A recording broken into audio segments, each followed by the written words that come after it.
97.3 City FM, and I am Bernard Baker.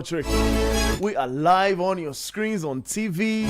We are live on your radio, 97.3 City FM. We are live on YouTube at City Sports GHA. You can also join the link from X. You're welcome. This is the Republic of Football, where everything football matter. Live analysis as the games unfold. You have your biggest platform to serve you just that.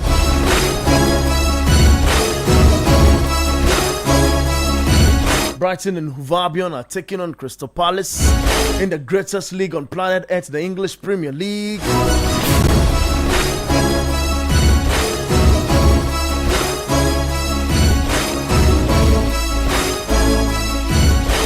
Later at Anfield. Both teams have played 5 games and had 3 wins, a draw, and lost once. Who is on form? That's where the analysis and the breakdown matter this afternoon. Later at 4:30, that game will be happening between Liverpool and Manchester City.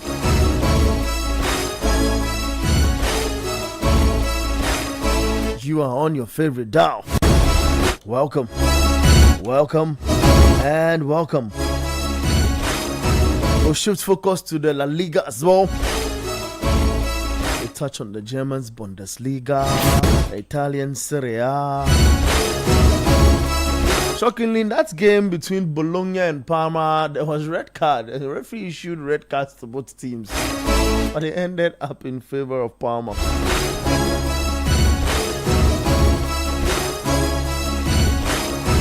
Is it fair to already call something Carrick ball?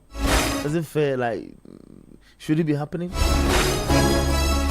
0549869996. 0549986996. Your WhatsApp line. Send a message onto the line now. Let us know. We'll take a pause and talk into that. Is it fair to already call something Carrick ball just because you've had 4 games and 4 wins? And Michael Carrick, the Manchester United manager, is a coach. Manchester United coach.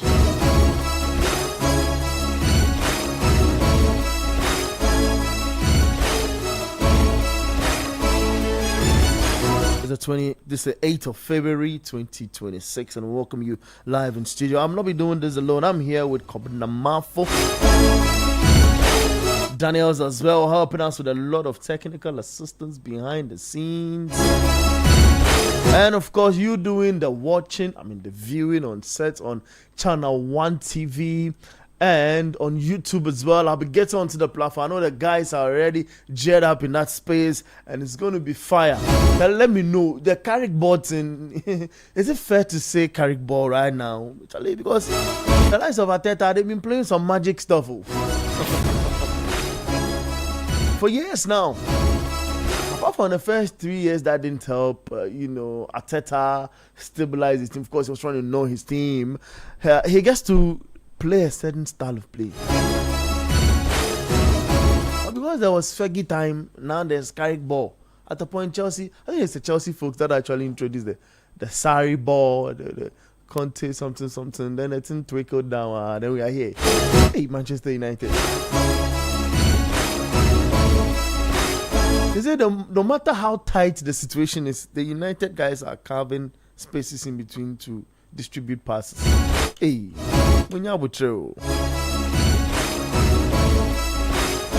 this is your network, your radio. This is your TV on Channel 1 TV. You are live on YouTube, is your favorite platform.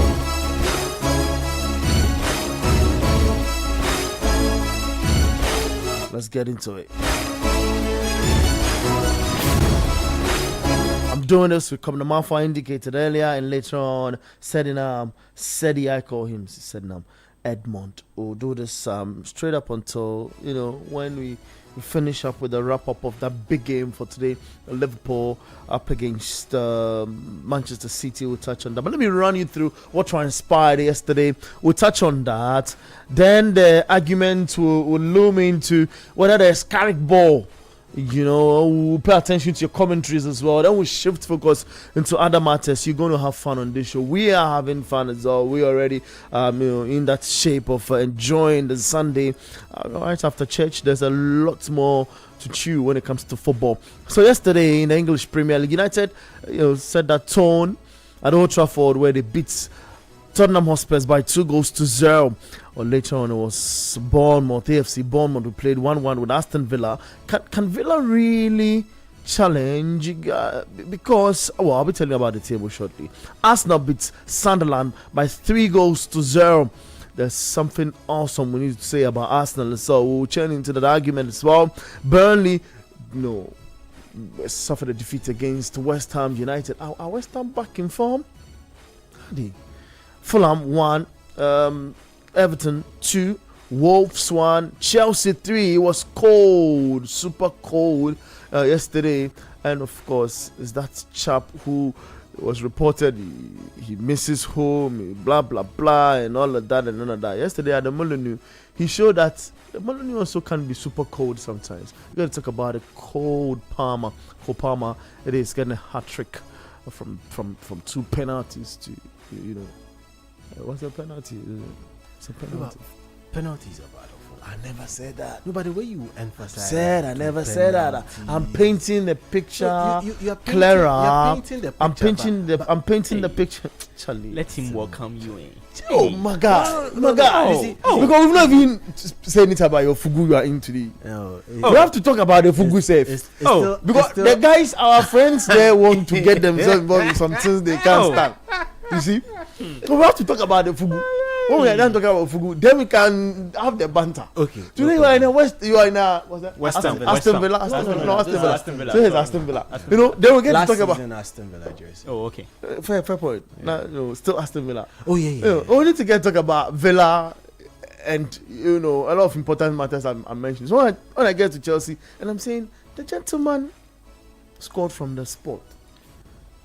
Is it true? Yeah, he did score from the penalty spot, but thing is, I'm not even asking for explanation. No, I'm not also giving you an explanation. Okay, I'm just expanding on your point. I'm not asking for expansion. Okay, thank you very much. Well, interesting. There was a goal that VAR also ruled out, and it was the same gentleman on the 35th minute who decided to. Keke and the referee. We'll talk about the nitty-gritties of the Chelsea Wolves at the Molineux, and then it was Newcastle United who suffered a defeat again to Brentford. I have a strange one indeed, that a manager in Eddie Howe is pushing to be sacked. We'll get to talk about that. Maybe my opinion, but you never know. But I monitor the frequencies across Europe. And it looks like he's got some injuries. We'll talk about that as well. Let me just do the update because I'm itching to get into the discussion this afternoon. Yesterday, Barcelona in the Spanish La Liga also beat Mallorca by 3-0. The game between Rayo Vallecano and Real Oviedo was postponed. We'll get to the details of that as well. Elche up against Real Betis ended in 3-1. I beg your pardon, Real Sociedad ended in favor of Real Sociedad by 3-1. The German Bundesliga, Heidenheim were beaten by Hamburger by 2-0. Freiburg 1, Werder Bremen 0, Mainz 0-5-2, Osbeck 0, St. Pauli 2, Stuttgart 1, Wolfsburg 1. Borussia Dortmund, he has a problem. I don't even know. I like how the show is starting. It's going to be interesting. Fair. Let me do this. The German Bundesliga continue. Wolfsburg suffered a defeat against Borussia Dortmund, beating them by 2-1. And Mönchengladbach playing 1-1 with Bayern Leverkusen.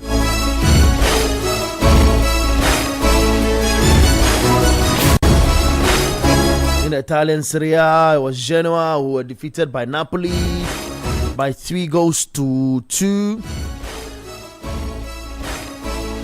Fiorentina also played 2-2 with Torino. French Liga, the likes of Brest beat Lorient by 2-0. Nantes lost against Lyon by 1-0.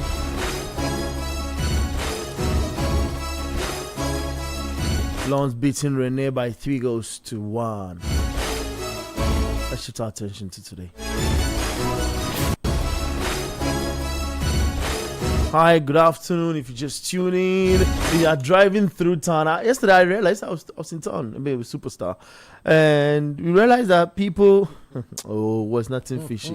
Was nothing fishy. It was nothing fishy. I haven't said there's anything fishy. But the way you. No, the way you are making it look, you're saying there was nothing fishy. No one has mentioned an aquarium here. I'm saying your gestures, see. But no one has mentioned an aquarium here. So why are you mentioning fair point, bars and stuff like that. Fine, fair point. in English Premier League, Brighton are indicated Hove Albion are playing against Crystal Palace. It's 0-0 in that game as it stands. Brighton's gotten Bart Verbruggen in post, Ferdy in defense together with Lewis Dunk and Boscagli as well. In defense, that's Oliver. In defense, then there's on the left is Maxim de Kerper in there as well, and in a 4-3-3 formation, Harry, Carlos Baleba, Pascal, and up front is Jorginho, Ruta, Costolus in there as well. Then there's Mitoma, and there's still 0-0. At the other half of Crystal Palace, Dean Hodgson is in the setup. In defense, in 3-4-2-1 formation, Chris Richards is there. Daniel Munoz up front in defense, in the middle of the park. Will Hughes as well. Watson, Tariq Mitchell, Pino, Jeremy Pino, Ismail Sarr, and Georgian Strand Larsen leading the attack for Crystal Palace. 0-0, 18 minutes into that game. Later, 4:30, Liverpool, Manchester City will be happening. We'll talk about that game as well. In La Liga, Deportivo Alaves are losing. It's a tough one. Alaves 0. Athletic Club at 3:15 we're taking on Levante. Sabea up against Girona at 3:15 as well. At 5:30 is Atletico Madrid up against Real Betis, and later at 8 p.m. Valencia up against Real Madrid. The Valencia game has gotten a lot of interest, especially because of what's been the talk recently. We'll get into that, and Valencia themselves are 17th on the La Liga table, and they usually stay in the top 6. But since this season, and in past seasons, I don't know what's happening at the club. I'll talk about that. Let me not get carried away. They'll be playing Madrid later on at 8 p.m. And in the German Bundesliga, Cologne up against Leipzig. Bayern Munich up against Hoffenheim as well. In the Italian Serie A, initially spoke of Bologna. Parma won by 1-0. Lecce 1. Udinese 0. Sassuolo taking up Inter. Juventus up against Lazio. And in the French Liga, Nice 0. Monaco 0. Angers we're taking on Toulouse. Auxerre up against Paris FC. Le Havre up against Le Havre. There's a player that will be going to the World Cup. Le Havre, right? You have? No, the players are not brother. Okay. Oh, I didn't say that. You said Nak. They lost their first You said game, Nak Breda. and he played about 60 I'm minutes. saying we know who we are talking about. There's a player that's They are going to talking the about World Cup. You But didn't so mention no him. player. No, So no. You didn't mention so no him. player- But when no, you are going, so we no need player- to we need to add context to it. So no player in the half will be going to the World Cup. That's what you're saying? Let's Hey. hope and see. Because all of a sudden you are mentioning Nak Breda. Say, I did not mention Agbeda. I'm only adding context to what Kwabena said. Charlie. He Fair said point, fair, not fair. brother. And Fair. I mentioned there's a certain statistic. Fair. And I mentioned minutes played. That is all I did. Why are you coming for me? Le Havre, there's a certain player in Le Havre going for the World Cup I still maintain. Okay. But I would like to get into the squad of Le Havre so that we see who will be making a World Cup for their national team. Okay, fair point. Yeah. Strasbourg also be taking on. They'll be playing Le Havre later at 4:30, at 4:15. Pardon me. And at 7:45 is Paris Saint-Germain up against Marseille. A big game. It is in the French Liga, so we'll talk about react to that as well. So forgive me. You're welcome. This is 97.3 City FM. This is Channel 1 TV on your TV in your homes and on YouTube at City Sports GHA. We are live as well, and make sure you join the stream and let us know what you're thinking about this afternoon. And there's a lot more we'll get to talk about here in studio. So it's a good time to welcome my guys in studio. Sedinam Edmond, I indicated earlier, and Kobna Mafo. First off, Kobna, how are you doing? I'm good. Charlie, what is the reason behind a little bit of white touch? Then there's the fugu mixture with some awesome colors and then things. Charlie, You have to add the glasses. It will kiki. Charlie, the team is step by step. Charlie, enamo. Ebukiki. Oh, Charlie. You see, we are in the Fugu week. Okay, okay. You see what the Zambians did? Yeah. So we are telling But them the Zambians, why? we are telling them that why- this is our blouse. Why are they forcing themselves to be? No, in they the are even battlefield? apologizing, but Charlie Ghanaians say that. No, yeah, Charlie, we will not forgive you. Right? So if you bring, we are there. We won't create any problem. Yes, But if you bring the matter, we'll try and dissect it. And what again? Can you have another adjective or something?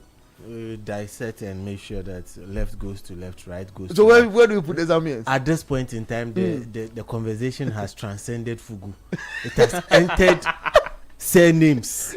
Surnames. Oh, Nana, Charlie, let me get some surnames for you. Yeah. You know, Charlie, because we don't understand. We are there, like we are there. So all of a sudden, surnames of Zambians is also coming into the conversation. So we are seeing names like These guys, yeah. Sakala because. Sakala, because if you are saying it, take your time. I should say because Okay. like Sakala because Sakala because. yeah. We've also seen something in the region of Tembo doesn't matter. Hey Tembo, you are Gaza. It don't matter. You want more? Yeah. I mean the last one, it's set the tone. People understand why we don't joke here in this country. It's part of the world. We don't joke. Ngongo beyond repair. Hey Ngongo, you said, Charlie, we finished there. It's okay. It's okay. Then the ones that have more. So the guys who are watching us on YouTube, copy the link. Tag somebody on X. Go and tag somebody on X who says Zambian. Tag the person. Yeah. Oh, but I've actually made Zambian friends this week. I must say. Oh, fantastic. Yeah, on X. What are they saying? I've made some. Their apology there, they should hold on. The apology there. I don't know why Ghanaians don't want to accept the apology, but it looks like it's gonna be a long month. Oh yeah, It's gonna be a long month. They're in trouble. This can only be settled on the football pitch. We beg CAF. You just Give us game. No. We want Zambia in our qualifying group, whether for the next AFCON or The World Cup. AFCON qualifier. Charlie, the AFCON would have been nice. Yeah. Because the AFCON, the way art they there, it's from different level. Yeah. Again. So we are currently from the football fraternity. We are appealing to CAF that they should find a way and make it happen, and also put Namibia and Nigeria in this.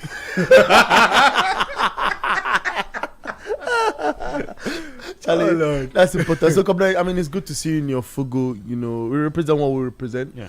And we believe in our tradition in our part of the world. This is not blouse. This is what we represent. Yeah, that's true. They should know. So if you don't know, Google. Then just search. Google. Charlie, find it. That's in your internet there. Oh. If you have small data, you are there. That. Yeah. Let us move on. Sadi, you're welcome. Thank you very much. You fine? I'm good. I've got some message. I've got a message, not some. A message. Yeah, got a message for you. So soon. Yeah.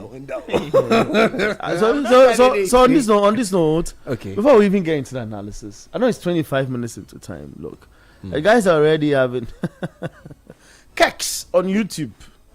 Oh, Charlie, take your time. The messages.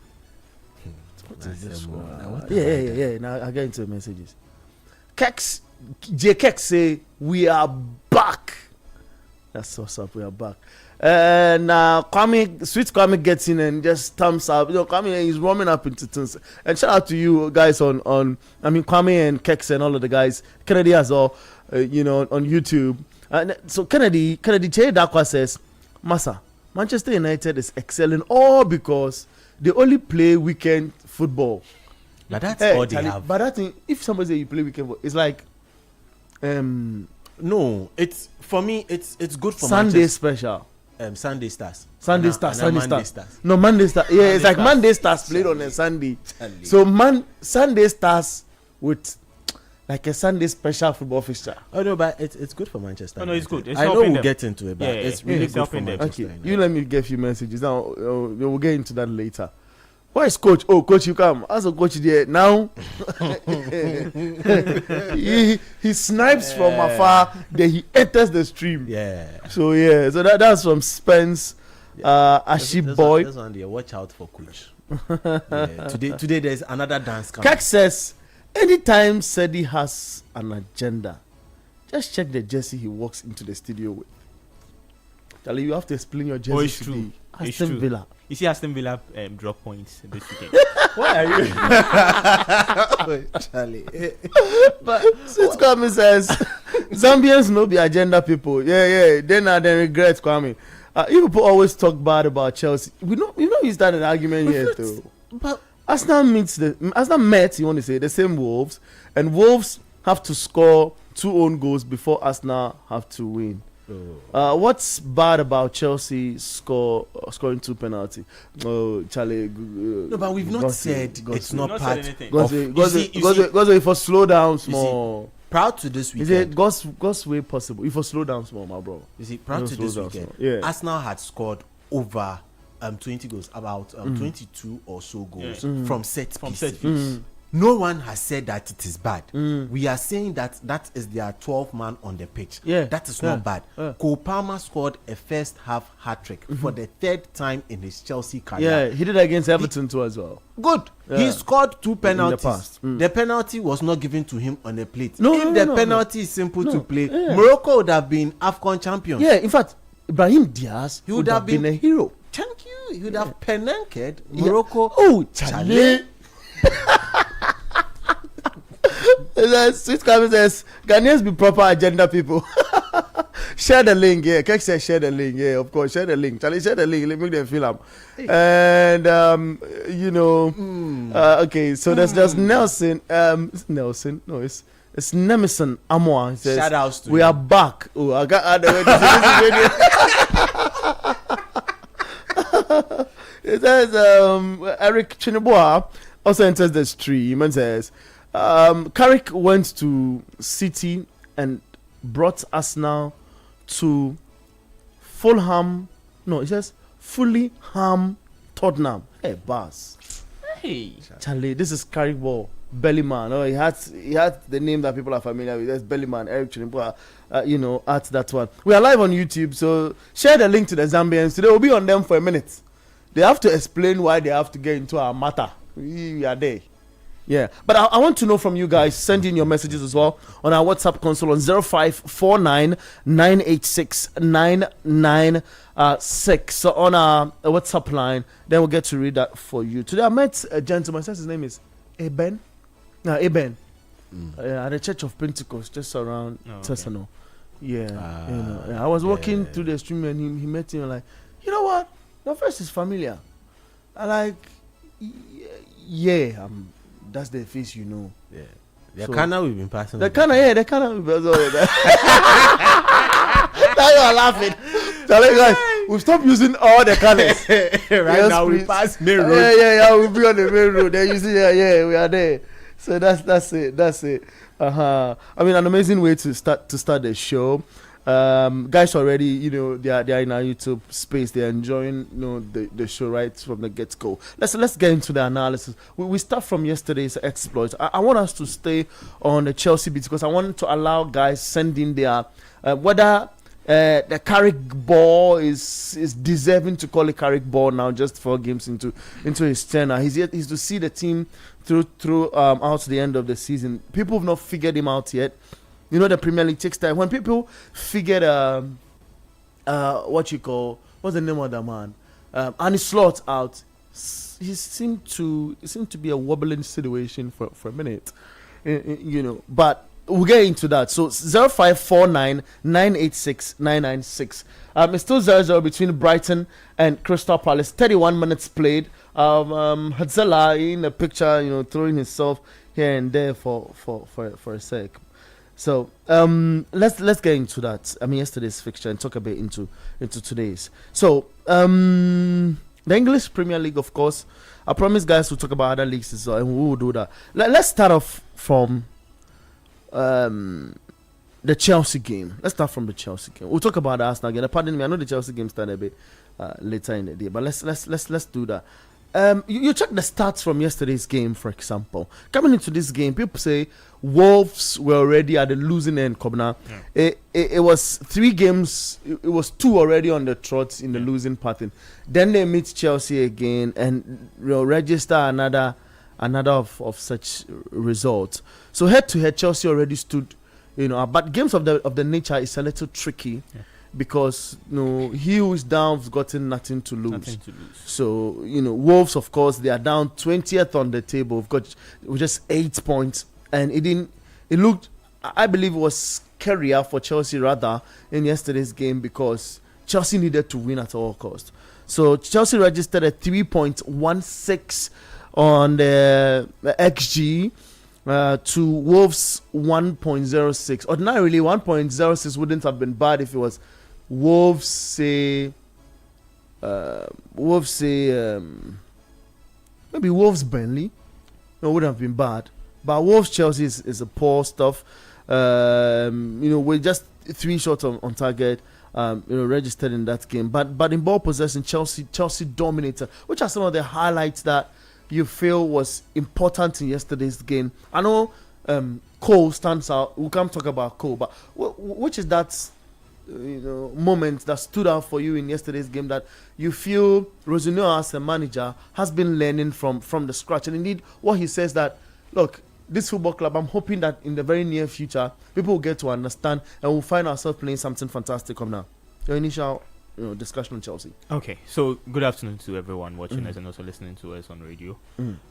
For what I saw yesterday, one brilliant thing I've noticed from Liam is that now Caicedo doesn't do a lot of work like previously. The workload on Caicedo is not like what the likes of Pochettino and Maresca were doing. Because of the space that they had to give other players. So Caicedo was DM, CM, CAM. Yes, like in the previous managers. But now because Andre Santos is in, Santos is able to do some of the tackles. Caicedo is able to do. So there are some people even on the internet saying Caicedo has dipped in form a bit. No, he has not dipped in form because this time around he's getting someone who is able to help him do some of the tackles. Interestingly, yesterday on some ratings on some apps that I checked, he was rated somewhat around a little over 8.2, 8.3, and that's a fantastic performance. You ask me. So now is this kind of player that is very quiet when playing, but he's doing a lot of work in the middle. He did 97 out of 101 passes that team made yesterday. So now if you watch Chelsea's game critically under Liam Rosina, you could see that you see more of Andre Santos on the ball, a lot of it. But Caicedo is doing things on a low and he's doing things so brilliantly. And good performance of Enzo Fernandez. Yesterday, he didn't really perform very well, but he's proving very well. He's improving under Liam. Even before Liam, Enzo Maresca, he was playing very well. And this time around, he's playing very well. And that's so brilliant from him. And for João Pedro, as usual, under Liam Rosina. Yesterday, his shot accuracy, Enzo, because he's playing at a number 10, we'll focus on what his contribution is up front. He did 33%. 1 out of 3. I mean, you mentioned that he's not doing so well, but it's not a bad. Yeah, it's not a bad of Enzo Fernandez. So it was a brilliant win from Chelsea. 3-1 win away was a very good one. In the first half, Chelsea played a lot of football. They could have scored Wolves about 4 to 5 goals in the first half, but they were just unfortunate with some of the chances they had. They weren't able to score. Yeah. But in the second half, that was when Wolves came in and they had to put a bit of pressure on Chelsea. Wolves proved why they are 20th on the league table yesterday because they weren't clinical enough. They played well in the second half, but they weren't clinical enough because if it was to be some other teams, they would have punished Chelsea a lot in the second half because there was a lot of pressure on Chelsea. And there's one thing I've also seen about Liam Rosina also. The fullbacks are overlapping very well, which is so good. Yeah. Now, although Cucurella was overlapping in the previous one, now we see the likes of Gusto able to overlap very well, and that was so brilliant from him. In the first half, Chelsea played all the good football. In the second half was when some would say they were a bit reserved and they wanted to at least keep the 3 goals that they've scored. But unfortunately, Robert Sanchez wasn't able to keep a clean sheet, which he was so bored that he's defended because he wants to keep the clean sheet. He wants to win the Golden Globes because he saw that Raya already has a lot of clean sheets. Or he has a lot of clean sheets already, and they were already leading 2-0 at the game, and they won 3-0. That was Arsenal. So Raya kept a clean sheet, so he wanted to keep a clean sheet in this game. But unfortunately for him, he wasn't able to do. But it's a brilliant one from Chelsea, which they are going to improve on it because as a manager for Chelsea and you come in and your first 4 Premier League games, winning all these 4 games, it's brilliant from you, and it brings a lot of good things in the Chelsea squad. One also interesting thing he has also done is that Liam Rosina has not done a lot of tactical changes like that. What he has done is that he has rather helped the psychological aspect of the players. Okay. He has helped the players feel so free, play very well. And footballers are people, they are human beings like us. Okay. When you sometimes they are down, sometimes they are down. So when you make them feel very free, sometimes when you overdo it, that is when they mess up. Okay. But when you do it, you control them very well and like they feel very free. They play for you, they play for themselves. They play very well. They don't make you get it. So that is what is the advantage that Liam Rosina is getting, and that's so brilliant from him, so brilliant from the technical staff. I'm sure they are going to improve on it, and it's really going to help them. Sadi, let's talk about, he mentions players, and I want us to forgive me, I want us to pick on a player and discuss his start in yesterday's game. João Pedro, he did the most dribbles in yesterday. I see a smile on your face as I mentioned him. It was 100% successful dribbles in yesterday's game, 4 out of 4. If you that was super crucial to Chelsea's win in yesterday's game. Well, we can't say even though it's Wolves, but you because you're presented with who you can only falls within that fixture. Who's in front of you. Great. Yeah. João Pedro, fantastic play from yesterday. Well, for João Pedro, I would say that he started his Chelsea career in a very fantastic form in the Club World Cup, where he was literally yanked off the beaches of Brazil to come and get a medal, to come and score goals and get a medal. And in that particular sequence of play at the FIFA Club World Cup, there was one thing that was pivotal. His link-up play with Cole Palmer. How there was some bit synergy, telepathy, knowing where who is and knowing how to move was really helpful in the FIFA Club World Cup. Now, let's dial it forward and get into the EPL proper. Yeah. And then there was distraction. João Pedro fell off a bit because as we have now come to know it, Cole Palmer has not been fit since the start of the season. Yeah. So this is a half-fit Cole Palmer. So occasionally Cole Palmer is not in the team.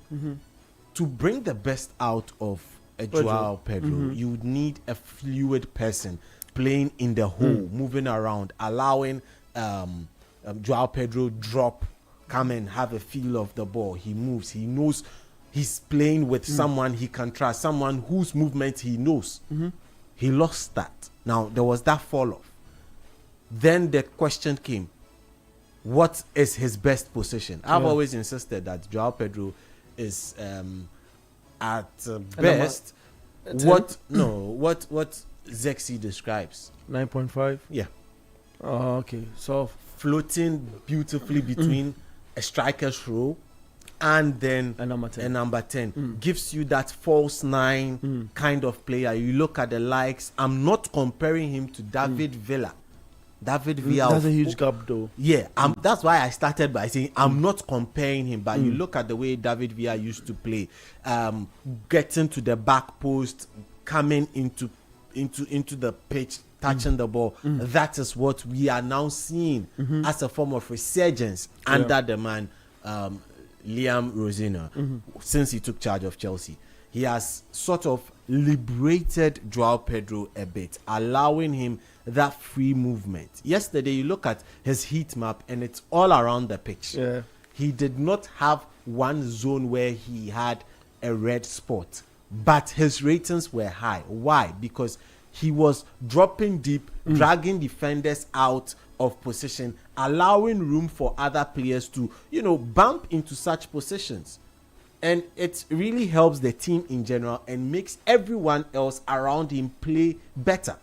So for Joao Pedro, his numbers are getting better, but I feel they can still climb higher when the entirety of the team, especially that left-hand side of attack for Chelsea, is sorted out. For Joao Pedro, under Liam Rosenior so far, he has had a very great start. He was the one who conceded or was able to get Chelsea 2 penalties. 2 penalties. That's crazy. The first one is a penalty. The second one, he felt the touch. You don't do that. No, you don't do that when there's a player in the form of Joao Pedro hovering in the box. So it was very good from him, and I feel that the best is still yet to come. I just love the relationship between Joao Pedro and then Liam Rosenior. Liam Rosenior has proven that what Mourinho used to do, being the people's man, there's a gradually falling into that space. Yeah, there's a 2.0 factor to it, and that's what Liam is proving. Because during Liam's presser or little bit of talk he had with the Chelsea channel, Cole Palmer came to stand behind the cameraman and was looking at him and was laughing. So that's a Mourinho factor, though. So, and last week it was last week he actually bumped into Joao Pedro's interview session. Oh, okay. He bumped into it, and that's Rosenior. Yeah, Rosenior bumped into it. When they played against Napoli in the Champions League. There's that as well. So there's that kind of relationship he's building with the players. But for some of the players, if they don't get better, that relationship they are expecting from Rosenior, they won't get. Are you talking about Garnacho? Let's get to him, because it is problematic for out and out Wenger to be seated on the bench, and then you have a player who has perfected playing in midfield roles, playing in the half spaces, to now be sort of pushed out. One word. Just a word you want to use to describe Garnacho. One word. What I wish him to do in the past. Take your time. I want you to do this free. No, I'm doing it freely because you see, I'm speaking on behalf of Chelsea fans. Yes, please. So I'm not one of them, but I'm representing them. I'm trying to. Fair point. I can't look in your eye. I can't look in your eye. I'm not explaining too much. They are saying we are not talking about Chelsea. So it's okay. It's okay. Abi, you can. Yesterday, Garnacho. Hold on. He criticized Garnacho. Yeah, I was thinking I'm talking about Garnacho. Great. Garnacho, very poor. You see last week? Cool. You see last week? Edwin Kwakofi told me categorically the last time around we spoke off records that what you guys have been doing in the studio, he's not pleased with it. But Garnacho, except that he's forced to put the camera on all of the three of us and come into a studio and come and explain certain important details about Chelsea, the Chelsea he put described. Okay. Garnacho yesterday, and I read his start. He did 100%, accurate passing. So 12 out of 12. Sideways. So accurate passes, sideways, backwards passes. Come on, man. No, I'm not sure Edwin agrees to this. No, even. No, Edwin, you know what? Send me a message because if you send an audio, I cannot play on radio. So send me your message. I'll read the message to the guys in the studio. And of course, he's just 21 years old. You don't feel criticisms from Chelsea fans is too much enough on Garnacho? Unfortunately, not. Come on, you agree? How old is Estevao? No, I'll not bring Estevao into this. No. There are two different ballers. Yes, so I'll sit on Garnacho alone. Sit on Garnacho. You see, Garnacho is likely to tread down the path of he's young. That national anthem they were singing for Rashford till Rashford went to Barcelona and then the scales fell off the eyes of Manchester United fans. Then they knew he's old. Oh. So this is a clear agenda. Oh, how? This is an established. This is an established agenda. There's no established agenda here. Has the skills? I put it to Manchester United fans. I'm a Manchester United fan. Oh, okay, good. You have associated. I've always been a Manchester United fan. So has the skills fallen off your eyes that Rashford is no longer young? Of course, I've said Rashford has never been young. Good. Then Garnacho, let us not talk about. He's 21. Good. 21. How many seasons has he had? Hold on. How many seasons has he had in the EPL? Rashford is in the ending part of his 20s. He's ending his 20s very soon. I'll give you Rashford's age. That is no problem. Oh, he's ending his 20s very soon. Rashford is 28. That's what I said. What? He's ending his 20s very soon. So Rashford is not young. Yeah. Ideally, he should be in his prime in football now. But when Rashford Garnacho cannot be in his prime. No problem. When Rashford was with Manchester United, one of the phrases that was being paraded around is he's young. No, that's all right. So I was not worried. No, I'm not talking about you. I was the universal, I was part of that universal scheme. Mm-hmm. One thing I was worried about, one player, and guys, not to digress here, we're still on the Chelsea beat. Garnacho is a Chelsea player now. One of the guys that was at Manchester United that they kept saying he was young and blah blah blah, and I was so worried about was what's his name? Martial. Yeah, Anthony. Hey, how can that guy be young? Every season he's young. Then he does 1, 2, 3 things, and then this week he's top. The following week he is. Then the third game he goes down, and then he goes through an injury in the 4th or 5th game, and then he comes back, and they say the guy is young. Yeah. Charlie, and no, I can't say no. Charlie, what is that? Like, what's that? So I mean, for Garnacho, I feel he's just not concentrated. He has a law in his mind that takes his focus off football, and that's the performance. Because at this point in time, Chelsea fans, I believe, are being patient and lenient with him. You think the coach can get the best out of him? Oh, the coach can liberate him. Okay. And but are Chelsea fans patient enough? No, Chelsea fans. One thing I can tell you about Chelsea fans that I have studied is that they only want results. Chelsea fans criticized Cole Palmer this season, but now today they are all happy for Cole Palmer. I think they're honest fans, isn't it? Because they tell you, frank stuff. What's happening now? What we see is happening. What we're not pleased with is what they seem to talk about, isn't it? I disagree a bit. Okay. To some extent, I feel they are too quick to judge at times. Oh, okay. In as much as it is what you see now, Cole Palmer has been able to buy some credit for himself, so that in times like this that he's not so fit, you can just let those credits, let the credits slide for him. Okay. But for Chelsea fans, it's either you are performing or you are being yanked off. Either you are performing or being yanked off. So like yesterday, I was so happy when he came out to say he's not 100% fit, but this is the very first time he is going through something in his life like this. So this one will make you know that Cole Palmer not playing so well sometimes is because of his fitness level. But Cole Palmer, as you said, Cole Palmer has just made everyone see that he's a very good player. So if he doesn't get 1 or 2 games very well, that does not mean that Cole Palmer is a bad player. But for Garnacho at Chelsea, we've not seen that from him. Typical example, Bruno Fernandes has never been a bad player. Never been a bad player. No, but playing under Amorim, He was a bad player. No, he was not. Bruno, Playing from deep even. He was assistant, doing a lot of things. Bruno, they are even going people to... were chastising him. Bruno, because Bruno is one of the best midfielders in the world. That's it. Okay. Yes. In his position. Yeah, he's one of the best midfielders in the world. Fair point. Let's move from the Chelsea discussion. Let's do it. And I'll see if we've got messages for Chelsea. Now that's how I want us to do this. I don't want us to pile the whole thing up and talk about it. Because the guys, they are following the argument on the stream. And there's a lot. When we say "oh Charlie," people too say "oh Charlie" on YouTube.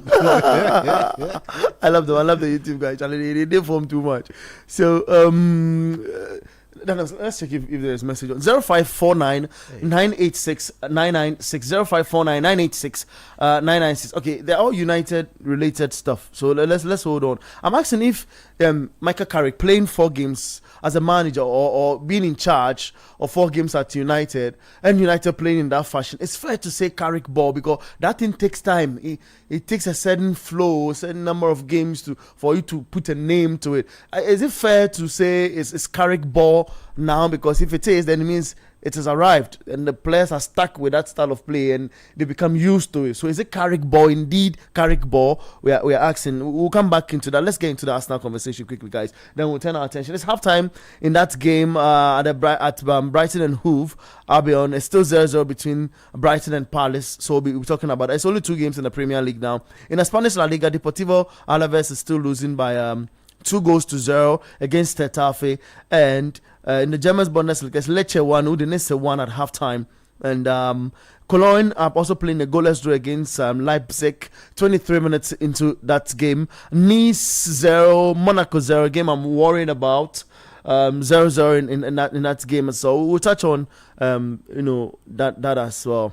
Yeah, and know what's happening in that. Well, for lovers of African football, Mamelodi Sundowns and Lupopo is 1-1. It's 90 minutes in Group C in the CAF Champions League, and Rivers United will be taking on Pyramids FC later at 4 p.m. in Group A of the CAF Champions League. Stade Malien and Esperance will also begin at 4 p.m. And there is the CAF Confederations Cup as well, where Nairobi United losing to Wydad Casablanca up by a goal to 0, and Safi up against Joliba will be at 7 p.m. and then San Pedro up against USM Alger, USM Alger later on in Group A. So in Group C, Otoho beating Stellenbosch FC by 3-0, and Black Stars Singida Black Stars will be playing Belouizdad later at 4 p.m. Kaiser Chiefs also, beating Masri by 2-1, and Sesco United also beating Zamalek by a goal to 0. Those games, for the 2 games, they'll be wrapping up in about 5 minutes or 3. Dependent on the added minutes in that game in Africa. So for lovers of African football, that's what's is happening. We won't talk much about that. Here today. Let's move into the Arsenal conversation a bit. Arsenal yesterday beat Sunderland by 3-0. Keeping a clean sheet is important. But one of the players that came under a lot of discussion is the former Sporting CP guy, Victor Gyökeres, and he's instrumental in Arsenal's exploit to winning this league, isn't it? We've done 25. We're playing 38 games in total in the Premier League. We've done 25. Arsenal have gotten 56 points on top of the table. Victor Gyökeres scores a brace yesterday. If you're an Arsenal fan, should you say maybe he was just trying to settle into the Premier League and this is the right way for him to have found his rhythm? Sorry, come now. Yeah, a good one from Victor Gyökeres, because he started the season not so well, and middle of the season he came back to score. I remember his first 2 goals, that was against was it Leeds United when they won by 5-0 at home, and later you could see he was struggling a bit. But one good thing that really helped him was when he played against Chelsea in the Carabao Cup, when he scored the goal, gave an assist. Also went to San Siro, scored a very fantastic goal against Inter Milan, and now also scored again last week against Leeds United, and now scoring a brace. Brilliant from him. You see, with the EPL, it takes some time, especially you being a forward. It's not every forward who is able to just go to the EPL and do so well. You're not Helen Hallard or maybe Sergio Kun Aguero who will just come to the EPL and just start playing good football. It sometimes has to take some time, maybe after some games. Sometimes some people, the whole season, they don't play so well. After the season is when they start playing well. So I'm not surprised about you see, with such players, sometimes I don't want to give them a lot of pressure. I want to be very, very calm on them because this is their very first time playing the EPL. So the subsequent season, that's the second season, that is when maybe if I have to assess you, I can do that. But for now, you can't really assess. But it's been brilliant from him. I will give him maybe 6/10 so far. It's on and off, but at least he's proven himself to be very good. Arsenal's game yesterday was a brilliant one. Sunderland didn't play badly.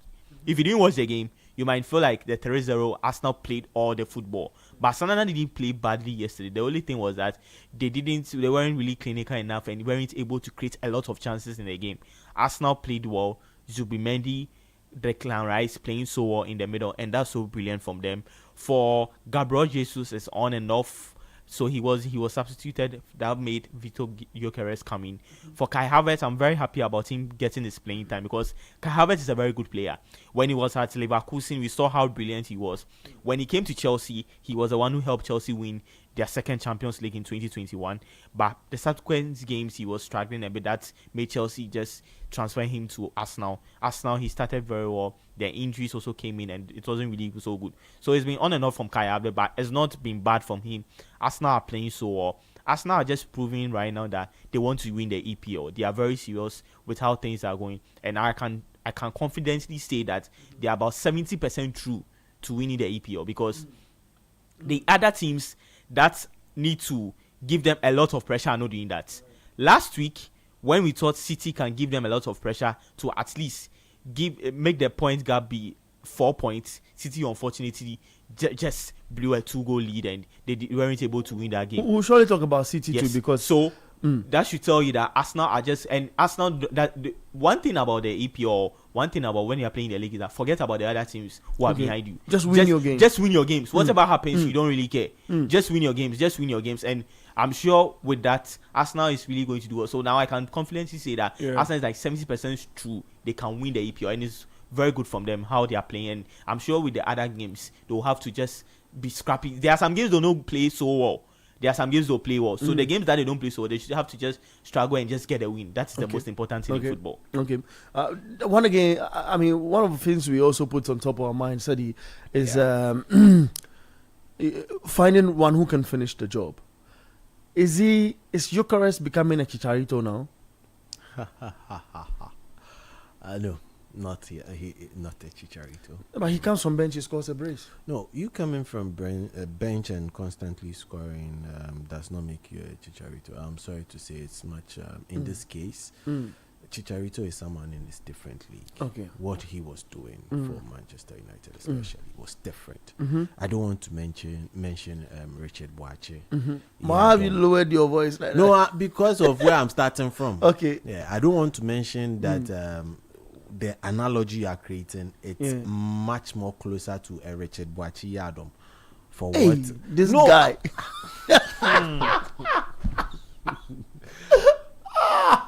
I did not start. No, you started the conversation. Fair. You are comparing him to Chicharito. And Chicharito is in a different league. Boache Yadom also enjoys doing this whole sequence of coming from the bench and scoring in his club football in Europe. That's what, if you actually did follow Boache Yadom, that was what he was doing. But I'm not comparing him though. But so you're saying that Gyökeres is a Boache Yadom. For this season, he has been a Boache Yadom. Who is Boache Yadom? Boache Yadom is the Ghana striker that. Why? Oh, explain. The people who are asking me, that's why I'm asking you. Who's Boache Yadom? Boache Yadom is He's a Ghanaian striker.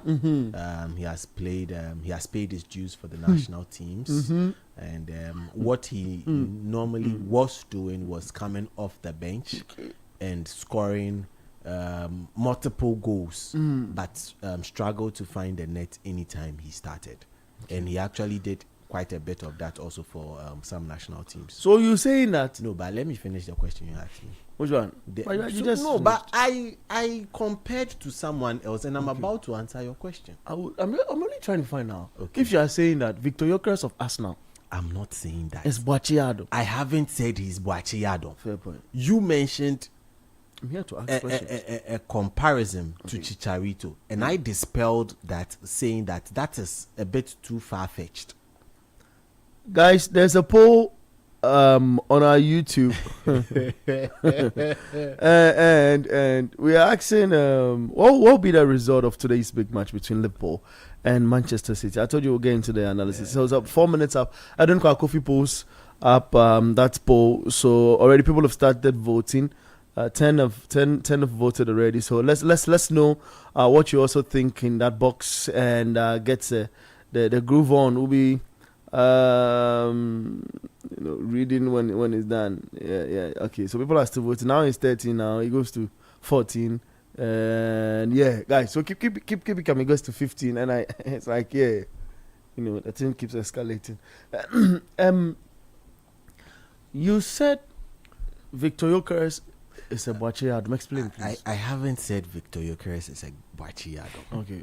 I haven't said that. Okay. I'm sorry to thank you to have concluded in that manner. How we got there? Yeah. How do you? You asked if he's doing a Chicharito kind of thing for Arsenal, and I said no. At this point in time, it is much closer to what Boakye Adom used to do for his clubs. Okay. But then again, back to the argument of Arsenal. I am very, very pleased with Arsenal's performance, especially yesterday. Because look at the quality of the goals they scored yesterday.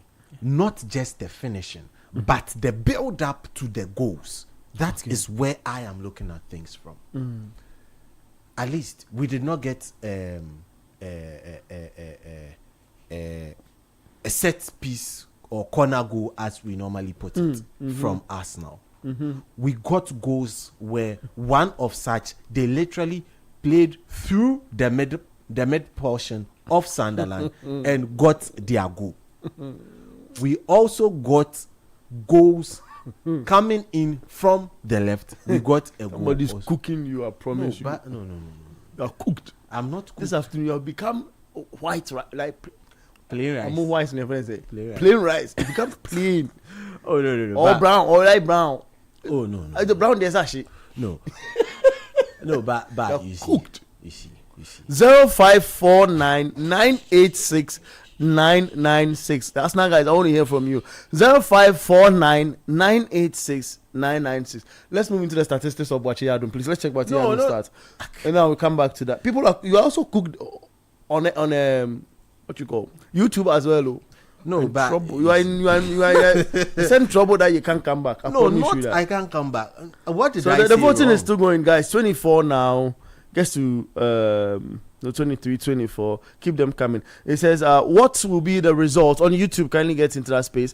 What will be the result of today's big game between Liverpool and Manchester City? A Liverpool win, Manchester City win, or draw? So let us know what you think. Those watching us on TV, you can get into the space as well and vote. All right. We're also finding out if the Carrick ball has come to stay. But let me get into one of the commentaries for the Boakye Adom Victor Gyökeres comparison. Then we can follow from there. Coming from our she says, how has Gyökeres become a Boakye Adom this season? No, but how has Gyökeres become a Chicharito? I asked the question. No, you asked the question, and then I drew a much more simpler comparison. I am here to ask questions for you to give me explanations. Fair point. Hey, this analogy is dead on arrival. How many goals has he scored from bench? 3. compared to the number he has scored when he started games. This analysis there, I don't understand, he says. So can I? Yeah, maybe you can get into watches. No, he mentions Gyökeres's stats. Yeah. Good. So your question again was, ladies and gentlemen. Yeah. Is I'm here. No, but I'm quoting you. Is Gyökeres becoming a Chicharito? Yes, and because Chicharito comes from the bench and he scores. And I'm saying in that regard, if now he has scored 3 goals from the bench in just a couple of games because he has not missed a lot. Well, then I'm saying that if we are going to use that analogy, that coming off the bench and scoring goals, he has come off the bench a couple of times and scored 3. Boakye was also coming off the bench and scoring goals. That is where I have gotten to. I have not said Gyökeres is a Boakye. I'm just mentioning a player who did similar in times past. That is all. So on no account have I compared them. Even proud to me starting the statement, that was a caveat that I placed out there, that I am not comparing both. Fair. Thank you. So I'm saying, is he the guy? He's come under a lot of criticisms. Yesterday's team highlighted a bit of his performance because it was a live stream. We have the opportunity to rewatch the game again and come back into the studio for it. That's why we spent close to an hour trying to analyze yesterday's stuff because the fixtures today are not a lot. Yeah. We'll talk about the Brighton Palace game, guys. Do not worry, and we'll touch on the other spaces as well and talk about the other games. I will be updating you as and when goals should comes in the other games. Sweet Kwame says even Kevin De Bruyne had bad games. What were we talking about? We're talking about Bruno under Amorim. Yeah, Bruno. You see, again, having a bad game does not make you a bad player. That is the thing. Yeah. Having a bad game does not make you a bad player. So then, if I'm able to read further into this you place on this table, it means that Gyökeres, having a bad game does not make him a Boakye, does it? No, but you see, then again, I feel you are getting it wrong. Okay. Explain. We are just opposing, in this case, personally, I am saying that he coming off the bench to score goals is not something new that we should Kwame says there are a lot of players in Europe, and how did we land with Boakye? No, it's just that is closest to home so that everybody gets the analogy. Okay. If I go and I mention, I'm just trying to look for one of the players from Eastern Europe, then everybody will be lost. Yeah. Good. So I'm just mentioning something closer to home. That's all. Okay. Let me read messages, then we'll move from the Arsenal argument. Arsenal won by 2-0. It's what we should be talking about. And I love Covenant's analysis where he preaches, Arsenal should get their head up. They're already in the zone of winning. We'll just oppose that to City's performance today and see if they can close. It's 9 points now in the gap in opening.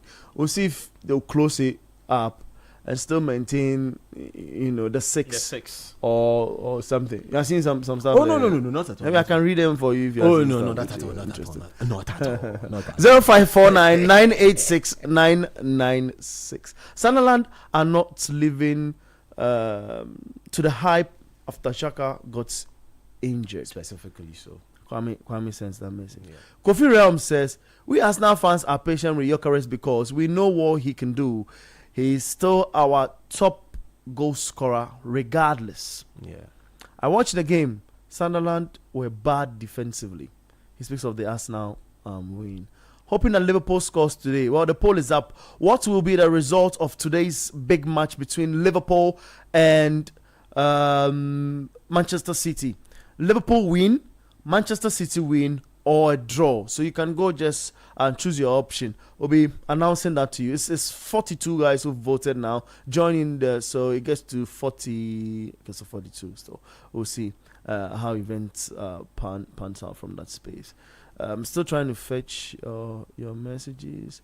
Hoping that Liverpool scores today. Okay, I think I've done that. Then Grandson says Chelsea new record yesterday. Made 100%. Okay. So Richard Mesa also says Liverpool is winning 3-0 today, and Sunderland were bad, just like Wolves against Chelsea. Kwame said. Because Commander said initially, they didn't play bad. It's not as if Wolves play bad. But no, the guys are also watching. No, I think with that particular game, it was a game of two halves. Yeah. And Chelsea have proven that they are a team that play football in 45 minutes. The other 45 minutes, they go to sleep.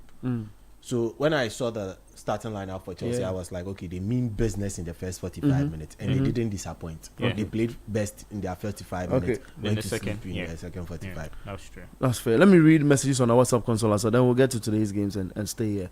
0549 986 996 0549 986 996. Ellie decides to write a book for me to read on radio. Fair, I'll do that. Good afternoon, guys. People always mention Manchester City and Arsenal, praising them. Pep is great. Arteta is doing well. Some people even say Arsenal is better than Chelsea. Is it? Is Arsenal better than Chelsea? This season. Fair, hold on. I want you to just think through. Just think through. No, I'm not because I have to finish his message. Okay, it's lengthy. Okay. But we, the Chelsea fans, don't regard them. Hey. Oh, come on. Oh.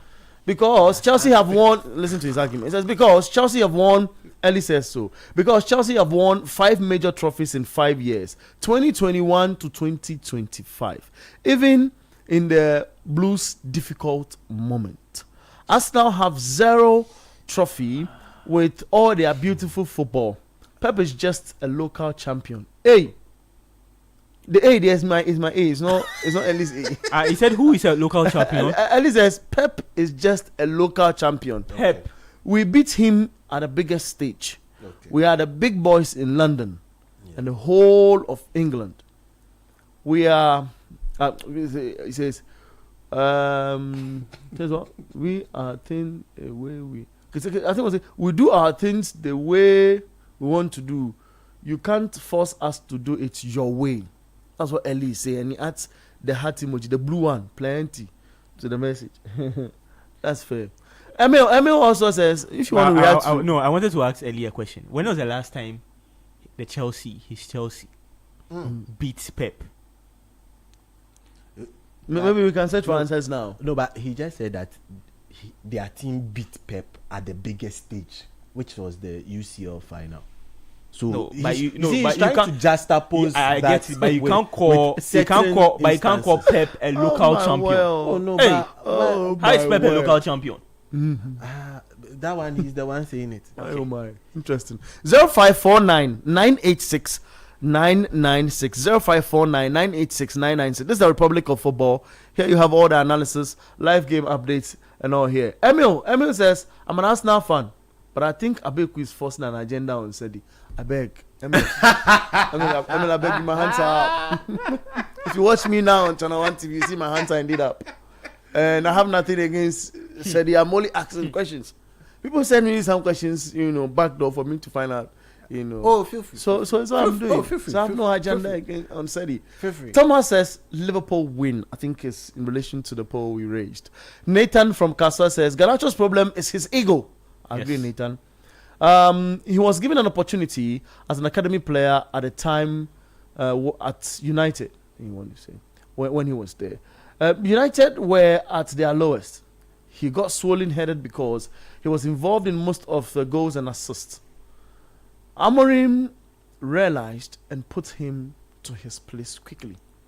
He has the ego of Cristiano Ronaldo. I don't think so. No, I like that. I want to continue the sentence. Okay. You like where you are going.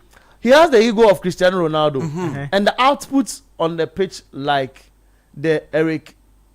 Oh, Charlie. Gau Gatete. Gau that played for Accra House of Folk.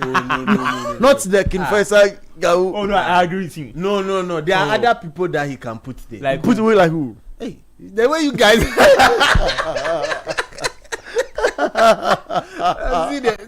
see, you guys are you are saying to me. Emil is laughing. Emil, I think you have an agenda on me instead. Yeah, 0549-986-996. The Republic of Football live on Channel 1 TV on 97.3 City FM on YouTube at City Sports GHA. Wherever you are on X, you can just follow the link and join. Let us have fun here in the studios. Brighton 0, Crystal Palace 0. Now let's get into that game. It's 54 minutes. I initially mentioned the lineup in this game, but watching on screens, and maybe I can put the stats as also guys can have a feel of what's happening. Crystal Palace have had an XG of 0.05. Can you believe it? 0.05. What that means is they've had no shot on target. They've hit 2, and they were all not on target. And Palace have had 62% in terms of ball possession to Brighton have had 62% to Crystal Palace's 38, and they've done 0.65 on the XG, 6 shots in total, just a shot on target. The Palace guys have been blocking a lot of the balls. Well, interesting statistically. Well, it has not been bad in an open play XG. Still, Brighton leads in that space, and even in number of passes and all. What do you think of this game? You think it's two managers are played in Oliver and Fabian, trying to keep the game in this magnitude, or you just feel, look, this is just two average sides playing average football? So far, it's not been really good from both sides. It's Brighton who started who played the first half very well, trying to get some chances, but they weren't able to get it. As you said, Palace have been blocking most of the balls, and that is very true. For Palace, it's very, very difficult. They are not able to create chances in the game, which is very shocking to me, because you have the likes of Ismail Sarr playing and other good players who are able to give some good and accurate passes and also create some chances, but they are not doing that. I don't know whether they are missing Philip Mateta, which I want to ask if Mateta will still be able to play for the club. Yeah, he's registered with the club, but the latest on Mateta before you go on is that Glasner is saying Mateta is exploring options of possible surgery so that he could be ready for the World Cup. Oh, okay. He's still their player. Okay, so it's going to be very difficult, and so far so good. Both sides are trying their best to at least create some chances, but they are not able to do it very well. So let's see how it goes. Do you describe this as a boring game, Sadi? Well, they have made it boring, but I was expecting much more fireworks, because this particular game is it's actually a derby. It's actually a derby, and it's named after the road that connects the two teams. The two teams. Yeah, so it's called the A23 derby. So it's. So is it living up to that sort of derby-ish? Currently, I'm not getting that vibe from them. I'm really seeing the game as both managers are being really, really careful. For Crystal Palace, they actually need something from this game more. But I still believe there will be goals, not a goal. I still believe there will be goals before the end of this game. For Palace, their coach was complaining about not having enough players, but it looks like now on the pitch he has got I'm about to say another thing. On the pitch he has got the player that cost him £50 million and has scored a goal this season. He scored a goal for Wolves, and then Wolves sold him for 50 million. Strand Larsen. What do you want to say? Yeah, so I'm mentioning his name, Strand Larsen. One striker, 50 million, and he has also got Guisan. Yeah, Guisan. Who actually... He's my guy, though. I don't know how he got his way out of his former club to be. I just don't know how he did that. He comes in and replaces my guy again, Jeremy Pino. Who had a very, very bad game, one quiet one in that regard. Now he has got a lot of firepower up front for him in terms of Crystal Palace.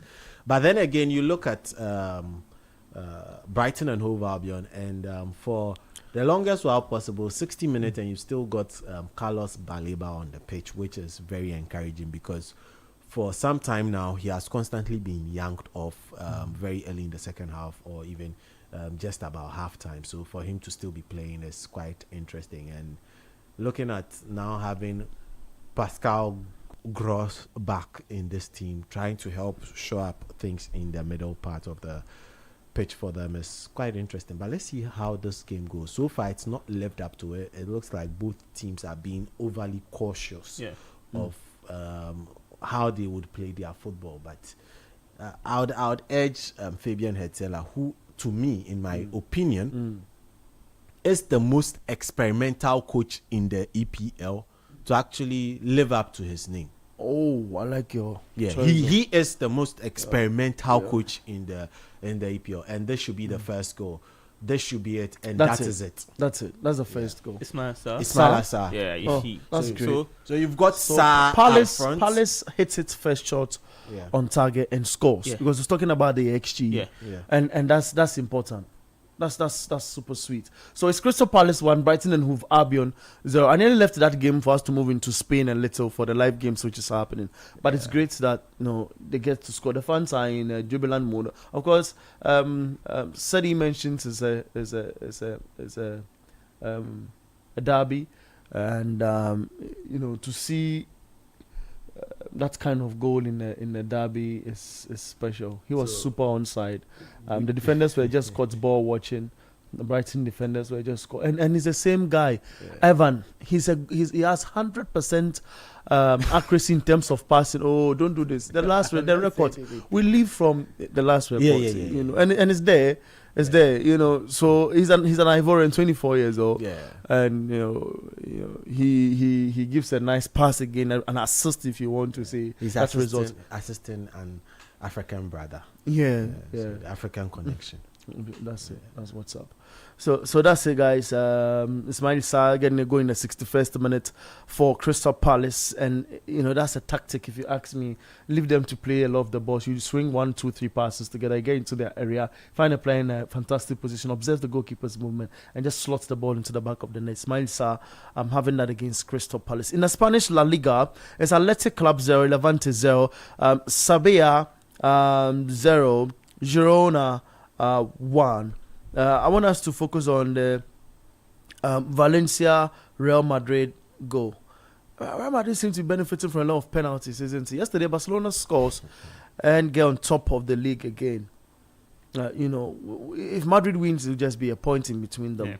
But what's happening at Madrid? They sacked the coach, and it seems they're all back on points, trying to do the right things in this game. You look at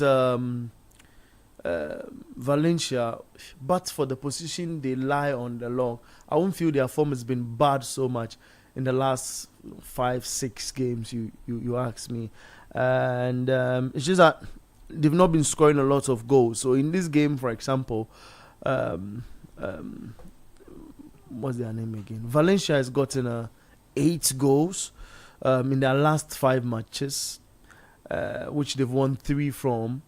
And Madrid has gotten 14 goals in their last 5, including penalties as well. So, I mean, what do you make of Madrid's all of a sudden? Is there a managerial bounce? Because I don't think Arbeloa has done something special. Arbeloa has done something special. Has he? Even this week, there were news just around that. Arbeloa is also getting a bit of. He's also getting frustrated because of the ego of some of the players. So with that Real Madrid issue, I'm sure it has to take some big manager to be able to control them very well.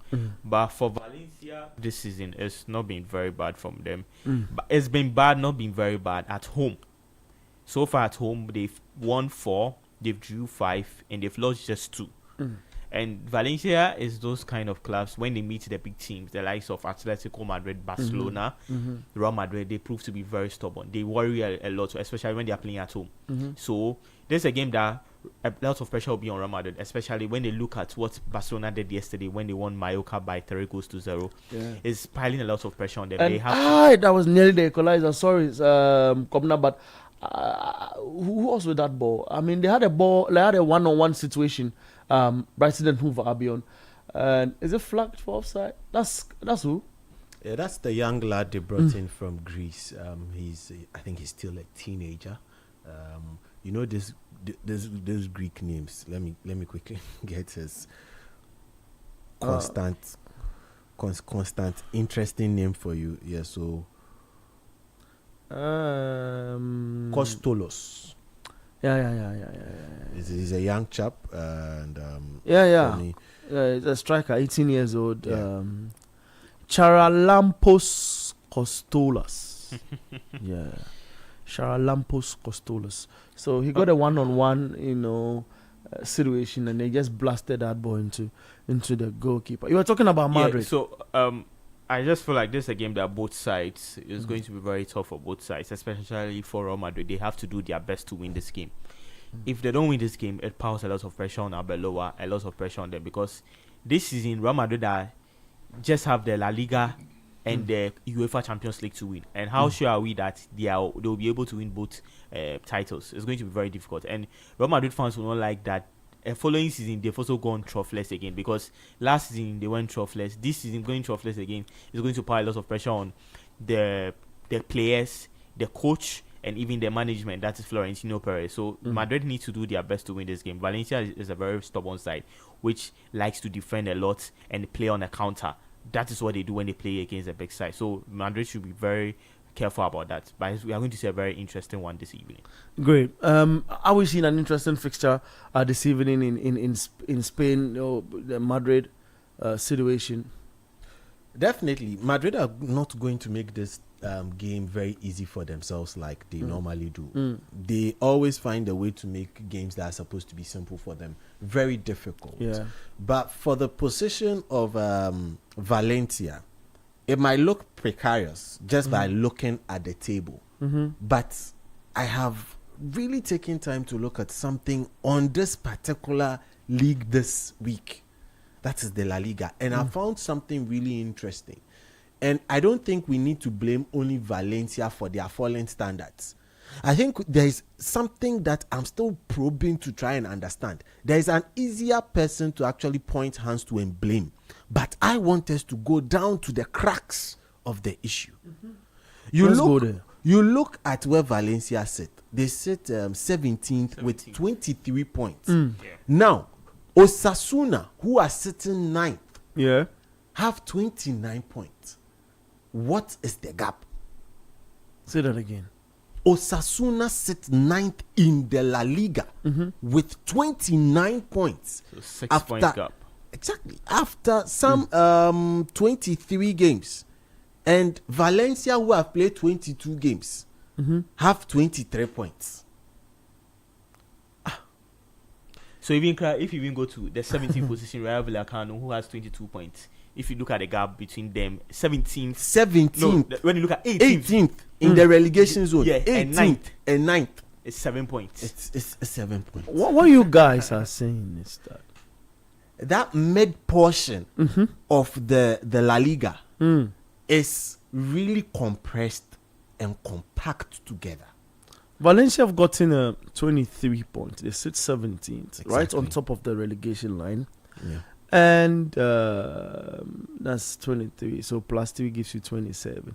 They win again. They move from 17th to 11th. That's how close they are in there. And for me, it's worrying. Why is it worrying? Because there is a big drop off in the La Liga. What do you mean when you say that?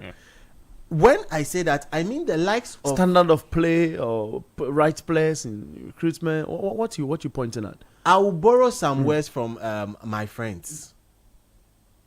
Jesse would say, I quote, there is a huge drop off of the kind of pool that the La Liga used to have to draw players into the likes of Valencia. The likes of Valencia will go into the market on a winter transfer and be looking for loan. Which players do you have that you don't want to play? Bring them. Which players do you have that you don't want to play? Bring them. That is all that the teams in the mid portion are doing. Barca did same to at the point. No, Barcelona are in a league of their own. Barcelona, Real Madrid that we are even talking about also here. Barcelona, Real Madrid, Atletico Madrid are in the league of their own. You look at them, they are actually also not making signings, but the quality they have has always led the way for them. The team that actually signs the most in the La Liga is not Barcelona, it's not Real Madrid. Yeah. It's Atletico Madrid. In the past couple of seasons, they've spent close to $500 million in transfer fees. Close to $500 million in transfer fees. And then you've got teams in the mid portion that they compete with, bringing in players on loan. But then you cast your eyes and look into the EPL, and teams like Sunderland are spending $200 million. Teams like Sunderland are spending $200 million.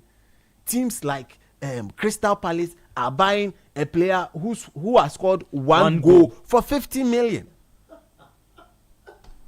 You get my point? So it is not only with Valencia as a team. It is an entire problem with the La Liga that is really the problem. It is not only Valencia. It is not only Sevilla. I was worried at a point that who would give competition to the likes of the Barças, the likes of the Atletico Madrids, the likes of the Real Madrids, because these three have proven themselves that they are the aka constants. The rest are all variable. But it needs not to be so. So then we cannot only blame Valencia. Valencia are having a very torrid season. It's okay to say they're having a very torrid season. They've scored 23 goals in the entire league so far. They've played 22 games. They've scored 23 goals. On average, they are scoring 1 per game. You have 22 points. You are not far off. Just pull, just go on a round of 3 games. Yeah. And then you will now be considered for European position. Which shows there's something really going on that we really need to pin our hands to in that league. And I don't blame Valencia if they have they are definitely going to have a strong showing. I expect a strong showing against Real Madrid. Real Madrid will make it a very difficult game for themselves. That is something they have proven to do all the time. Real Madrid are not playing different from what Xabi Alonso was doing. And their position in the league has also not changed. The same kind of results they were getting when Xabi Alonso was there is the same kind of results they are getting now. The penalty assists, they are still getting the same things. So, to say even that Arbeloa has done a yeoman's job, well, Arbeloa has just been pampering people's egos in that particular dressing room. Sorry, he has been pampering people's egos, and he's now feeling the heat. When they meet other teams in other at this point very difficult leagues like the Champions League, then we will see what Real Madrid is made up of. But for this particular one, they will definitely keep up the pace with Barcelona just because of the disparity in the league created by they themselves and certain authorities. This is 97.3 City FM. And you can send your messages on 0549-986-996, and I'll be reading your messages for you. Let's go to Frank Yenu's message. Let's go there. Frank, what? Frank, be careful, okay? Yeah, I just want to tell you that. That's all. Let's get back into the messages. He knows why I'm telling him that. Yeah. He knows. 0549-986-996. You can send your messages through that line. It's our WhatsApp line. Send your messages. I'll be reading them for you. On YouTube, the guys are also in there sending their messages as well. I want us to go through some of the messages there. Then we'll get to the Manchester situation. Already, Bellyman sends a message on our YouTube space and get onto the WhatsApp console and send a message in there. So he feels it's a deliberate attempt to take United out of the picture. And okay, so we'll be touching on that as well. But Sweet Kwame says there's a lot of players. I think I read this one, in relation to Boachia, where he said there are a lot of players in that space. Don't forget, Arsenal will play back-to-back London derbies, Chelsea and Arsenal. That will make me finally say they have won. He reacts to the local champion, Pep being a local champion as well.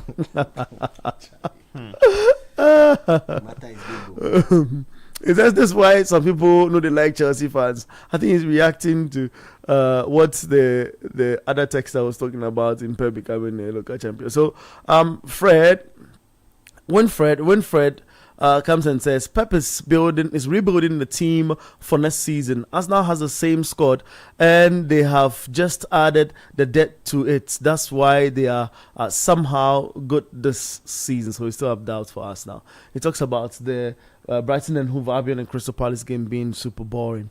All right. Charlie, the way our team is playing, like I want us to play the match every day. I think he's talking about Manchester United. So he has United forever. Charlie, you guys, you have to be careful there. The poll is still up. 65 people have voted so far. What will be the result of today's big match between Liverpool and Manchester City? So Liverpool win, Manchester City win, or a draw? Let us know. Then Edwin Kwakofi will be summing that up around 4. I'm certain the game starts at 4:30. Then we'll get into the City discussion too proper. Let me do the messages. We'll return to Manchester United and talk about the Carrick situation. I've been finding out from you if it's fair to say the Carrick ball, just 4 games into Carrick's tenure as Manchester United manager. Hi, this is GMT. Says, it is funny how Arsenal are playing their first final in like 5 years. That's fair. Hi, I'm Efia from Kumasi. Efia says, we the Ghanaians do not need any favor from Liverpool today. Their destiny is in their own hands. At the beginning of the season, Sunderland, Crystal Palace, Bournemouth, and Tottenham were all title contenders. Where are they now? A big win and a clean sheet to us. Like my coach said, we are unhappy that we didn't score from a set piece. Please, is Zubi better than our countryman Partey? Please, it's a big no. If you are, don't worry yourself, it's no, okay? Zubimendi is not better than Thomas Partey. What do you want us to look at? Numbers or what? Okay.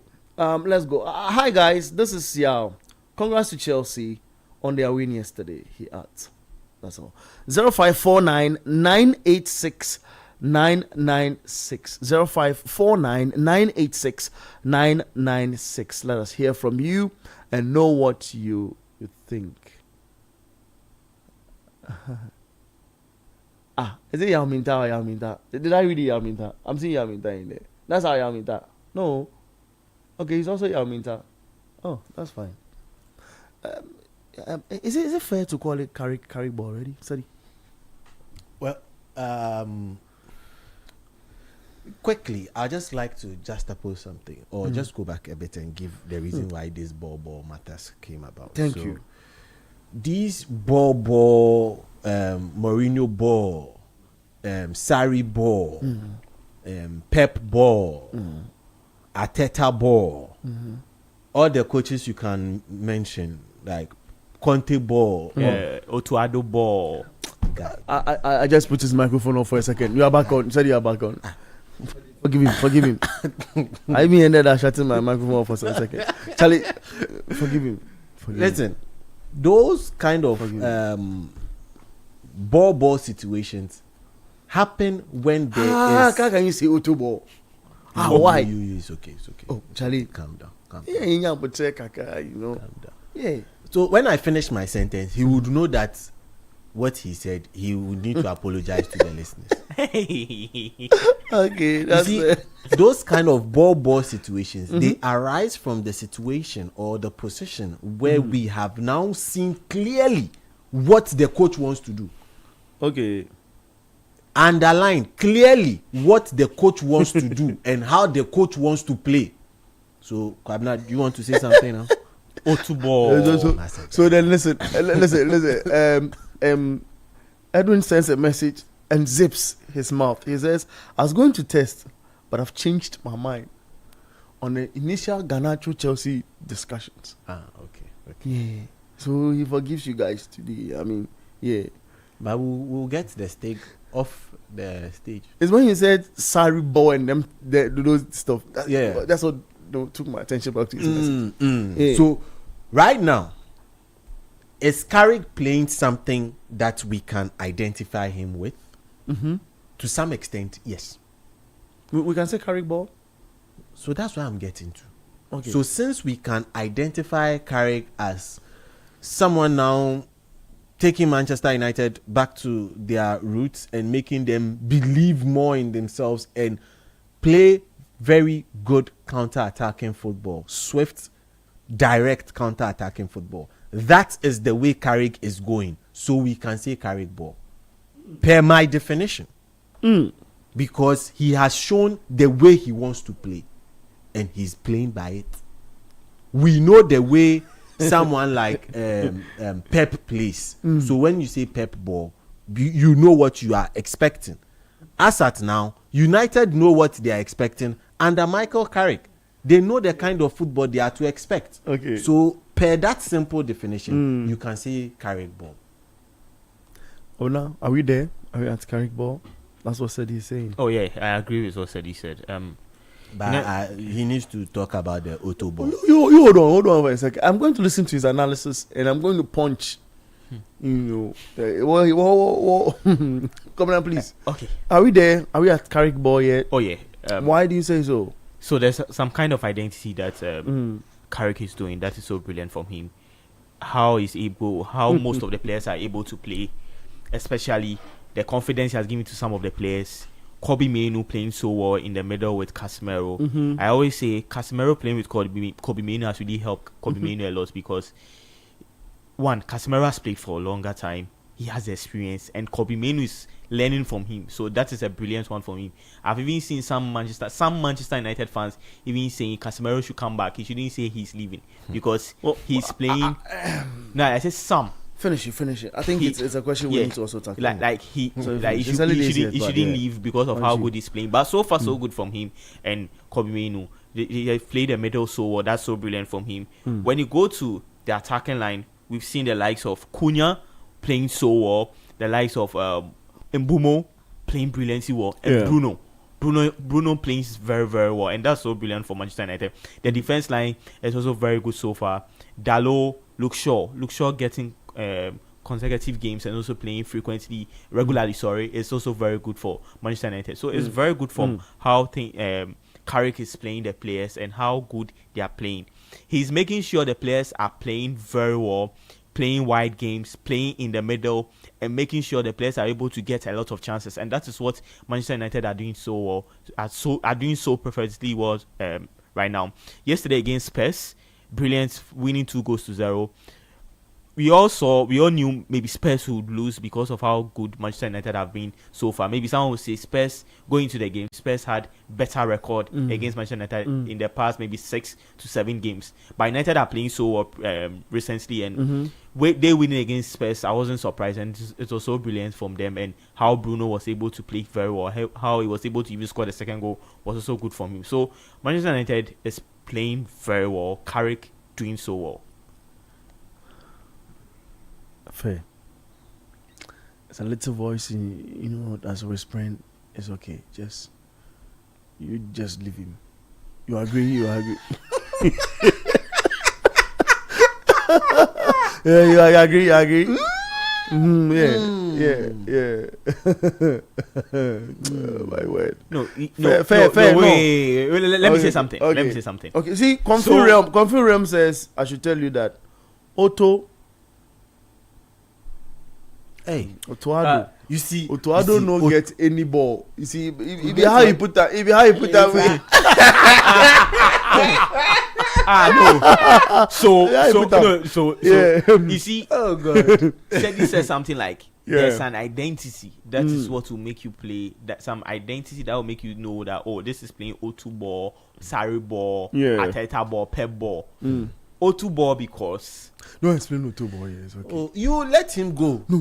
Oh, allow him. He's going. He's going. The show will be emotional. We don't want it. We don't where want he's that going to know it's it's okay. good. He should It's continue. It's okay. If you are saying there's a certain O2 ball, you won't argue with you. It's fine. The poll is still on YouTube. 72 guys have already voted.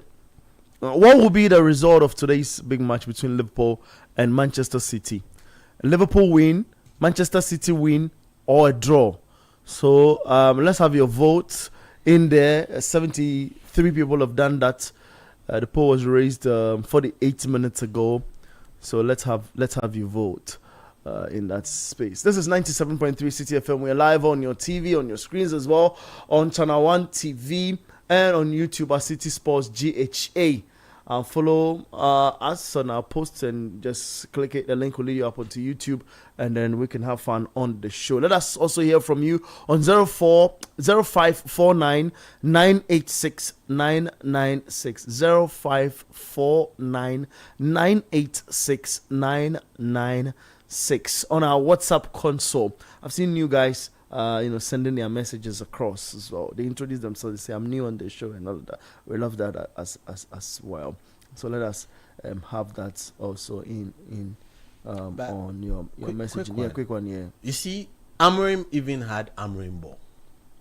How about now today? No, I'm just saying something. Okay. Amorim had an identity. Yeah, I agree. We all saw Amorim. But the thing becomes ball when, No, we saw it, it was being played. 3 back.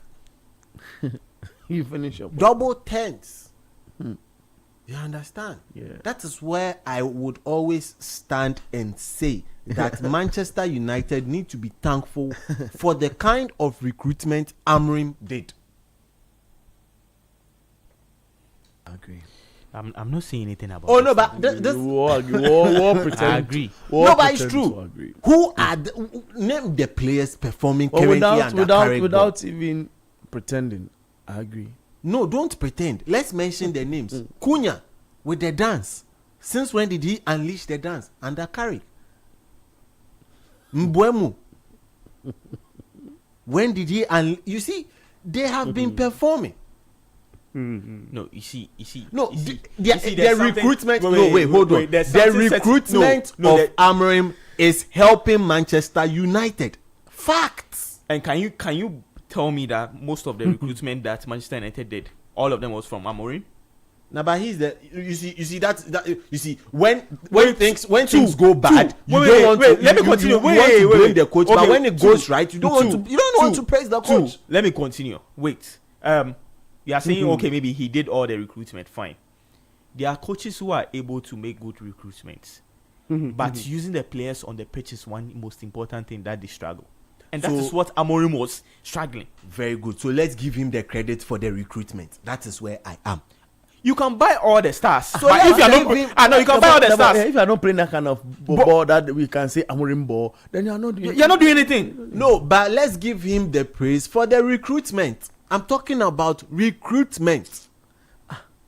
But recruitment. He brought in. Jose Mourinho brought in Kevin De Bruyne. I mean, he played under him at Chelsea.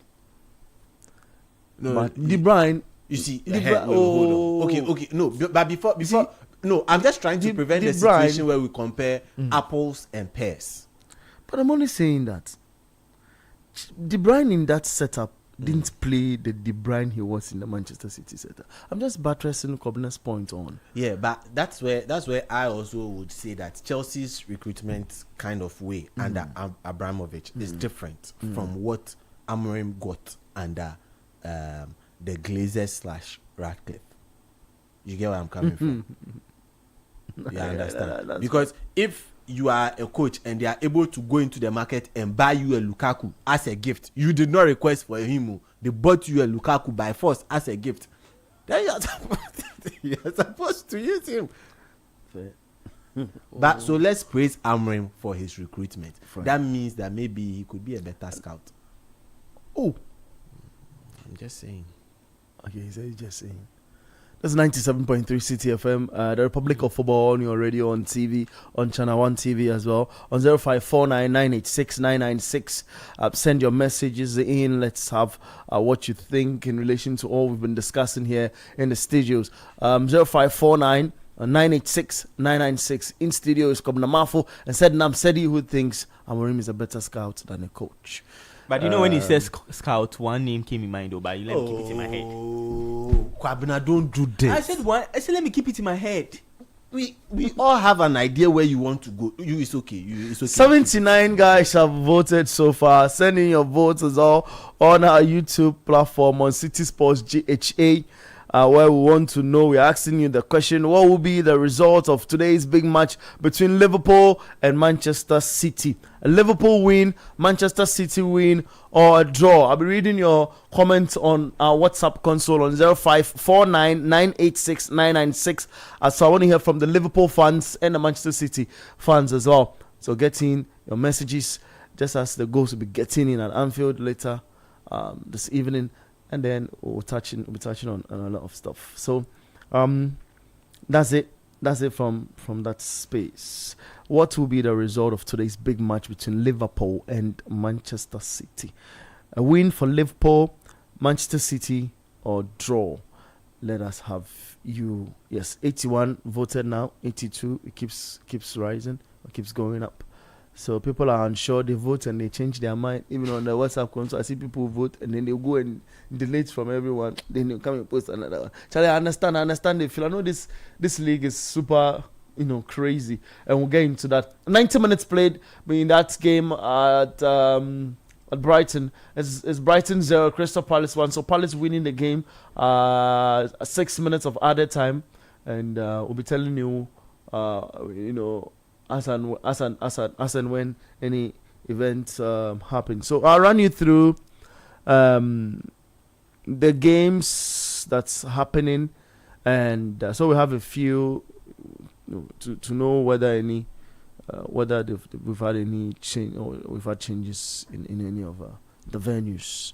So Lecce 2 now. Then this one needs they surprise me pass. Hey, we could just someone's wouldn't say. Yeah, they're having a slump. No, is that Ajimambedu instead? Is that Ajimambedu not Kojasama? Is it Kojasama? No, Kojasama also played. But it was mainly Ajimambedu that was. Kojasama, Ajimambedu, Asamoah. Lecce beating them by 2-1.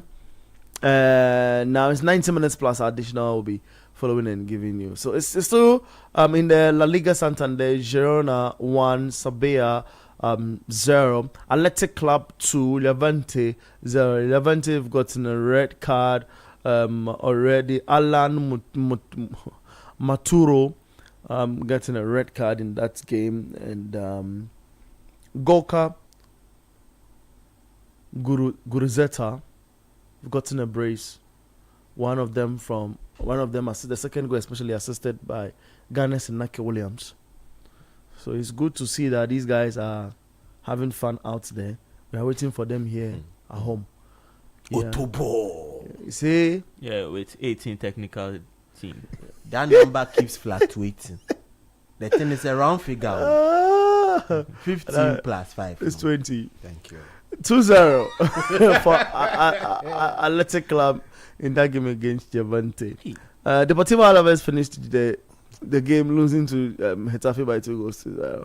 Yeah, so in the German Bundesliga at 4:30, Bayern will play against Hoffenheim. We'll touch on that game as the game unfolds from that end. That's why we've not mentioned, or we've not said a lot about that.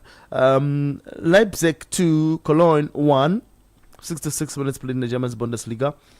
Nice Monaco is also 90 plus. In 0-0 in the French Liga. So that's the latest from that space.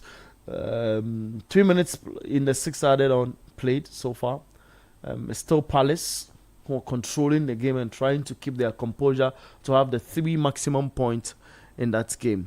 How would that leave the teams on the table. It will push Palace to 32 points. Palace had 29 points before this game.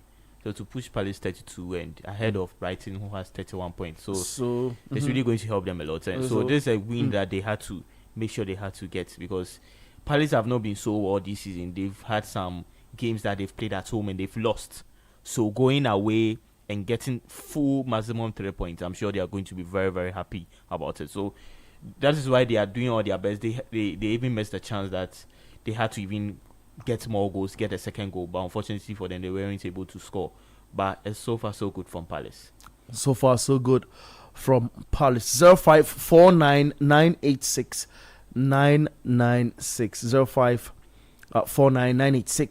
0549986996. Let's have you and have your say as well. Edwin has a message I want to read. Okay. This is a personal. This is something personal for me. So you want to read? No, I cannot read. We are listening with rapt attention. I cannot read that message here. But you can send your message in. This is 97.3 City FM. We're live on TV on Channel 1 TV as well. On YouTube at City Sports GHA. We're enjoying the conversation here in studio. Let us have your thought. Now let's shift our attention. In 4 minutes time, I wanted us to do the Manchester City Liverpool game. Yeah. Before we get into that, you mentioned something earlier, and I just want to bring everybody my attention up to speed on that. So Real Oviedo. The postponement. Thank you for reminding me. I forgot. So they are looking and exploring the avenue of suing Real Vallecano for that particular postponement. Why? So the postponement is because the pitch is bad. The postponement is say that again. This is not a Grass Sports Stadium situation. No. It is not. It's because it rained. This has been a situation for the past been lingering 3 months. See. Sadi, yeah, you say what's happening. So Real Vallecano. Yeah. Okay, the game is over. So Palace won against Brighton and Hove Albion by a goal to 0, right at the Amex Stadium. Yeah, the Amex Stadium. Yeah, right at the Amex. Palace win against Brighton and Hove Albion. Get on their bus and travel on the A23. The end of the A23 is always back. So you explain the Real Oviedo situation. So the Real Oviedo and Real Vallecano game was supposed to have come on yesterday. Yeah. And the postponement did not come. The announcement. Okay, sorry. The last time Crystal Palace won a Premier League game was on 7 December 2025. They were voting. That was when they went away to there's a problem in the club. Craven Cottage, and they beat Fulham by 2-1. Since then they've not won any Premier League game. That's a problem. So this is a big one. Oliver Glasner was complaining for a minute, wasn't he? He said he wanted players. They've given him players and he has won. Okay, so let's get into it. So Real Vallecano play their home games in the city of Madrid. And that's some 235 miles away from where Real Oviedo are stationed. Now, Real Oviedo traveled together with their fans because the game was supposed to be on Saturday, 2 p.m. 12 or 2 p.m.? It was 12. Okay. Now, they get to... So, 1 p.m. Ghana time. 1 p.m. Ghana time. So, they get to the place and they get to Madrid, and the postponement comes at 10 a.m. local time. 10:30-ish local time. That's when the postponement came. Now, Real Oviedo feel hard done by it. The game was at 1 p.m., 1:30 p.m. And who was traveling to whose space? Real Oviedo. Kwesi Sibo's team. Yeah. Traveling to Madrid to play Real Vallecano. And then the game gets postponed at... Official communication comes through at 10 a.m.-ish. Literally, basically, that's when they have to be doing their post-match, pre-game meetings and all of that. Yes, so that's what happened. And then Real Oviedo are saying that no, you guys know the state of your pitch. Your pitch, your own players, the Real Vallecano players have been complaining about the pitch, and the La Liga thought that they would have had enough time to replace the surface. So the pitch is not good. They are not looking at replanting grass or anything. They said replace the entire surface. They could not get that done. And then that goes on, and then the postponement comes late on.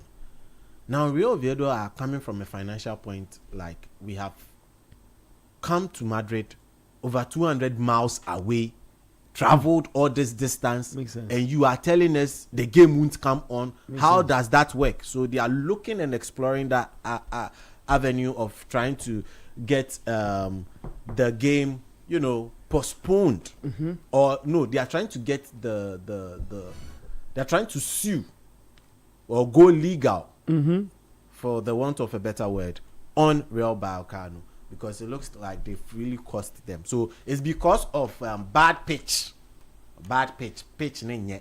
Okay. Yeah, because of bad pitch in Madrid, which belongs to Real Vallecano. That's fair. I see Erling Haaland speaking to the media. I want us to get a bit of that if possible. Hold on, guys. I'll be back. No, I think we need to don't think about just what you asked. I think we need to focus on ourselves, what we can do to try to gain one more step and work as a team, because in the end that's what we need to do, because it's a team sport. So the goal machine, we've gotten 20 goals so far. Thinks they need to play above themselves to grind a result. Interestingly, it's at Anfield, not at the Etihad, but they want to do a good job. So that's Erling Haaland you just heard from, bits of that. And I read a post I don't want to believe, said he was having a joke with Antoine Semenyo, where he says, maybe it's not good I say this on radio, so that's fine. The joke I know about it is coming from my top scorer's boot. That's what you know. Yeah. Okay, then. Currently, the top scorer's award will be going to own goals. What are you talking about? No, because own goals is leading the way. They've scored 28 own goals in the EPL this season. Haaland has, I think, 21 or 20, and so then I got Thiago has 17. Why not talk about his positives? No, I'm saying positives. As it stands, own goal is leading the way. Fair. Yeah. Arsenal have benefited a lot from that as well. A couple of teams have benefited a lot from that. Why is Kwabena smiling? It is Arsenal's third highest scorer. Okay. Yeah, own goals is Arsenal's third highest scorer this season. Why are you guys mute? Nobody's mute. Okay. We are here. We are still here. Wonderful. I want to read your messages on our WhatsApp console. So let me just get into the messages. I'll read them, and then I come back to the guys. I'll open the lines for you to react, but we have to get into the City analysis first. I'll tell you who is starting, then we'll get in that. Manchester City to win, Semenyo to score, a big win for Chelsea. Good job, City FM. Dr. Howe from Boteman, he adds Otto ball and begins to laugh. I understand the laughter. Otto will shock everyone, I promise you. Ew. Liverpool win by 3-2. Mensah from Nsawam sends a message. Good afternoon. You know Mensah? No, but I know where the prediction is coming from. Okay. Good afternoon, host. I'm for Arsenal, but I disagree with the fact that he's edited it in. I disagree with the fact that Kobe Menu is learning from Casemiro. Hey, are you sure? Kobe is a natural talent who has not been given a chance, he says. He now has. John Boat from Sakumono. Guys, I don't agree to the part he says he's not learning from. That guy is a 5-time Champions League winner. Yeah. Casemiro. Yeah. So if you say Kobe is not learning from him. No, you see, Kobe has his talent already. He's very good, but he needs to grow So he needs to get someone who will be able to. You can have a talent, Yes. but you need to learn from somebody. That is it. We the fans of Arsenal can't make Liverpool. Can't make a Liverpool man. We the fans of Arsenal can't make Liverpool man. I don't understand your message, Michael from Kotobabi. As I say, you want to say he doesn't want them to win or to be on their own. Okay, so Arsenal fans can't let the Liverpool man be on his own. It's up to them to do what they want to do. Whether they win or draw, they care less. He adds. He said they won theirs yesterday, so they're okay. The league is already in their pocket. Michael from Kotobabi, indicate. Good day, please. This is Dennis from Oyarifa. Amorim cannot be credited with the recruitment or signing we currently have. We currently have a board at United, and he believes that they decide the direction of the club, and the direction the club wants to go, and choose the players that they want to sign for the team. Amorim wanted Oli Watkins, Dibu Martinez, but the board opted against it and got Lamont and Sheshko, respectively. He adds. Hi, my name is Al Hassan from Kisiman Junction. Michael, Carrick ball has come to stay, and we the Red Devils are gradually waiting patiently to win the EPL this season under Michael Carrick. Hey, Al Hassan.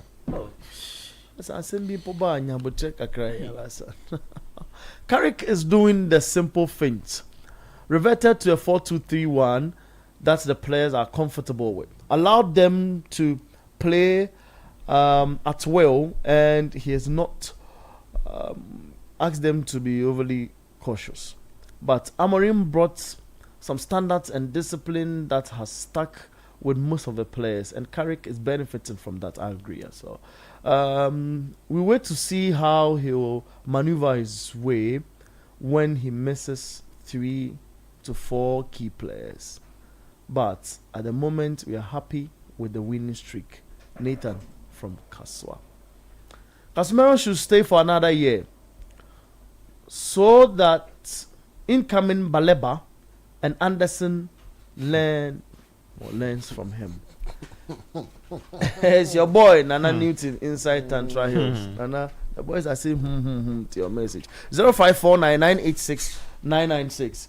We'll go for a break and come back and talk about the Manchester City Liverpool game. Now let's look into the confirmed 11. Alisson in post for Liverpool in the 4-2-3-1 formation. Kekes, Van Dijk, Konate, Szoboszlai, McAllister and Gravenberch in the middle. Florian Wirtz number 10 position, Salah on the right, Gakpo on the left, and Ekitike up front. For Manchester City, Donnarumma in post, Nunes, Kushanov, Gueye, O'Reilly, Rodri in the middle, and Semenyo on the right, Silva, Mamouche, Ednori, and Haaland in a 4-1-4-1 formation for Manchester City. So that's how events are for City. Guys, you want to react quickly? I want to go for a break. I see you people pointing fingers and all of that in the spaces. This is Pep doing what he did last weekend. So hold on. Let's go for Arne Slot's stuff. We'll be back. Let's Liverpool's manager Arne Slot. Players better able to be able to play in this schedule we are playing. Again today, 14 players, outfield players may be available for the so many of time this season. The same ones that have to play, but if you compare it with 3 or 4 months ago. The biggest improvement I see is players are more ready for Premier League or the combination of Premier League and Champions League with the intensity we have to play in. So today will not change my mind about that, but it can definitely tell me that I was right. What sort of game do you want it to be today? Does it suit you if it's quick, if it's intense, if the tempo's high? No, it's difficult to say before the game because I think both teams are well in so many phases of the game. So I think we have both shown that we are very good in ball possession. Both teams are able to create a lot of open play chances when they're in ball possession. Both teams want the ball. as much as possible. But both teams have also shown that from a high press are a threat as well. And and if you look at the attackers that are playing on both sides, I think we can all understand that a good and proper counter-attack can be really dangerous on both ends as well. That's Liverpool's manager Arne Slot. We've discussed this initially in relation to how the counter-attack will flow for both sides, with one having a defense that's strong and the other having a jerky defense. So all will pan out for us to see the true revelation, in terms of play today on the pitch. But for City, guys, I want us to go on a break, but I just want us to touch briefly on this on the formation. The City formation, I feel would move from the 4-1-4-1 a little into a certain shape. You were discussing something of it. Yeah. So sorry. Yeah. So I just feel like with City's formation, we will see more of a 4-3-3 formation from Pep Guardiola. Okay. I know in pushing to the left back position, and the midfield will be Rodri, Bernardo Silva, and O'Reilly playing in the middle, and we'll have a 3 attacking players of Omar Mahmoud playing on the left hand side of attack. We'll have now Helen Hanna playing as a number 9, and we'll have Antoine Semenyo playing in the middle of the front three. Yeah, and then Semenyo on the right. For you, we'll have a 4-3-3 formation from City. All right. So we'll get back and talk more. But for Liverpool to remain at 4-2-3-1, as I indicated earlier, but I feel Liverpool have gotten a huge or a strong defensive forward when you compare to City's. Maguire is now learning in that fold, and we'll get to talk more about it. We'll go for. When you're back, we'll talk about, because I was happy about City's bench. Ruben Diaz is back, so I'm sure he's really going to help them. All right. Let's go for a short break. We'll come back in studio and talk more.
break. Let's get into our discussion. The Republic of Football on Channel 1 TV. Let's get to listen to Pep Guardiola, the Manchester City manager. To ignite the fire that everyone has to do it for many, many years, every 3 days, for many, many years, every 3 days. This is a big task for all the managers in a long period.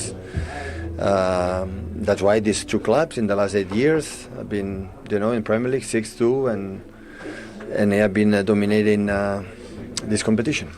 Bernardo plays and is captain. How important is that experience of this fixture? Because you've got a lot of guys who might have played against Liverpool, might have played at Anfield, but not for City, not as part of this rivalry. So is having him fit hugely important?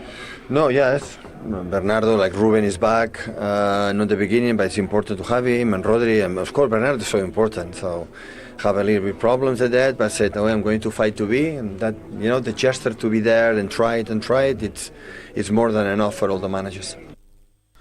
All right, so I know you didn't hear Sedi, don't worry.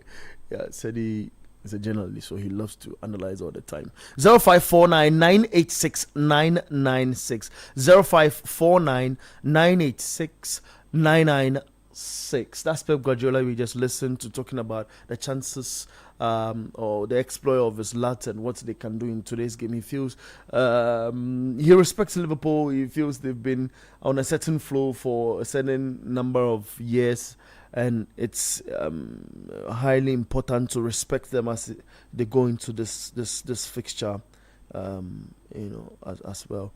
Guys, we spoke about the two teams and what they are able to do. Now, I know you've won an eye, sort of an eagle eye, on the Kotoko Iduana Stars game as well. That would be a topic for another day. That's fantastic. But, you were highlighting the bench and the players. You're, pushing our attention there to some individuals that you feel are back on bench and would help us. But before you get into that, the polls have gotten to 82 votes. I want Edwin to end the polls, and because the game is starting at 4:30, and then we will announce your decision and what you. Oh, Eric Chineboa to why? Say Sedi and the word. Okay, so forget Bellyman. Belly allow Sedi be. He says so the poll. Here's your result. Let me announce the result, then to help in your kind of analysis you want to make this after. Okay. So we're asking the question: what will be the result of today's big match between Liverpool and Manchester City, which is in about 8 minutes time? 8 minutes? Is it 8? More than 8?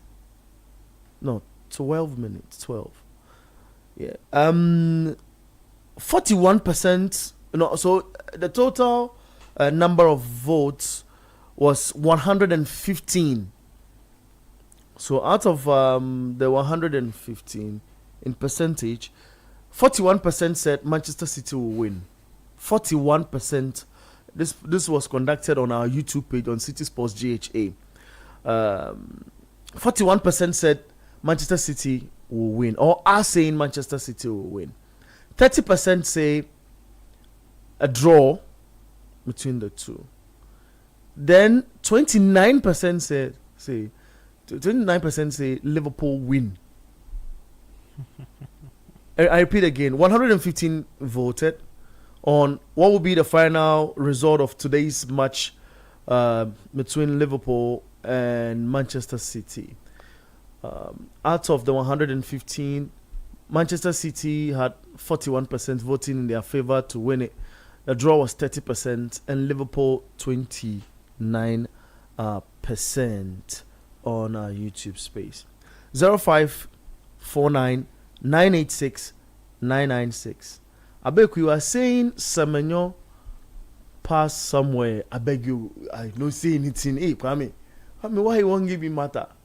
How you see anything? and Confurion was asking you, said a question that he says, are you by the statement you made earlier on saying that Lukaku is a bad player? No, I didn't say Lukaku is a bad player, and I haven't said that. I was just saying that Lukaku was purchased forcefully for Thomas Tuchel. The guys are saying you and agenda is like 5 and 6. No, that one it is Ludu. 6 Ludu. Okay. Dodu says the Carrick ball be Bruno, Cunha, Dogu, Bruno, Cassie, Cunha, Menu, Cunha, Bruno. This is called the Bermuda Triangle Carrick ball. Hey, United fans. So it was meaning good they were not winning. No. Hey, it was good. Now I'm saying I'm not part of those. Fair point. It's okay. It's okay. So there's a lineup. We were talking about the bench of Manchester City. Yeah. You say who and who is back, and you think those lads coming back gives Pep more options to throw players into to get an important win. Oh, there's one good thing about City, maybe in today's lineup. When you check their bench, at least today they have a stronger bench. The likes of Phil Foden is on bench. Ryan Sheki, Tijani Rangers. Now Ruben Diaz is also back. Nathan Ake. So they have a lot of players that they can come in to change the game, and that's so brilliant from City.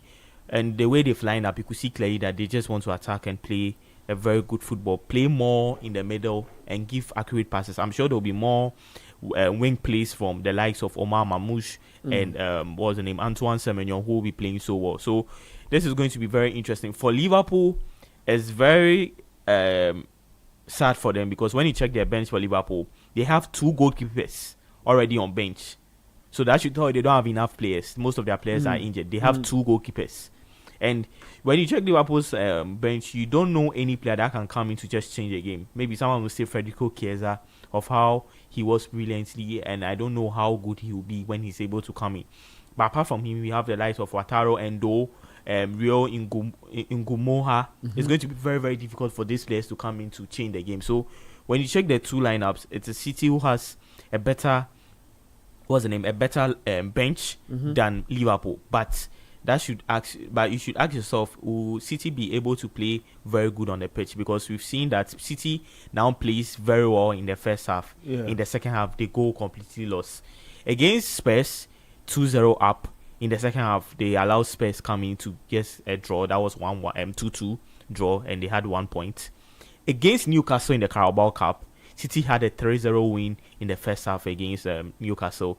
In the second half, they were completely lost again, and because they had scored 3 goals already, Newcastle weren't fortunate, and they just scored 1 goal in the game, and that made the game 3-1 win for City. So City played so well in the first half, and you could see this is not the only game. In the other games, or you could see they played so well in the first half. In the second half, they struggled a bit.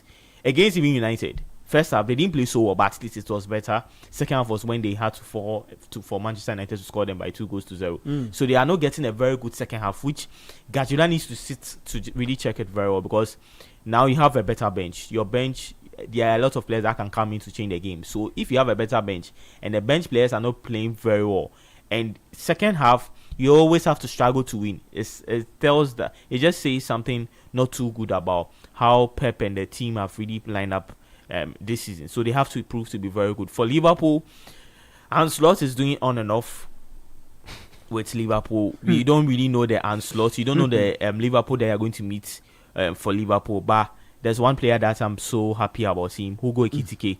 How he's been able to play so well for Liverpool. He's the only signing so far this season for Liverpool who has played so well, and that's so brilliant. He's proven why he was called. People called him, I don't know, Fernando Torres. Yeah. I don't think No, me. No, me. I'm just, and he answered to it that it's a bit too fast. It's too fast. But he's playing so well for Liverpool so far, and that's brilliant for him. He's able to dribble very well, able to score goals, and that's brilliant for him. But this is going to be a very interesting one from both sides. Great. 97.3 City FM. We're live on YouTube at City Sports GHA and on your radio on 97.3 City FM. Sedinam Edmond in the studios together with Kobna Malfo, and I am Bernard Abekoch. You've gotten technical assistance indeed from Daniel Kwashi. And we want to know where you are sending the messages from. Add your name to it as well, and we'll be reading all of the messages for you. In about 5 minutes, it would be Liverpool up against Manchester City. I told the guys, this man, he has a sniper way of entering the studio. Yeah, I've told you. Yeah, he's a friend I know very, very well. You see, yeah, I'm seeing the man is representing his fugu properly. Yeah, man. And diabolically, they were trying to they were saying there's going to be another dance. Yeah. It's Tottenham Hotspur. You don't dance on Tottenham Hotspur. Oh, hey. The next dance will be at the bridge. We are telling them. We are telling them. Yeah. Them bridge now. You be bubu na sisem running. They catch you play in your field. Me na me catch you. Them bridge ya. Yeah. You be bubu. But what back mo bridge for what you want to do why but now air to stadium DIC bridge am from a papa boy to me bubu no go where the papa boy to me bubu no go from ebe the or a stadium there to bridge yeah don't let him push you into this. A bridge is a bridge. The next dance that one enya pick you. Hey, a francophone enyom bia me pede omon fanto o mame. Hey. On the francophone work was sudden. Yeah. Abutala. Christopher Newley. Messi Abutala. Okay.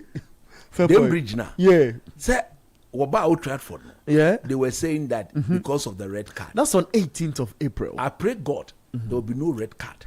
Yeah, 18th of April at 2 11 v 11. 18th of April. That's yeah. 11 v 11. Chelsea, Manchester United. That time, Casemiro will be getting closer to his Manchester United exit. True. That is where he will get everybody properly reminded that what can it do, Papa? Casemiro, dabe no obey.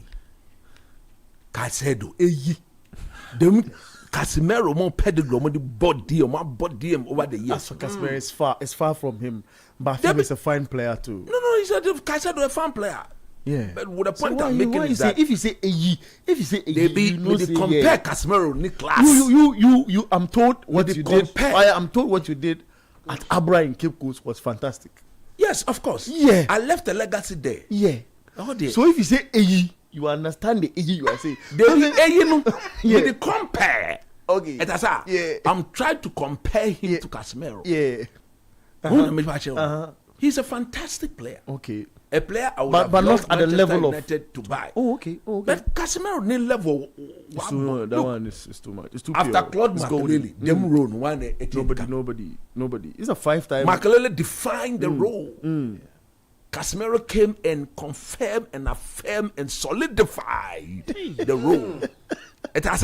Yeah. Casemiro was Shazi. She said Carlos Nkomo Baleba was Shazi. True, I heard one of the texters say that Casemiro should stay 1 year. Yeah, so that when Baleba comes, they will learn. Baleba and Anderson now on pedal bet will pay 350,000. Yeah. So Beji 150. No, 150 taxes will reduce it to. So Beji dia no ontena. And yes, sir. Baleba will be sharing clip. Yeah, na be share na that. No honeyman or Johnny. Obobon easy amaye.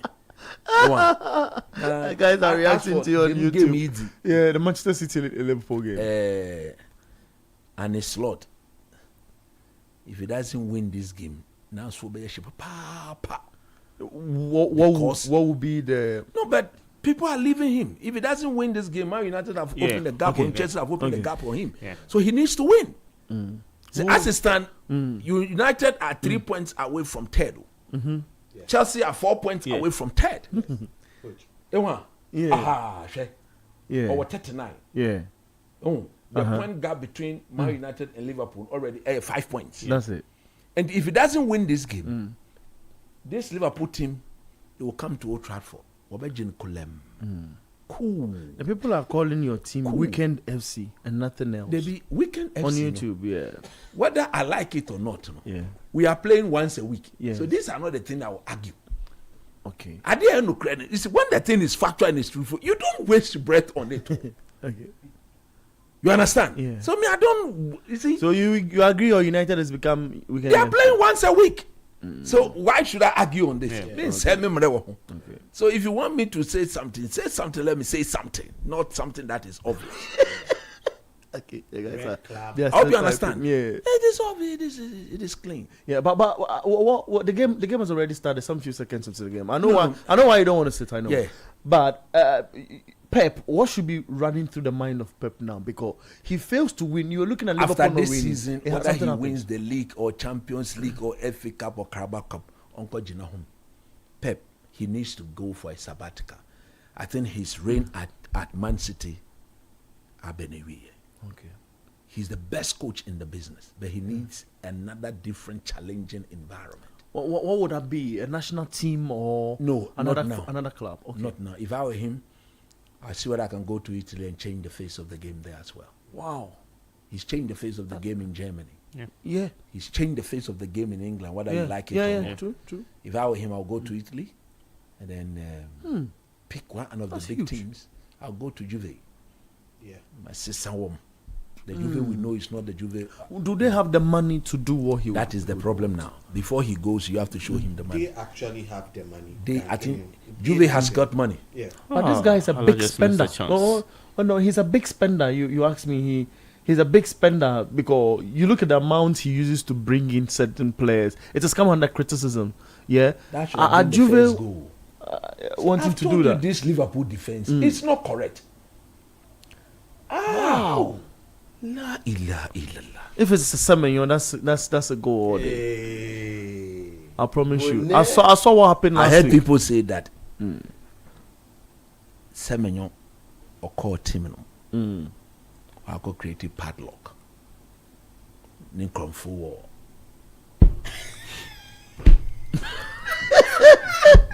I don't know what you're saying. This yes, I don't know. On said Drogba Yebi. Yeah. Drogba. Yeah. For as long as he remained at Chelsea. You tore Fernando Torres. When Fernando Torres was bought, he came to Cote d'Ivoire. Yeah. Okoepono. Yeah. And not number 9 jersey no. And not lock. Since Drogba did that, have you ever seen any number 9 Chelsea player or board now watch number 9 jersey? No. He has never seen his face. The guys think you are doing agenda. Will have to go to the sea. The guys think you are doing agenda. This thing you are doing, they say it's an agenda. Agenda? Yes. You see, this is not the first time I'm saying this. I've said this several times, and people seem not to. But you look. From Fernando Torres, look, if there was anybody who could have outlived and outscored Drogba at Chelsea, it should have been Fernando Torres. So what happened to him? I mean, even empty net. No, I'm going to. Yeah, it's true. I mean, yeah, with what he did at Liverpool, he should. The padlock cannot be located.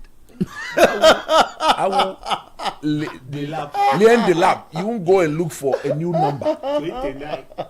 Because number 9 said, how many goals in Washe? It will league by force, and yet true in on to me. Guys, that's Coach Christopher Nimley. You'll later encounter him on they should wait for me scorecard on scorecard on TV. Yeah. Scorecard, maybe be able to 2 years. Yeah, man. Oh my God. He's a gentleman you will love, honestly, Coach Christopher Nimley. A fine gentleman. You would always love. He's gotten this special energy and all of that. And we're always super excited when we have him in studios. It's Liverpool 0, Manchester City 0. 4 minutes played so far, but City controlling the game at every length. So we'll keep you on like that.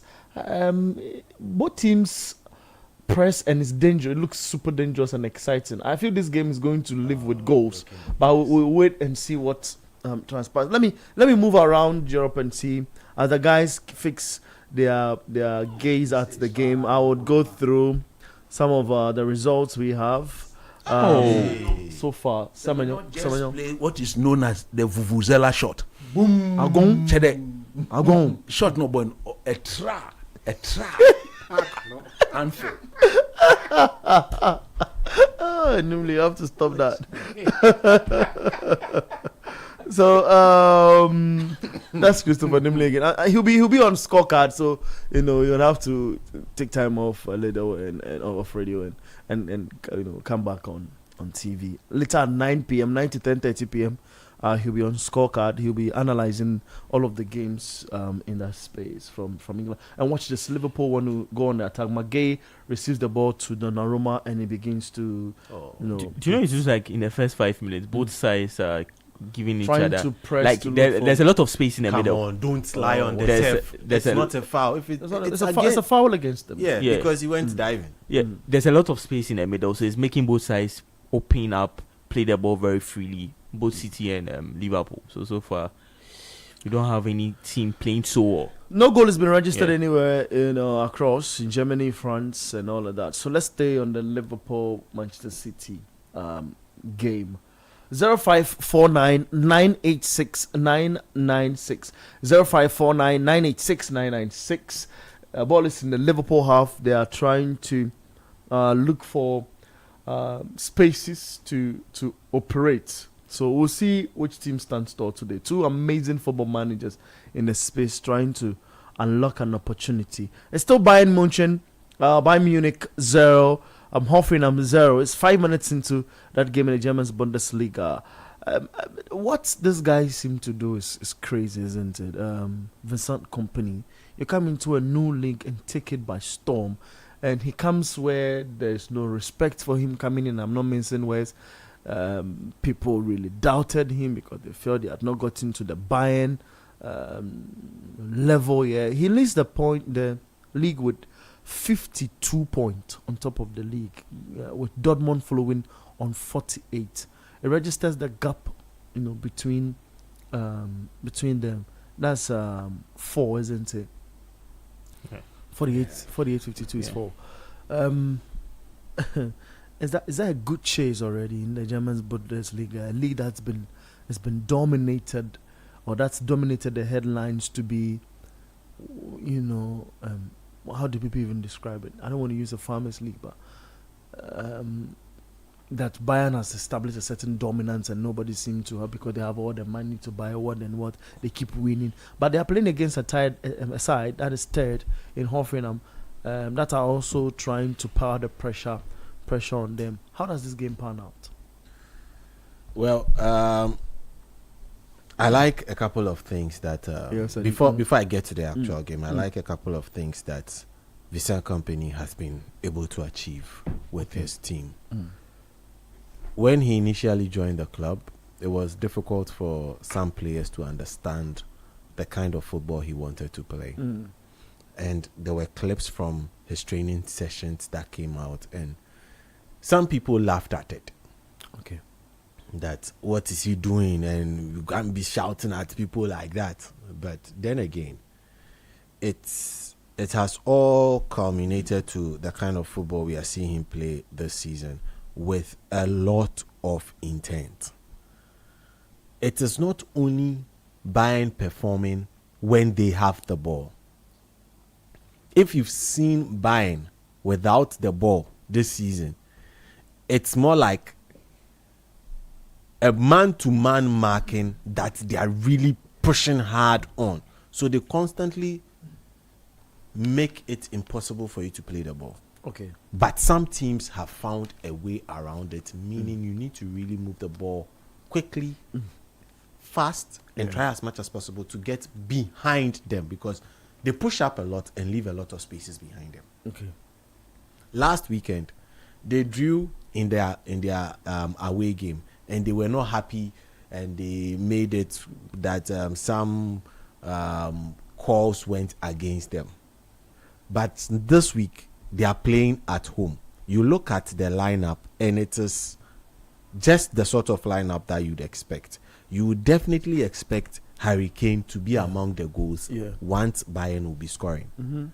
You've got Luis Diaz, who has been phenomenal since joining the club. You've got Olise, who has gone into his own and is constantly in the mix somewhere, given some assist or goal numbers. He's one player that for me has been slept on. Let's forget the league he plays in, because you can only be the best against your opponent, whoever is put in front of you. Are they performing in the Champions League? Yes. So then Olise is actually a very good player. Olise should be in that conversation when we are comparing right wingers.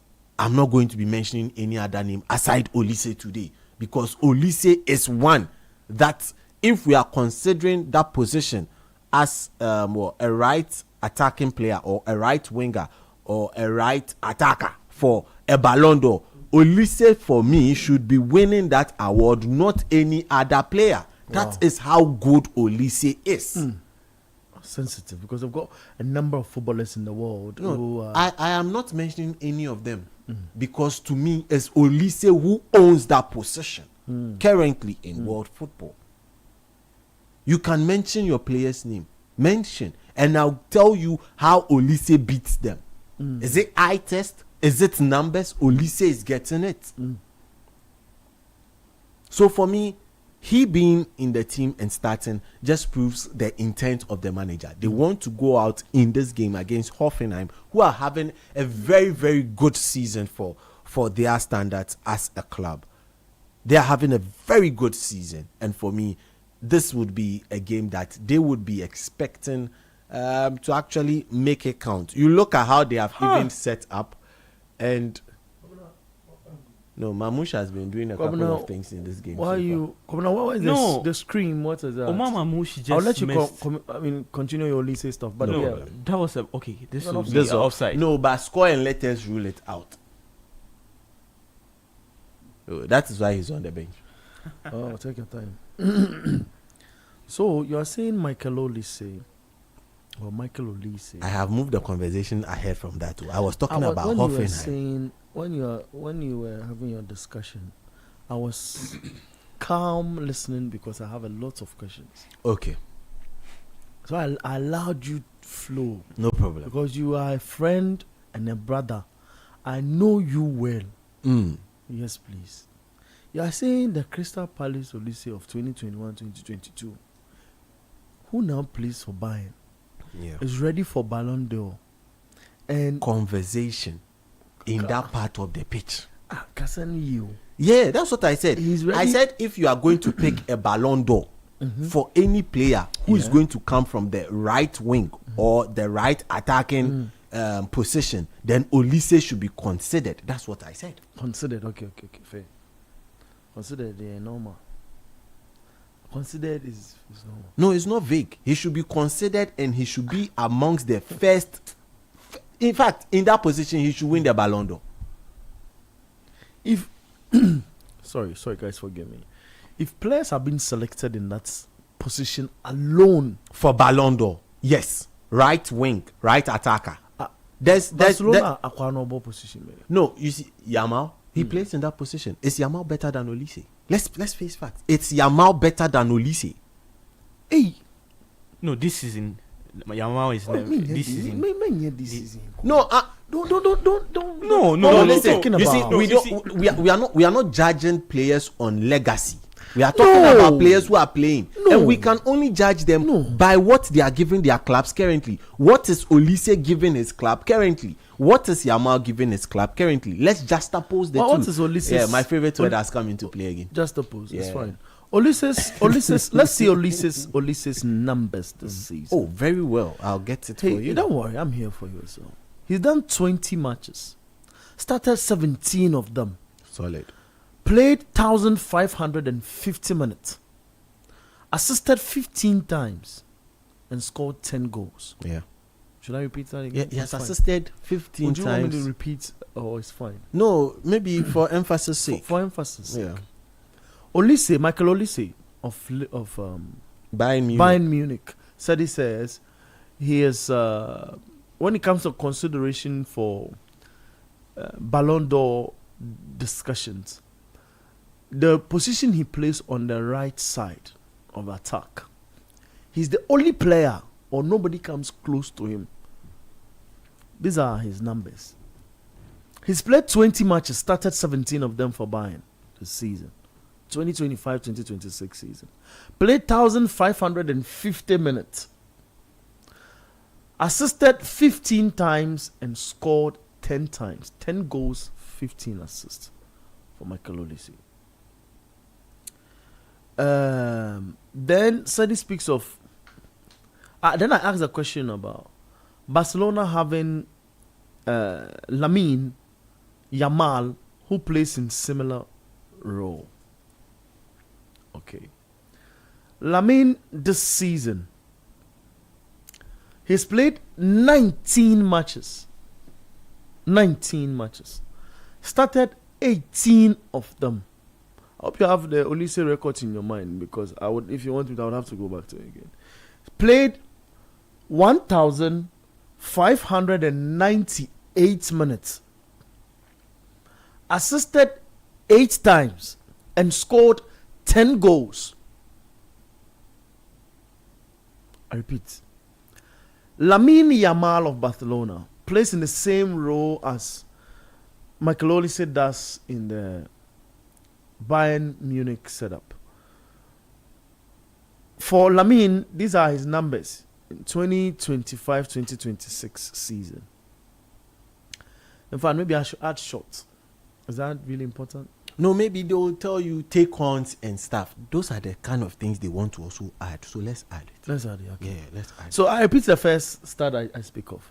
He's played 19 matches, started 18 of them. Lamine Yamal played 1,598 minutes, assisted 8 times, and scored 10 goals from 80 shots. 80 shots. He's gotten a 35% shot accuracy when you do his seasonal map for the number of games he's played so far. That's what he's done. Scored 2 penalty goals from that, if you want to know. And has had 781 successful passes. I actually want to touch on dribbles or something like that. Successful dribbles. He's done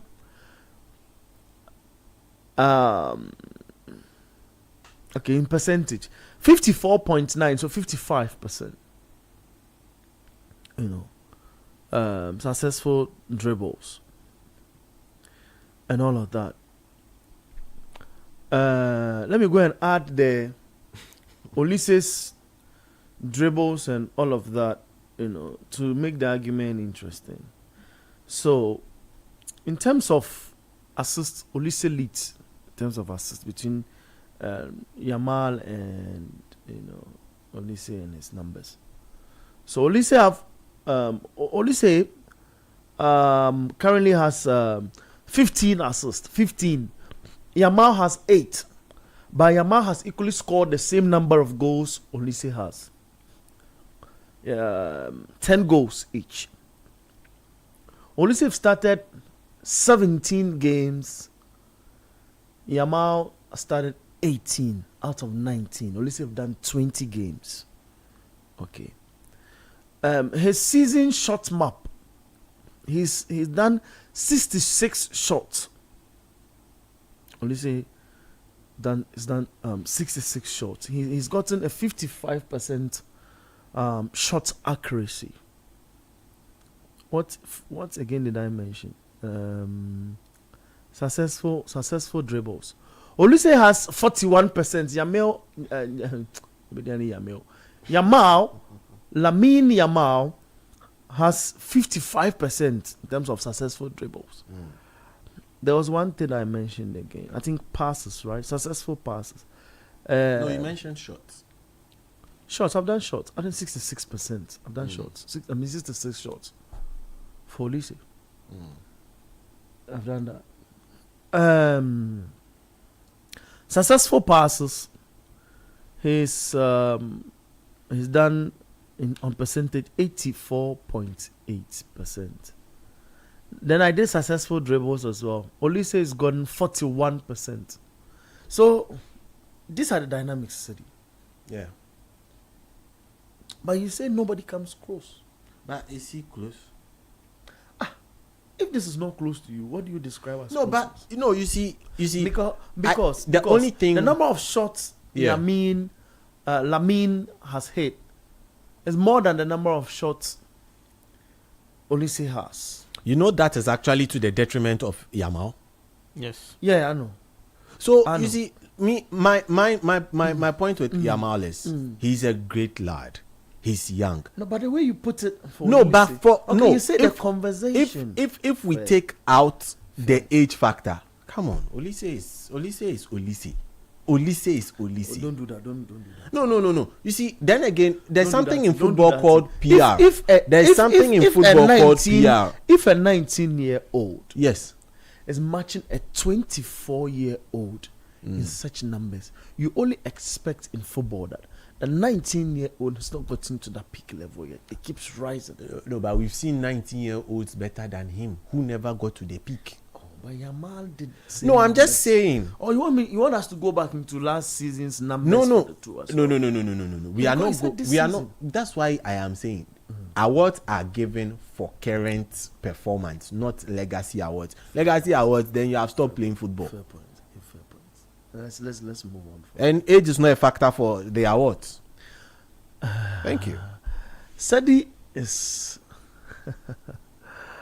The argument is building up. Say, Abeku again. Hey, no, I'm just. Oh, don't. People are thinking I've got an agenda against you today. And, that's not what the picture. That's people are seeming to want to paint. 0549 986 996 on our WhatsApp console. Manchester City nearly scored. It's 21 minutes in that game. We just decided to bring decided to bring the Olise argument in to take our attention off a little. It's 21 minutes played. Liverpool 0, Manchester City 0. Yeah, I want to open the lines, but let me just finish these messages. Did Messi? Okay, the boys are arguing there. Someone said, let Yamal come to EPL, then we can rate him well. But has Olise played in the Spanish La Liga yet? No, but he has played in 2 leagues. The Premier League and the German Bundesliga. Fair. How many goals has Olise scored in the EPL? Then Sweet Kwame again comes and said, did Messi play in the EPL? Messi played in La Liga and moved to the French Liga and the likes. Yamal has no take on more than Olise. Olise wasn't the best young player in the APL when he was playing. You see, that's the point. I'm not talking about the age factor. I have said that we should take away the age factor. We should take away the age factor. But we can't take away age factor in football. So you know this. No, because you know this, but for the purposes hold of on. this Olise is 24. If we are going to say that Olise was not, that is past things. So past things. Okay. Past glory. But even this, look, the kind of football we have seen. The attackers' goals and assists is important. I understand Olise has gotten 15 assists. And Yamin has gotten Yamal has gotten 8. Yeah. But the number of goals is the same 10. One person has played one game more. The other is playing currently. Oh, let us not do this. No, we have not done anything. No. Let's go. Let's one go person. Let's we are missing the point that one person has also played one game more. We are finishing the City game, so we are here. So we are here. So let me activate the lines, and as we analyze everything together, because Bayern is playing, it's the reason why Sadi is bringing the Olise argument also into the picture as well. And is 24 still young? Is he still young? 24 is when you are getting to your prime. 24. That's true though. Yeah, 24 is the last age for Chelsea to sign you. After 24 they don't sign you. It is the Chelsea. It is not me. If not for Chelsea would have had Osimhen. Why are you? Prekasa Kwame, aristocrats from Kaswa, Old Barrier says, winning the Premier League will only be a miracle, but Carrick is doing well. Liverpool 1, Manchester City 2. He adds. Meanwhile, City are attacking, and this looks dangerous, but nobody gets to it. It's still 0-0. But City are creating a lot of chances so far. They've had a lot of chances in the game so far. Liverpool are just misplacing their passes. They are not getting their passes accurate so far. And City are getting the chances, but they are not able to do the most important thing in football. That is to score a goal And that's so surprising because if it continues this way, that is when Liverpool might grow and just get a chance and they might score. So City needs to really improve on their goal scoring opportunities because they are getting a lot, but they are missing a lot of them too. Great. Because so far, City has 6 attempts, Liverpool 0. And City are not... This Liverpool target. Okay, didn't get the target. It was Mo Salah, and he nearly knocked one into the... Nearly. Yeah. Maybe the keeper. Look, the keeper got a touch too. We are talking about nearly in football, then a lot of nearly so. Okay, the keeper didn't even get a touch. Yeah, nearly. No, it touched the gay. A defender. Yeah, the defender. They are going nearly. It's fine. I take my and words. a lot of nearly. I take my words. And Martial nearly became Ballon d'Or. See, I'm not forgetting your Olise Yamal argument. No, not at all. So you hold on. No, you hold on. We need to even throw Esteval into it as well. If you want to bring the age factor, then let's throw Esteval into it. No, we are dealing with numbers. Football is gotten nothing. But Esteval has gotten numbers as well. Esteval has gotten numbers. You want us to get into that? No, I'm saying. No, I'm saying you want us to get into that. Yeah, because the Chelsea fans will come for me, so I want to involve them, Perko, at once. Let's get into it. That's my guy. Why are you? We are talking about numbers. All of a sudden, you want to talk about age. And you want to bring Esteval. Is it your own PR machinery or something for Esteval? Because I don't get how Esteval. What has he done to have come close to this discussion? No, he has the age factor. No, we can't. If it is age only, good. That you then if we are going to go by numbers, Olise has more numbers than Yamal. Case closed. Esteval. This season, 2025-2026, for Chelsea, he has played 18 matches. Started how many? The others you mentioned. Oh, my man, my man, come on, I'm here for you. Wonderful. He's had 18 matches. Started 9. Esteval, 9. Played 678 minutes. Assisted 2 times and scored 2 goals. He doesn't qualify. He's out of the picture. Wonderful. Let's get into Adam. He said he just wasted that time. Dr. Amui from Castor says Olise's numbers this season beats. Hey, but Roma.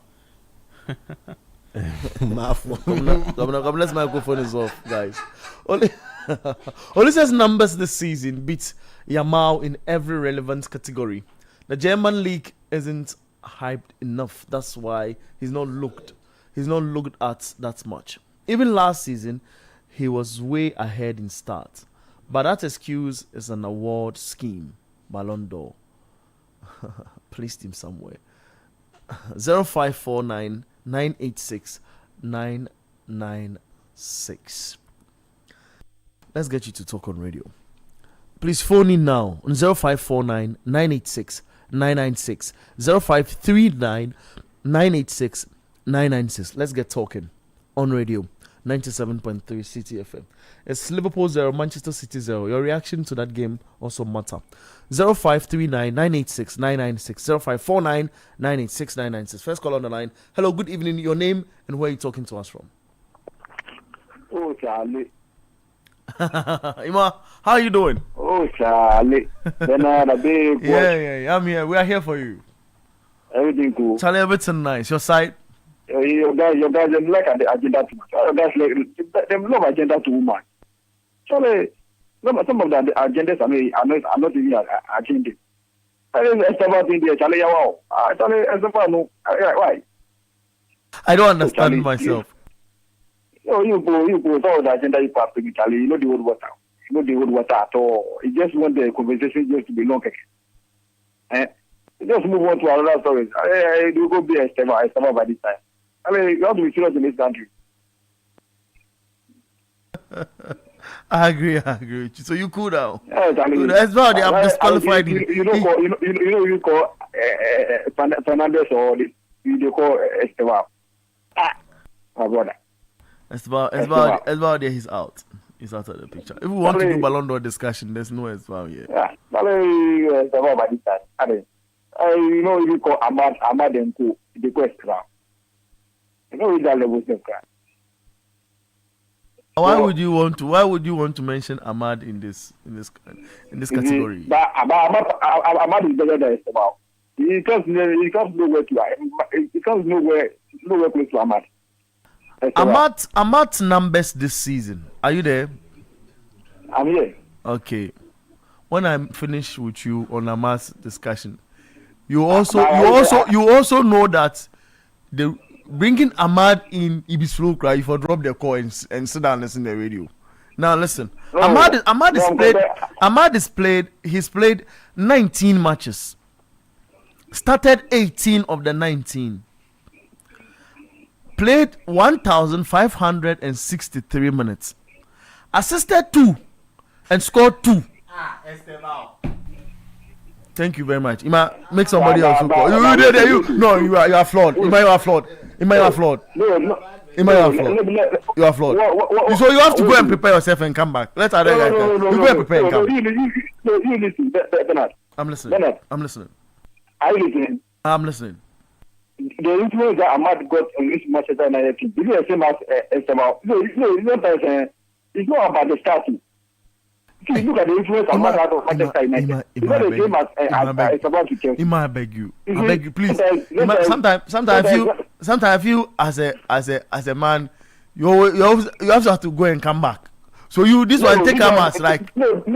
This one me, I know where I'm coming from. There's no way you can tell me Esteban comes because look at even Ahmad on his national team. Look at the influence he's had in national team. Look at the influence. Look at the influence Ahmad had on Manchester United. I think these guys be doing this back to back. So there's no way you can. I'm not even talking about only this season. I'm not talking about only this season. That's fine. You fine. It's fine. You is fine. You can't tell me that you are comparing Ahmad to It's fine. It's fine. It's fine. Which is very wrong. It's fine. The Carrick ball has it come to stay? Oh, you should come down. You are not carried away. You have to come down. It's just slow. It's just how do you call it? Just step by step. You are getting into the group. See, this Amorim guy just came to destroy everything because we wasted 14 months for nothing. We wasted 14 months. I can't believe we played against Everton, 10 against 11, and we didn't beat this Everton team. Wolves, Leeds, how do you call it? Tottenham, West Ham, teams we should be beating. Like by this time, we should be on top of the league. United should be on top of the league by this time. With some of the points that we dropped. It's how he chose to play the game and how he chose to select the team and the system he chose to play with the players he's having. You are using all your players to play because of the system you are playing. You are playing all your players without any bench. Once you can play a system that can let you get players on the bench, that can come into the game and change the game. But because of his system, he's playing all the players on the field at the same time. And when they get tired, there's nobody on the bench that can come in and change the game. Fair point. I think you have to allow someone. I understand you perfectly. I think you have to allow someone to. You done 4 minutes. We have to calm down small point. Thank you. You have to calm down. Thank you. You know which yet. Thank you, where you are. Make you no give carry pressure. Thank you. Ima, thank you. I'll let you come back again. Thank you very much. There's no way you are comparing Esteban to Ahmad. Fantastic. That's okay. That's fine. Thank you. That's fine. Please, thank you very much, Ima. 0539 986 996 0549 986 996. When it comes to Ballon d'Or discussion, listen, Ahmad and Esteban are out of that category. I'm talking about Michael Olise and Lamine Yamal of Barcelona, who've done fantastic numbers in their last 2 seasons. But our focus is on this season and what they are doing. 0549 986 996 0539 986 996. You can phone in now and share your thought with us. It's Liverpool 0, Manchester City 0. 34 minutes played so far, and City have had great chances. You asked me in the first 45. We can just do a bit of the first half as as in the numbers. as in where we've got into. But you can, as we wait for the numbers, you can phone in now on 0539986996 I know you've got your attention on the Manchester City game. So as we do the discussion, whatever you see, you can come in and also let us know what you're thinking, what you've seen so far. It's 5:05. We are here until the Liverpool Manchester City game ends, and I will read a few of your messages on our WhatsApp console as well. But for the guys, since you guys so far, as Manchester City have been dominating 57%, just like Kobna rightly describes, to 43% in comparison to the two. It's Liverpool having 43% at Anfield. The XG is for Liverpool is 0.14, City 1.09. City seem to be dominating on accurate passes, and I'll come back. I want to go into the WhatsApp messages as well, but let me get back to the lines and find out who this is. Hello, good evening. Your name, where are you talking to us from? Hello? Yes. Hello? Yes, please. Your name and where are you talking to us from? My name is Ali. Yeah, calling from Godowa. Charlie, but it be like they watch ball. Because if they argue about Olise, Charlie, Olise gave me Ballon d'Or. If I don't argue, you know the flair, you they see the flair. My brother, anybody they argue about Olise, they be football person. Olise be the world best now. Now the whole world, the football, it be Olise. If you don't get Olise in your team, you don't get football club. Okay. Okay. I mean, I've heard you. I'm here to ask questions and receive your thoughts as well. So I appreciate you for building this argument. I know there's somebody who also will come in and disagree with you, but I appreciate what you say. Fantastic. 0539 986 996 0549 986 996. Should Olise really be included in that discussion for Ballon d'Or? People don't really believe the award scheme and all of that. But the news coming in from Germany is Hoffenheim are a man down. As Kane got a penalty on the 20th minute because of the argument in studio, I was unable to get back to. But it's 1-1 now. They've equalized through Kramaric. And it's 1-1 between Bayern and Hoffenheim as it stands. 36 minutes played in that game, and we're following that match here in studios as well. The German Bundesliga. We want to have a picture. Olise with the ball now. What is he going to do? He comes in and lays a pass and runs into a space. We'll see what happens. People are saying he's the guy too. He's the guy. He outwits Lamine Yamal. 0539 986 996 0549 986 996. You can phone in and share your thoughts. Manchester City 0, Liverpool 0. 37 minutes played. City keeps the press on. Let's see what comes out of this game. Paul Betili says, so what does Sedi eat before coming to the studio on Sundays? Hey, he has appetite to argue, Papa. Boy, when he eats gobe, he doesn't add red oil to it and hello. let's get into the last. Hello, good evening. Your name, where are you talking to us from? Good evening, I'm Emmanuel, calling from Amihia. Emmanuel from Amihia. Talk to us. What's your argument this evening? Okay, so my argument this evening is between Olise and Lamine Yamal. And I think Olise is good, but Lamine Yamal, with his level of game and the age, come on. Right now, as we talk now, look at a club like Barcelona, as big as it is. If Lamine Yamal, 19 years of age, is not available, look at how Barcelona suffers.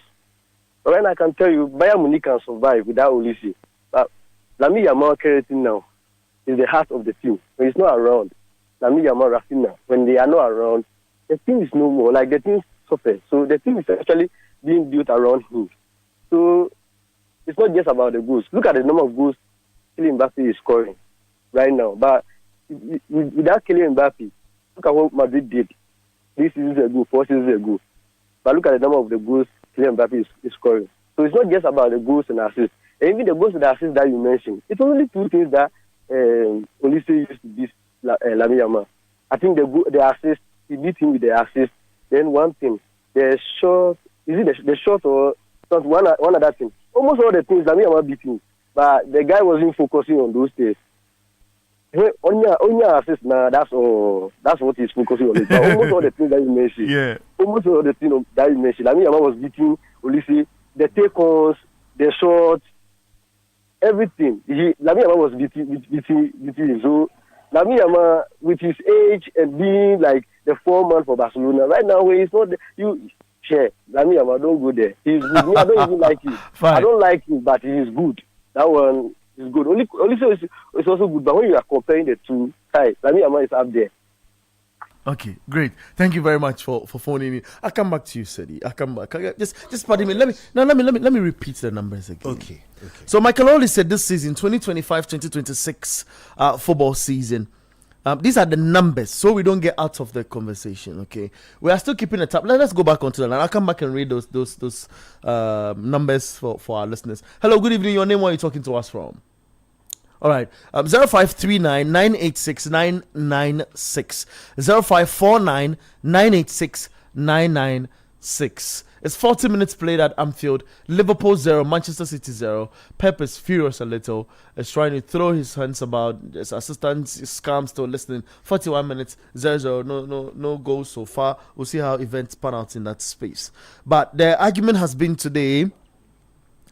Michael Olise, let me put it that way, and Lamine Yamal in that conversation of who should be mentioned when it comes to Ballon d'Or discussions. Let's go on to that and I'll come back. Hello, good evening. Your name? Where are you talking to us from? Yeah, Bernard. I didn't comment on the Yamal and the Olise, so I won't do a quick one. That is what you mentioned Ahmad into the picture. No, Ima, hold on. You see why I said keep calm and come back? Because you are forgetting things. No, that was a different conversation. I want to talk. How? No, Ima, hold on. It's not like I'm just. You love agenda too much. I don't know why you put the love agenda like that. Let's just move on from Ahmad. Then I want to talk about the Olise then the Yamal. Fair point. I'm listening. I'm listening. That's why somebody asked you why the bitch know why you not sure with red oil. I'm listening. So you see, at the age of Yamal, what did this guy see? When Olise was 7 years, where was he?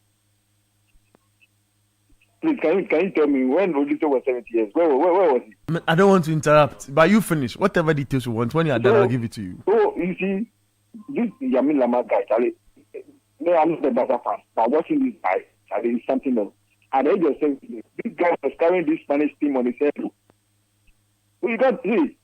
No matter what, this guy, when he's not playing for Barcelona, you can see that Barca are struggling. It doesn't say the same to Bayern Munich when Olise is not playing. I don't get it. Well, I don't get where all this is coming. Because it's okay. Because for now, if you Mbappe, you get Mbappe, maybe how do you call it? Mbappe. The next to come is Lamine Yamal. And apart from the assist, all the start favored Lamine Yamal. So I don't know where this conversation is coming from. That is boiling in the German Bundesliga. Everybody can go there and go and ball. Everybody can go there and go and ball. And Yamal is showing it in the Champions League. He's not even showing it in the league only. When it comes to the Champions League, we see the influence Yamal brings on this Barcelona. So after this one day, Charlie, it becomes close. There's no way I'm going to choose Olise over Yamal. At his age, look at what he's doing. Just 18 years. And this guy is 25, now he's 25, now he's in his prime. So, this Yamal gets more. He has more room for his movement. But this guy, Olise guy, Charlie, he's reaching in prime already. He's catching prime already. So, that be my decision. That is my small contribution. So, after Yamal there, Charlie, Yamal no gets us. That's fine. You see, on your return to you've done 3 minutes. I think today you don't have to come on the radio again. You just have to listen. But today you alone, you have done 7 minutes on the calling session. That's fantastic. Oh, but yeah, that's fantastic. Thank you much. Ali is my guy. You don't have agenda too much. No, we don't do any agenda. We are just educating our people and having fun here. Thank you very much, Ima. So Ima is a good friend as well. No, you know, on the line, having his bits on the Yamin and Olise argument. The Ballon d'Or discussion. Let's get onto the lines again. 0539986996. There's another penalty for Bayern. People complain when Real Madrid get off penalty. Was that a penalty? Yeah, was a penalty, right? He heckled him and put him down. I was on phone by the leg. Okay. Yeah. So it's Kane again, Harry Kane again. I don't know the number of goals they want this man to score for this football club, but his first goal was a penalty. So let's see if he can score that. And I'll get the one on the line as well. He scores. So it's Bayern 2, Heidenheim 0, and you are Hoffenheim. Sorry, and you are nowhere catching that Hurricane. He's having fun in Germany. Let's get on to the lines again. Hello, good evening. Your name, where are you talking to us from? Yeah, good evening. This is Andy. I'm calling from Dansoman. Andy from Dansoman. Andy, talk to us. This is Andy. I'm calling from Dansoman. Please get away from your radio set. Kindly move from there or put the radio off, please.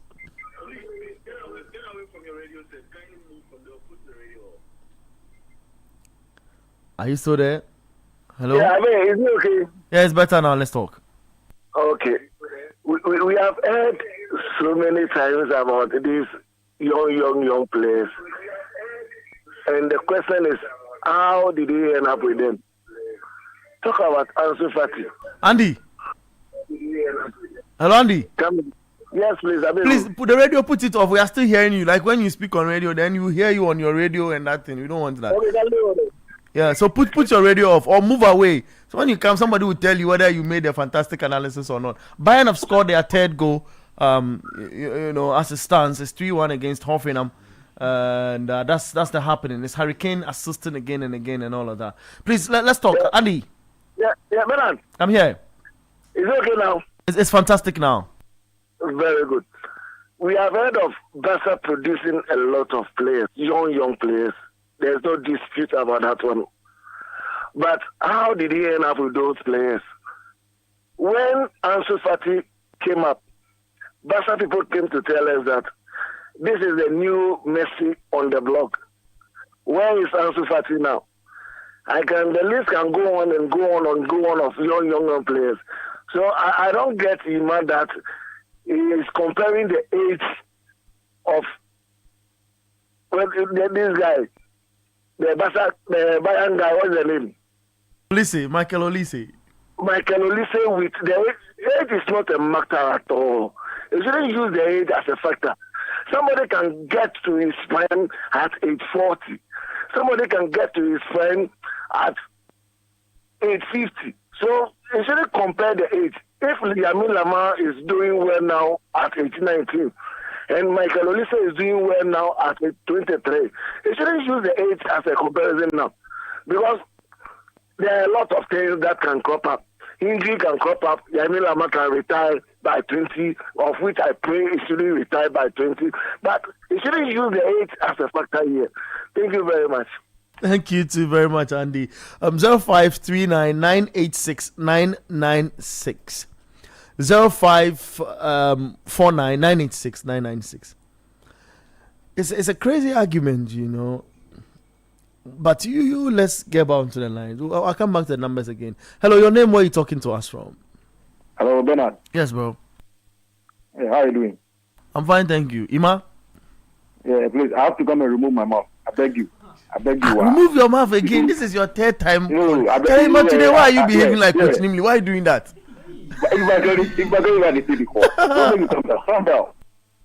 I'm listening. When you are talking about football and you say age is not a factor, are you serious? You say what? When you are talking about football and you are saying age is not a factor, are we serious? Football goes with age. How can someone be in the speaker at 40 years? I thought there's a body. Eh? Oh, see, you have to be serious. Oh, age matters in football. That's the fact. So you don't tell me that we should forget about it. Forget about age then. Okay. 40 years, can you play football 40 years? Okay. I'm asking you, can you play football at 40 years? Yeah, I've seen Cristiano Ronaldo play at 41. Oh, apart from what kind of football is Ronaldo play I saw our Manchester United coach, our Manchester United goalkeeper in Van der Sar play Manchester United was. Our Manchester United former goalkeeper Van der Sar play after 40. He's a goalkeeper. He's a player.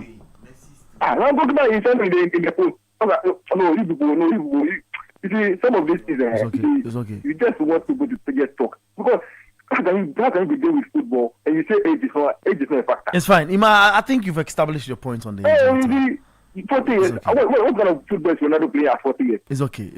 Ima is okay. Oh, it's okay. Don't put Ronaldo's. No. You can't tell me it's fine. Ima is fine. Ima is fine. It's fine. Messi is fine. It's fine. It's okay. Thank you very much. Thank you. Very. Thank you, Ima. Thank you very much. Thank you. Messi is 38 years old. I don't think Wasa. Nobody can say that. Earlier today. Yeah. Today. Earlier today. We follow a lot of MLS too. 100%. So, yeah. 0549986996. Hello. Your name, where are you talking to us from? Bro. Yeah, bro. Yeah, good evening. Good evening, please. Your name and where are you talking to us from? Yeah, my name is Gilbert. I'm calling from Nongwa. Okay, Gil. Let's hear what your argument. Okay. Please, there is something that we football fans, I don't know, but sometimes the fact is that that Barcelona team, Rafinha is having more impact on Barcelona team than Lamar, if you check it. If you check it clearly, you will see that Rafinha is having more impact on that Barcelona team than Lamar. So why then are we talking about Olise? Look, what Olise is doing with Bayern, come on. So this argument there, Olise right now currently Olise is better than Lamar. That is it. There's no argument about this. Olise is better than who? Olise is more better than Lamar. Okay. All right. Okay. That's fine. All right. Thank you. Thank you very much. 0539986996 0549986996. It is not true. He mentions which player at Barcelona, Rafinha, this season. Yeah. This season before he went on injury. It's not true. No, but injury is part of football.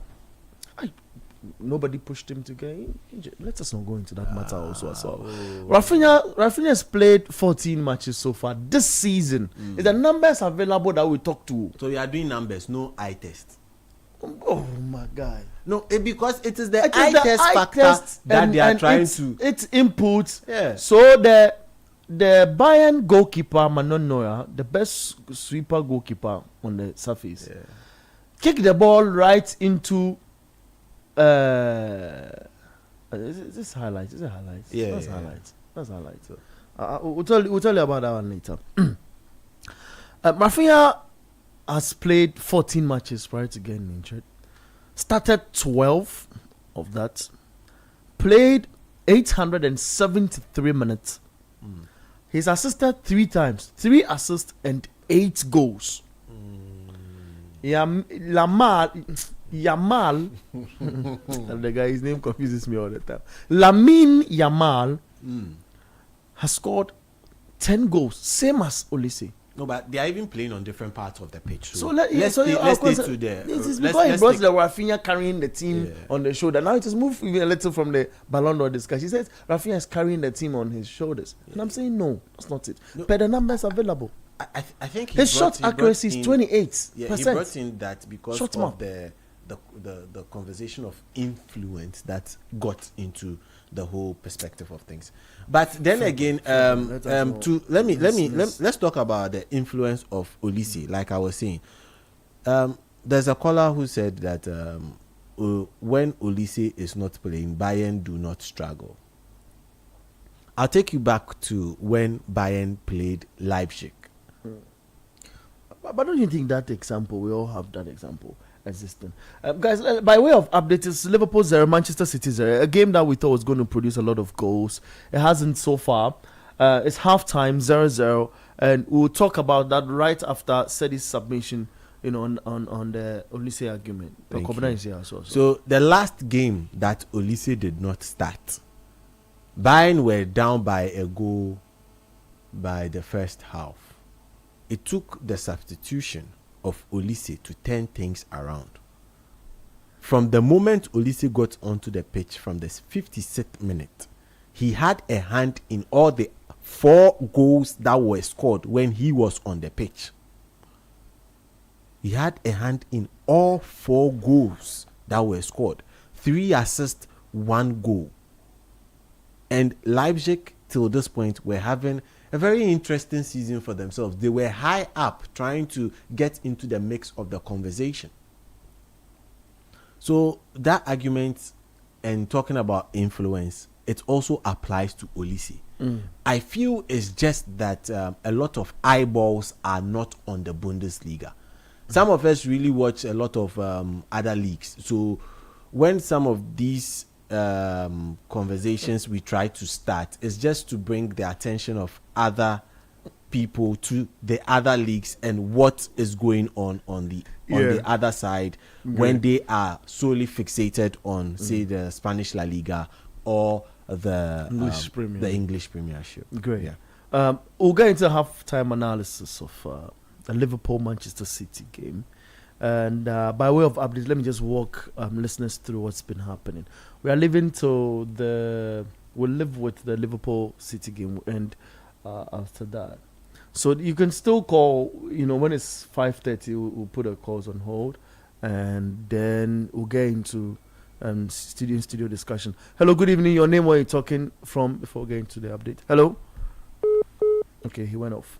0539 986 996. 0549 986 996. Hello, good evening. Your name, where you're talking to us from?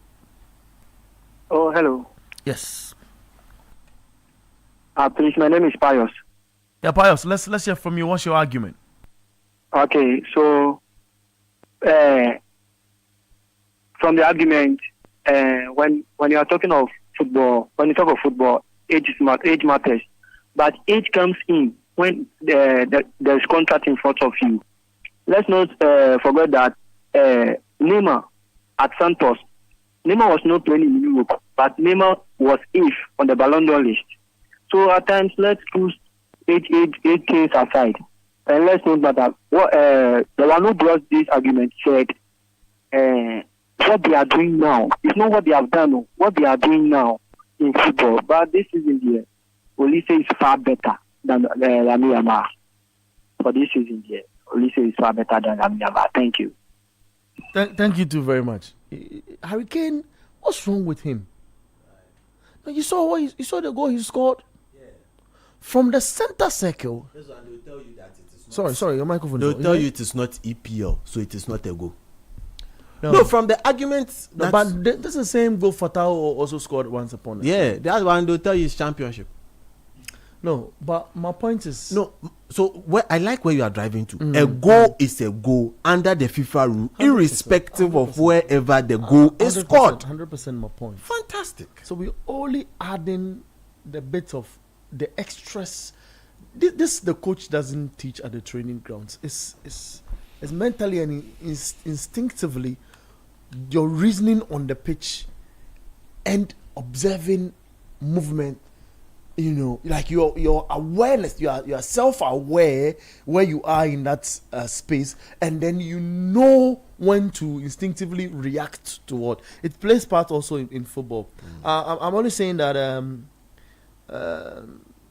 Kane, I think you can't take him out when it comes to proper number 9s in the world now. He's proven in England, he's doing it in Germany. No words, absolutely no words. 0539 986 996. 0539 986 996. We still have messages there, right? Let me just let's get somebody on the line, then you check the messages for us. Hello, good evening. Your name, where are you talking to us from?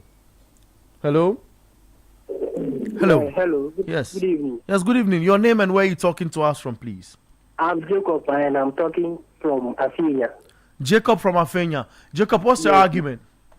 Please, my argument is on Olise and Lamine Yamal. sorry to say, but you see, this season, if we are talking of a right winger or attacker, I don't see why, like, you people are comparing Olise to Yamal. Because what Olise is doing this season, even me, I'm surprised. If it is the Olise I knew from Crystal Palace, like, I would say, with the kind of numbers Olise is giving, I'm not sure this is Olise. And someone was comparing where Olise started from. You see, in this life, you can start from somewhere. Someone who can start from somewhere. It doesn't matter where you start from. So I don't know why you are comparing Olise to Lamine Yamal. Because Olise this season is far better. Olise is gone. When you say it's far better this season, what do you use to rate? When you say, hello, are you there? Yes, I'm When there. you say he's far better, what do you use to rate them? Both of them have 10 goals each. Yes. And in terms of assists, is where Olise outplays. And I want to talk about the stats, because if you talk about stats, per your analysis, Lamine Yamal has more stats than Olise. No, Olise is gotten more than. More It's than just the Lamine goals that Yamal. they are all at 10. But for assists, Olise is given 15. Yamin just have 10. 8 assists, sorry. Yes, but I mean, for me this season, I watch the Bundesliga often, and I watch La Liga too. For me this season, even if you watch Olise, you love the guy. Okay. So I think this season, Olise is good. Olise is good. He's the best. This season, Okay. All right. Thank you very much for your thought, Asal. Yeah, thank you. Great. 05. No, it's 5:30. Let's put a course there. Any messages we can read and get into the second half analysis of the United game. Papa Nio from MS Estate Hillview in Tema says Liam Rosiner is causing a serious reset of the current Chelsea team. Just watch out and stay tuned as the league proceeds. Rosiner is tactical with good management skills and varying of tactics given the opposition. Chelsea is a reset machine under Liam Rosiner. Is that all? That's fine. Okay. 0539 986 no 0549 986 996 0549 986 996. Let's get into the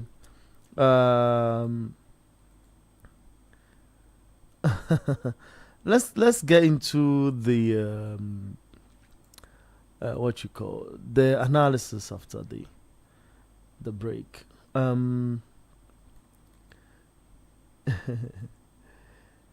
Okay, so statistically, Liverpool did 39% in the first half to 61, for Manchester City, and City did 89% in terms of pass accuracy, and 76% for Liverpool. The second half already in session, 0-0. We're yet to see what would unfold later in the game. But I mean, coming up for you,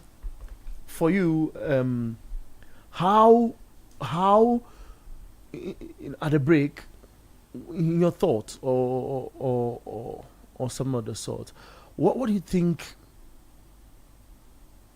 the Liverpool, for example, should do to get a goal? Because this is Anfield, and it's important to note that the numbers at the first 45 did not really work out well for Liverpool. They've gotten a sharper attack as well, but Manchester City seem to know what to do to Liverpool at this stage.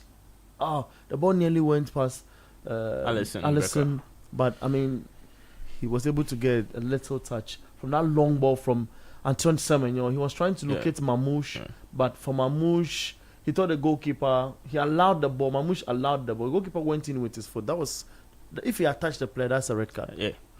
So far, Liverpool just needs to avoid missing a lot of misplacing a lot of passes so far, because you could see clearly that they are not able to give accurate passes in the first half, and their passes weren't so good. So they are creating a lot of chances for City to get. So they just need to press City a lot, because I feel like when they press City in just one or two instances, they were able to create some chance that they wanted to score a goal. Unfortunately, they couldn't do that. But they have to just press City, because the City midfield is kind of weak and they are not playing so well. With City, they are getting the open play, they are getting the chances that they have to do, they are getting all the good chances they have to get in a football game, but they are just not utilizing it. So what Liverpool has to do is that they have to just match Liverpool, Manchester City boot for boot, and try their best to create a lot of chances, because if they create chances, I'm very sure they'll be able to get some goals in this game. Oh, interesting revelations in there. But for City, they've had the try on for a minute, trying to look for that all important winner. Liverpool looks shaky a little in defense. How best can City capitalize on this to get to the opener? I feel one goal would set this game in its right tone that we want it to be. Sadi. Well, Liverpool. They have all season looked very, very shaky. Not confident enough in that defense line. Looking at them today, for instance, you see a Szoboszlai starting out from a position where I feel for a team that go around spending big amount of money should be able to sort out. Szoboszlai is playing from the position of he's starting out in the right back position, but we obviously know that he swings into midfield more to also assist a lot of other things in there. But for Liverpool, they need to understand that City are trying as much as possible to start going long. City are quite direct. The Pep team we know is getting a bit more direct than the Pep team we used to know. So they, as much as possible, need to fashion out a way to prevent themselves from pushing too high up the pitch. Van Dijk is not your best runner. Yeah. Konate is not your best runner. So should City play that ball over the top, who is catching who? Hence, City is getting a lot of over-the-top balls, and they are getting into very, very dangerous positions. We've seen a couple from Omar Mamouche in the first half. We've seen a couple from Erling Haaland in the first half. We've seen a couple from other City players. But for City, it is now down to how clinical they can be in front of goal. How clinical they can be in front of goal. That is what they need to focus on. We know Haaland, when you give him a chance, he would bury half of it. That means you show him 2 chances, he's likely to bury 1 of such. Omar Mamouche has been quite wasteful, and if care is not taken, he would be yanked off, and his replacement might contribute to the goal that would come. For Liverpool, they've not provided so much attacking intent for Manchester City. Aside one call for penalty that we saw, and Kwabena says it's a penalty, the referee says it's not a penalty. but then again, I saw that too, but in the midst of the discussion it skipped me. But then again, City are keeping a very, very compact shape defensively. You look at how they are moving, and they are even telling the referee it is offside because they are keeping a very good line. Cody Gakpo has been non-existent in the game. I'm trying to see how they can actually help themselves, because they've lost touch and lost control over the mid portion of the game, and Manchester City is running riot. I just like what Semenyo is doing as well. He's adding more bodies to the midfield part of the game. You at a point see them playing in a 4-2-2-2-2. So City. A 4-2-2-2, where you see Semenyo tacking in a bit, and it's really, really frustrating the midfielders, or partially also the defenders of the Liverpool team. The guy, sorry to catch you, but McAllister, that was where I wanted to end. He's dropping too deep, and he's not impacting play at the end of the pitch that he actually can hurt City. 97.3 City FM. It's Manchester City 0, Liverpool 0. 51 minutes are played so far. City trying to, was a Liverpool shot from Soboslai, but the goalkeeper just grabbed that. City switched into a 4-1-3-2 formation, leaving Rodri sitting in front of the defense with O'Reilly, Silva as part of the middle guys, and Antoine Semenyo, and allow Mamouche and Haaland to occasionally stay up front and try and hit Liverpool. Oh, I thought that was a goal. That was a Ketike. Shots from inside the box, but unable to find the back of the net. 0-0, still between Liverpool and Manchester City at Anfield. But do you think Liverpool is under any sort of pressure? Because coming into this game, both in their last 5 games have had 3 wins, a draw and lost once. Why should Liverpool? Because if you observe the two, the Liverpool setup look a bit shaky, even at the back, with a lot of experience they have in there. Yeah, Liverpool's, this game is very important for them. You see, when Coach made very important points that Liverpool sit on the league table right now. They have 39 points. The team that sits fifth is Chelsea, that has 43 points. Their point difference is 4 points. When you lose or you draw in this game, you just now widen the gap between even the fifth position and you. And it's not so good because you have some games that you are very sure you might not be able to win all. So it piles a lot of pressure on you. So this is a game Liverpool needs to do their best to at least get them as bomb 3 points. But in the second half, I've noticed something. It's like we are seeing the whole City thing again. In the first half, they played well, had their chances. Unfortunately, they weren't able to score. And now in the second half, it's like now Liverpool are playing all the good ball. Liverpool are piling a lot of pressure on City.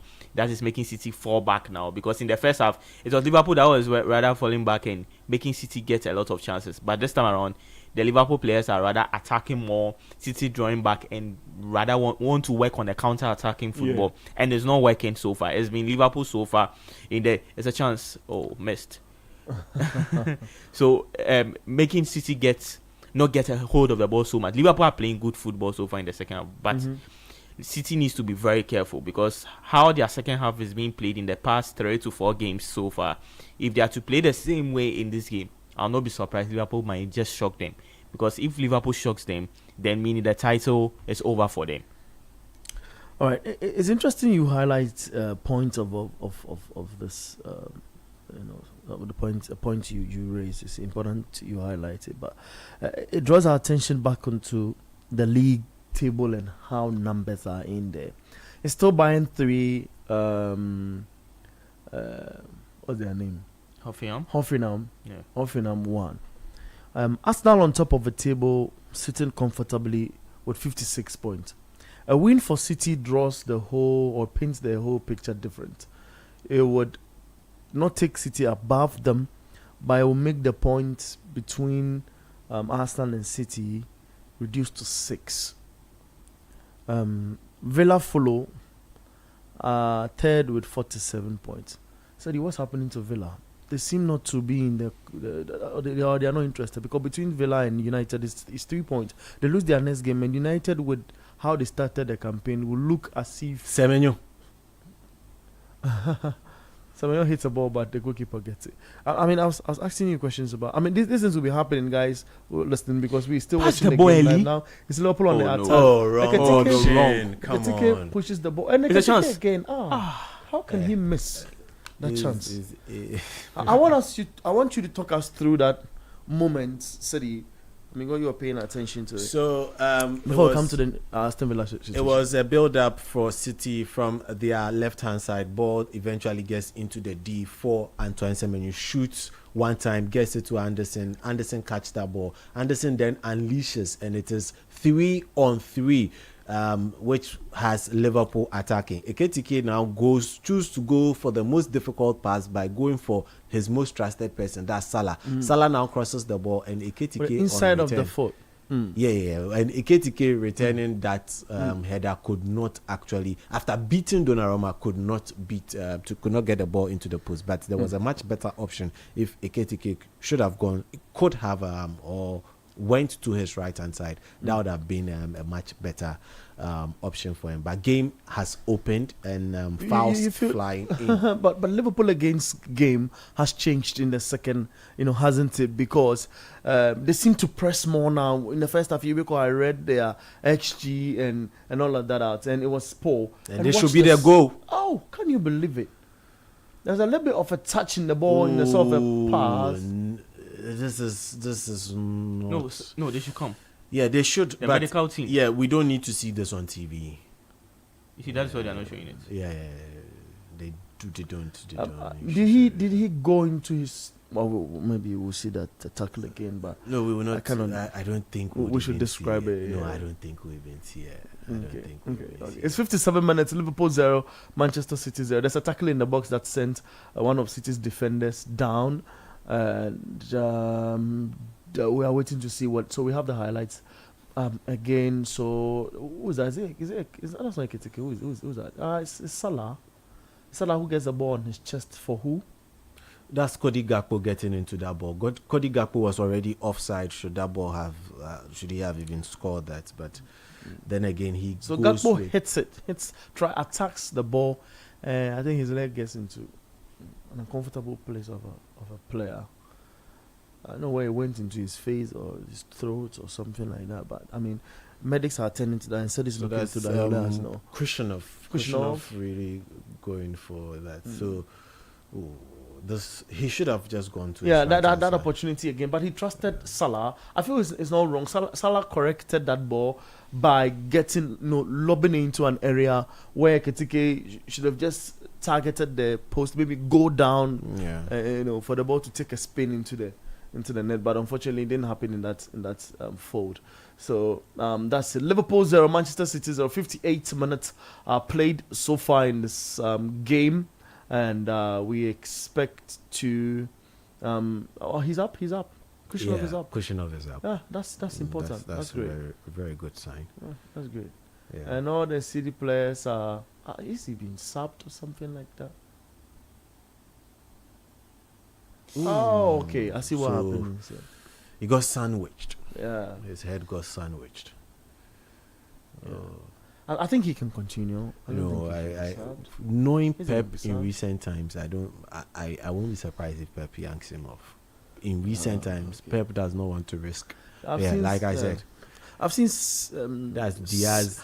Situations of this sort I've seen situations of this sort in Italy. I thought you were fine, going I don't to do it. say, I don't do it. I don't do it. I thought you were going to say something else. It's fine. I thought you were going to say GPO. Oh, don't do this. How you say I should say? I say I take my words. You are back. You are spoiling it.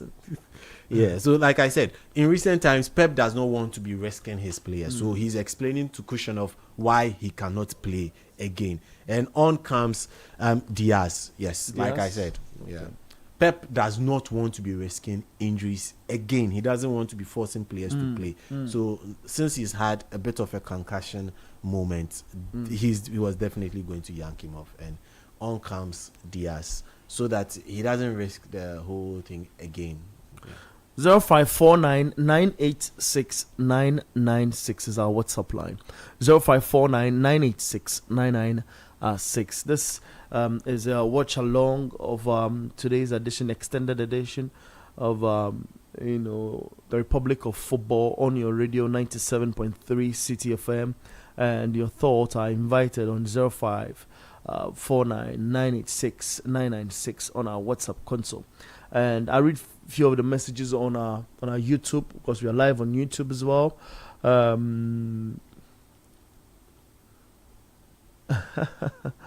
Okay, so I think the Kane reaction, someone says, Sweet Squammy says, Kane is a fantastic player. And JKX says, Lamine Yamal de Sofao. Rafinha is a captain and he can carry Barca. No, Rafinha's numbers, it doesn't sit better this season coming. So we can't talk about Rafinha at this point. I respect him. I love him a lot as a footballer. I love him a lot. But yeah, they react. The guys, they react to every single thing they do. Kwame was also referring to Buffon playing at 40 and all of that. So in that earlier argument we make on radio, he reacts to that. Okay, all right. So Kobna Amoa comes in and says City is struggling against Fueniaji. That's fine. That's interesting. Keep the messages coming on 0549986996 on WhatsApp and on YouTube. Leave your comments there. We'll read the messages on our YouTube stream for you. We're live on City Sports GHA. So if you're listening on radio, you can put the stream on as well and watch, because we are not on TV now. Let's still get talking. It's 62 minutes played so far. It's still Bayern 3, Hoffenheim 1. 58 minutes in that game in Germany. So Bayern keeps spreading the ball across and trying to look for that little pocket of space in between the Hoffenheim lines to get an important goal. As it stands, it's 3-1 in favor of Bayern. Earlier on, it was Cologne who met Leipzig. Leipzig beating them by 2-1. In the French Liga, Angers 0, Toulouse 0, Auxerre 0, Paris FC 0, Le Havre 2, Strasbourg 1. PSG will later take on Marseille at 7:45 p.m. And in the Italian Serie A, Lecce beats Udinese, I indicated earlier, by 2-1. Sassuolo are losing against Inter. City. Yeah. They are your team you tip to win this league, isn't it? Yeah. On top of 58 points. The point margin between them and the two Inter Milan and AC Milan, the Milan guys, is 8 points. And they've got Napoli following them, but the race now is clearly defined between the two, Inter and AC. Are you on the same tangent? 50 points. They are winning. They are leading 2-0 against Sassuolo. Yeah, very important point to actually gather for the internationality. And for me, Napoli started the season very well, but after the injury to Kevin De Bruyne, after he kicked that penalty, yes, it just took their season into a different gear, and they've never been the same since. And that's when they actually also welcomed AC Milan. This should be a goal. What a save. Don't mind coming out. No. Florian Wirtz, this was a very good one for Florian Wirtz. That's fine. That's fine. That's fine. I don't want you to distort Sadie's flow.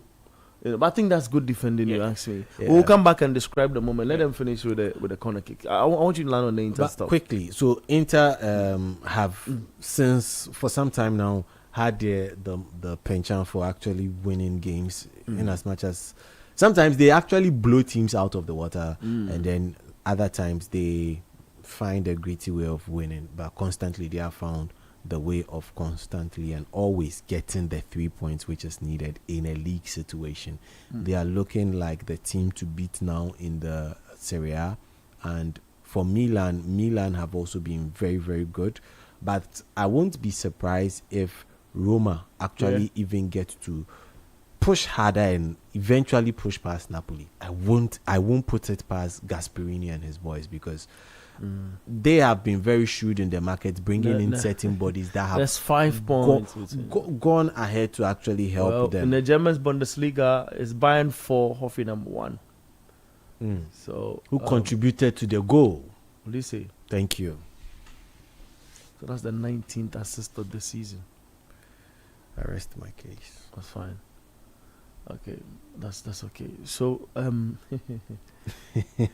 were describing the sequence earlier, the City sequence. Yeah. So it was a very good breakthrough for this then. Cody Gakpo, he had to give it was a good run. He gave a good pass to Ekitike, who gave a backheel pass to Florian Wirtz by a very good block from McGay, who was able to block the ball very well. I'm sure if he didn't block the ball would have just entered the net. But I felt like there was no a lot of power in the shot that Florian Wirtz gave. So far so good. As I said, in the second half, it's Liverpool playing all the good football in the second half. They are playing and getting a lot of chances, creating a lot of chances in the second half. City are able to create. In the second half, City have created just like our 1 or 2 chances so far in the second half. But in the second half, it's been all Liverpool. And looking at how things are, if City is to play this way, Liverpool can just get a goal. So you feel we're going to see a goal in this game? Oh yeah, you're going to see a goal coming. It's not going to be a 0-0. A goal coming because the game is very open so far from both sides. 97.3 City FM. Your thoughts on 0549986996 0549986996. I want to go through who got a goal for us. Diaz again, who scores. Diaz gets a brace. Kane gets a brace as well. Bayern are just in a party mood. They're having fun. Should the results stay like that, they move on 54 points on top of the league still. And Dortmund follows keenly with 48 points. Maybe I might not use keenly because there's a gap, isn't it? So 48 points, second. And Hoffenheim third with 42 points. Leipzig follows in that order. 63 minutes played. There's more time for Hoffenheim to see if they can really produce something, to make sure they help the course of the game. Le Havre in the French Liga are leading Strasbourg by 2-1. It's 78 minutes in that game, and it's 2-1. So that's by way of updates. 97.3 City FM. We're still on for the Liverpool Manchester City reactions game here in studio.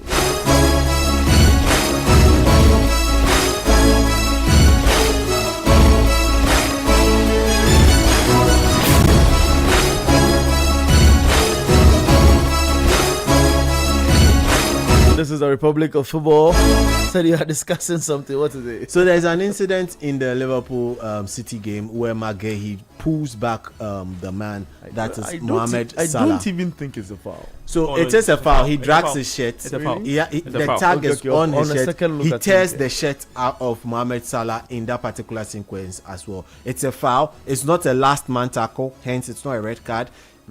Why is it in the box? It's not in the box. It's not in the box.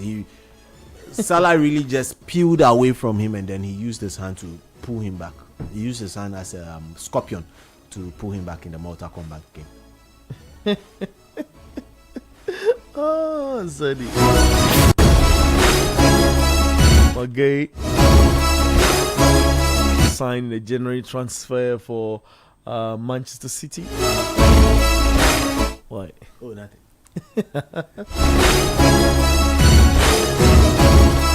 Only back in studio, he's itching. He loves football and cannot just stay and wait up until 9 p.m. Chris, why are you here? Yeah, I'm watching the game. Okay. I mean, we are all following the game. Yeah, absolutely. It looks, I think in that first half, Liverpool didn't come to the party at all. That's true. The numbers indicate. Yeah, the numbers and the performances actually showed that. But in the second half, it looks like they're asking a lot more questions. True. They are the home team. You have to force the issue. Like I said, Man City are very much aware that Arsenal has opened a 9-point gap before they play today. Yeah. So they now believe that to stand any chance of catching Arsenal, this is a game they will want to win. But you don't just go and win at Anfield. Yeah. Especially in those big games. The Reds will never lie low. They will fight till the end. But Erling Haaland will be cursing his stars. That early chance. Yeah. It's a brilliant that opportunity. Early chance. It is dangerous as well. Where the ball, the free kick Liverpool has a very good free kick. What do Salah? Oh, no. Come on. I think it was just going to, float the ball in the area. Get a connection. Normally, when it is this close, you want to take it? You want to take one? The advantage when you float it in, the control or the weight behind the ball at times is very difficult to control. Okay, might take the ball away from all you. The guys. You have to be a Bruno Fernandes to be able to do that. You remember last week? Agree. Against Spurs, a similar position. Yeah, but he had to put the proper weight behind the ball such that, like you put it, caress the ball in a exactly. manner too. He has to put it in and keep the ball up a bit higher, and then allow people to attack the ball from all angles. This game is very tight. I think whoever scores wins it. we're not going to see goals. You think you just? It looks like a one-goal project. Whoever scores that goal wins it. But have you seen Antoine Semenyo's performance so far in this game? Look, I think he's doing well, but not as explosive as we've come to see him since he joined them. This is the second big game he's playing for them. The first one was in the Manchester Derby. Yeah. And we saw in that game he wasn't as efficient. Because I think he was played. Look, he preferred to play on the left. In that game, he was played on the right, and without a doubt, I think Liverpool are asking a lot more questions. I don't know where the City organization, I don't know where it's going to. Look at that. That was a good delivery in the box. Yeah, that's a solid delivery. Foul. Why are they committing a lot of fouls in dangerous areas? See, it's about the second ball. Liverpool seems to be winning all the second balls now, and the moment you are unable to win that second ball, you are going to get dominated. I think this was a good ball, but I mean the goalkeeper is a big goalkeeper. I mean he's awake, isn't it? He's one of the best in the business.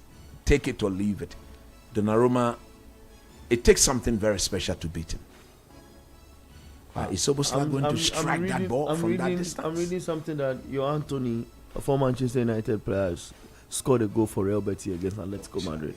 I want to know if that's indeed the indication, but so you give me a sec, coach. Why? Is Szoboszlai okay? Coach don't want to pay attention to what I'm saying, but yeah, you find it. He did this against Arsenal. Yeah. I can't wait to take something special. Coach, it is. Anthony has gotten the first goal for Real Betis against Atletico Madrid. He scored. He scored. Yes. Szoboszlai scores from there. Wow. Beautiful. Oh, what a goal! Can you believe it? What a goal! Donnarumma did not think that it would get into the goalpost, so he was That's telling them Szoboszlai. to put two people. This is favorite position. He did that against Portugal when he was playing for Hungary. The same position he scored against Arsenal. The same thing. Breathtaking. Yeah. Wow. But I mean, my question is, the keeper didn't move. What was he thinking? That's Szoboszlai behind the ball, coach. No, but like I said, it would take something special. That was special. That was special. I want to see the replay. I want to see how the ball moved. How the ball moved. Watch the ball. Donnarumma. Oh no, he's no. Oh no, he can't save it. What was the wall doing? Why? You can't do anything about it. Was it a 2-man wall? Yeah, 2-man wall. So wrong. Yeah, that's what I think that was the problem. It's so wrong. He told them they should just put two people into the wall. That's just what the keeper said. Yeah, he did the sign. He told them two. Just two. Then that's his fault. So he can have a view of the ball. I mean, coach, what goes in that thinking? I don't know. You see, you remember I said I made mention about the distance. Yeah. And that it would take something very special to beat him. And that was special. Maybe the only problem, Kunate can't believe that. But you don't do this, coach. Do you do that? I mean, you see your player, concede and put the hands on the head. So, at this stage of the competition, you don't carry your hands. Like it's 75 minutes. Yeah. What are you doing that for? You have to go in and believe you have a lot of minutes to create magic. Believing in your setup. I only have problem with the 2-man wall situation. I don't understand. I see a minimum of 3, and you guys are tall. You've got the physique to block such balls, and it's Szoboszlai. You have to know the threat that's you're facing. I think if it's the keeper, I think you got it wrong. Honestly, 0549 986 996 0549 986 996. Liverpool leading by a goal to 0 as it stands at Anfield, and City would have to dig deep to find that all-important equalizer. See, all right, so that's it. Let me go around the world and see what's happening elsewhere. Okay, a free kick again. Oh, that's a gaping channel for him to have a lot of freedom. pick a spot and all of that. You don't do that. That's almost like my argument. So if Soboslai stands in front of the ball, there should be 3 or 4 men standing in front of him in that area, because he's going to go direct, pick a spot with power.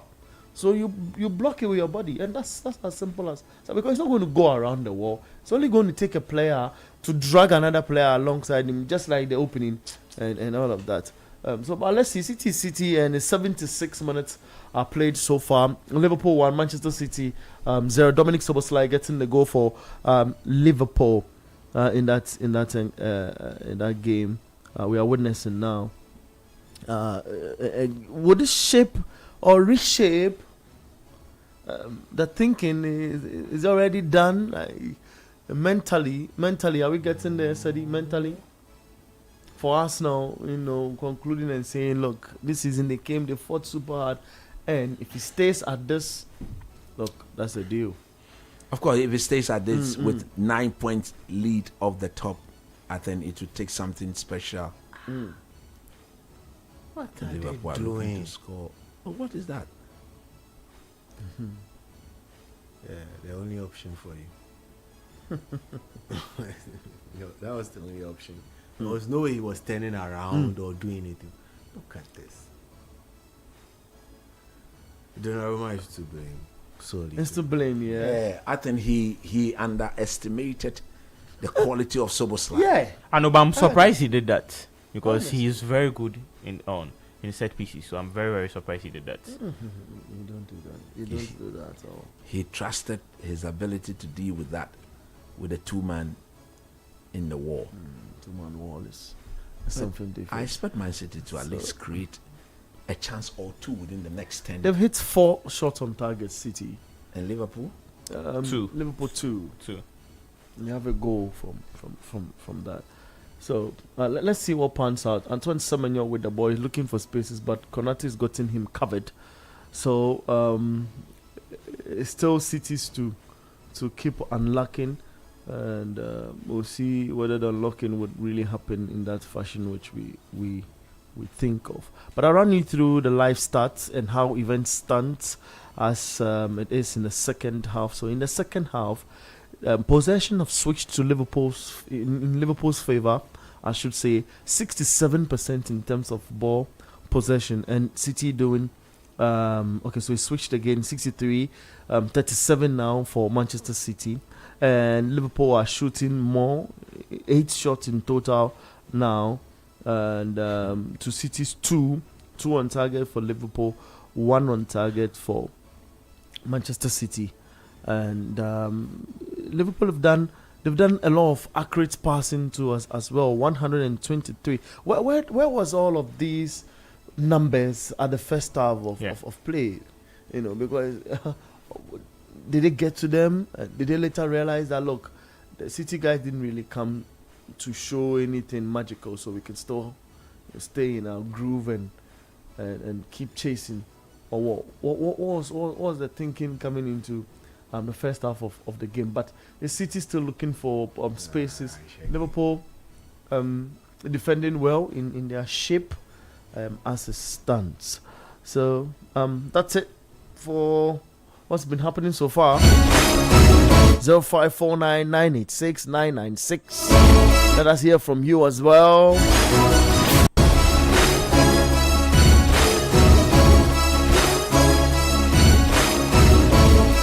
Szoboszlai scores a beautiful goal for the Reds, Liverpool. City would have to dig deep. Let's have your thoughts on 0549986996 even as you watch along.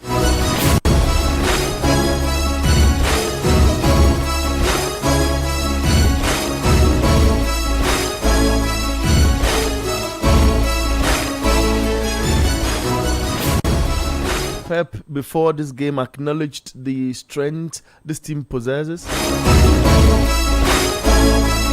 He never wrote them off. So I'm just surprised how his goalkeeper decided to attack this. 0549986996 on your WhatsApp console, on our WhatsApp console, on your WhatsApp line.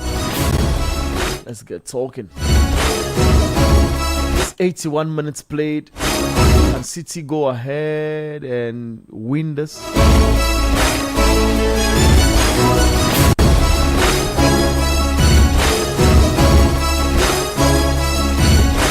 0549986996. Andrew says, hi Bernard and the guys, this is Red Something Sobo. This is Red Something Sobo, has been practicing all the time.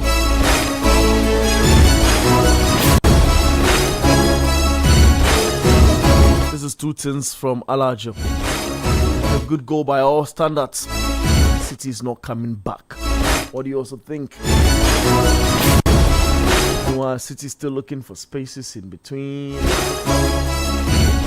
0549986996. 82 minutes on the clock. Inter have gotten their third goal as well. Inter 3, Sassuolo 0. Lautaro Martinez getting the third goal for Inter. Seem to be separating themselves from the boys.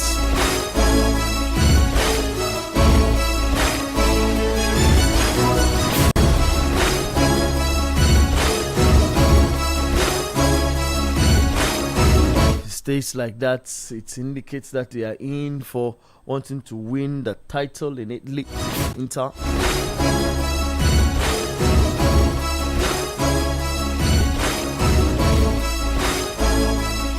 Coach already indicating that he feels it will just be one goal in this game.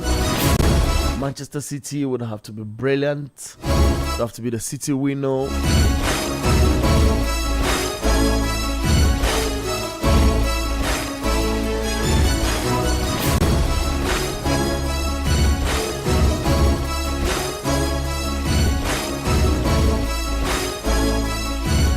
It is still in that pocket of spaces. But interestingly, they'll still have to fight super hard. And it's 1-1 now. City have scored. And interestingly, that's a beauty. A flick from Erling Haaland. And Silva pokes that in. I just told you that. I don't know why after the goal, Liverpool just went back. Yeah. And invited them. I don't know why teams tend to behave like that in recent times. You were dominating all right. All of a sudden, he's on. Soberside played in on. You see, you were dominating. All of a sudden, you scored a beautiful goal. Yeah. And then you just decided to go and defend. But coach, the other time you analyzed a game and said you are most vulnerable just after scoring. Yeah. So the next 5 minutes is when you protect what you have. But after protecting what you have, you don't go into a mood that will mean that you are going to play on their counter. Okay. This is Man City. What you don't want them to do, or what you don't want to present to them, is to invite them onto you. You understand what I'm saying? Because if there's anything team in the Premiership capable of dominating the low block and finding the way past a low block, it's Man City. If you play a low block against Manchester United, you're most likely to win. True.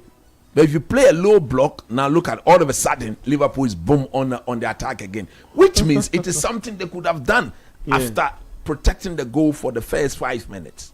They should have just come out of their shelves and stamped the authority back again on the game. All of a sudden, they concede a goal, and then they think that they can go and win it. But look, I don't know. But again, it's about the coach.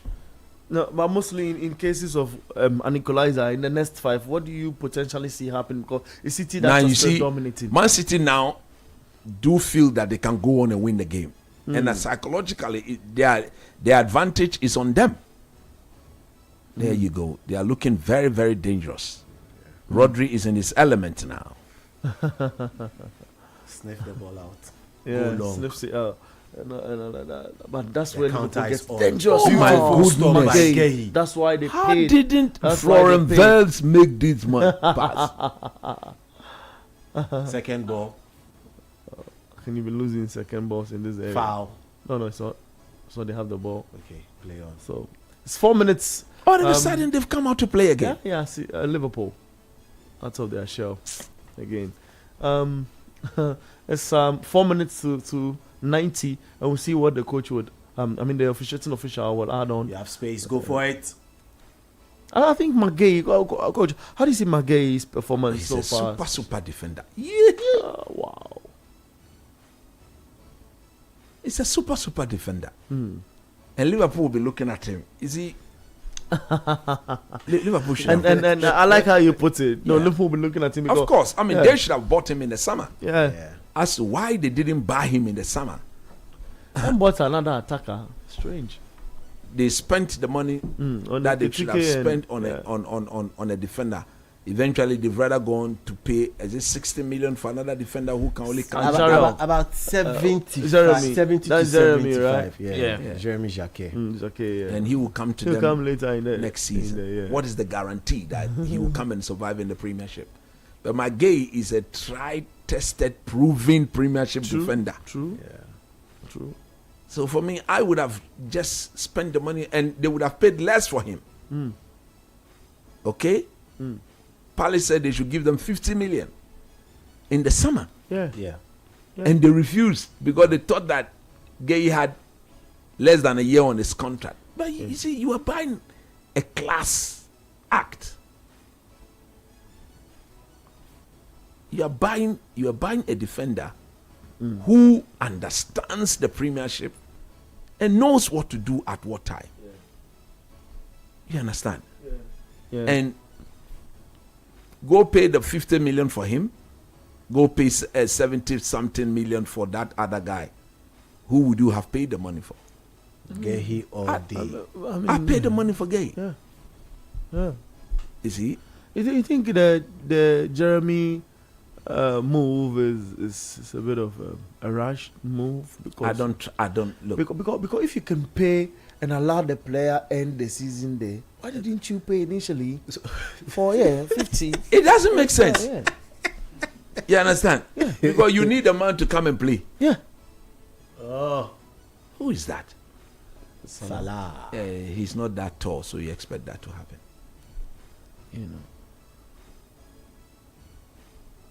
But then again, get he to Liverpool. Liverpool shot themselves in the foot not once, multiple times. Because at the time, he had agreed personal terms with them.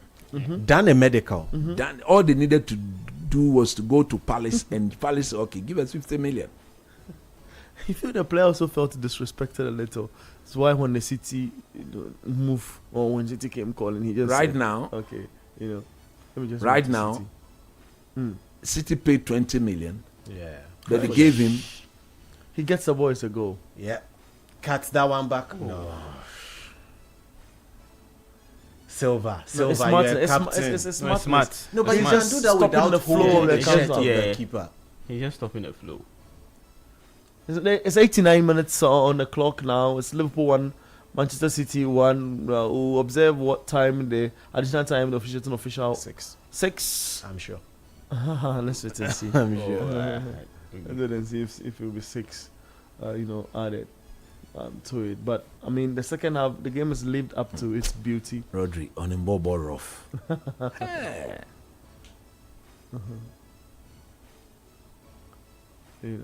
So let's see what pans out. 7. Say again. 7 7 minutes. Yeah. Oh, okay. Yeah. There was the question of incident. Okay. Hey. Yay. Penalty. Are you sure it's a penalty? Penalty. Yep. He going to the player? Yes. Yeah, these are penalties that have been awarded of late. It's a penalty. In recent times, in recent times, these are the type of penalties that have been awarded. Do you agree?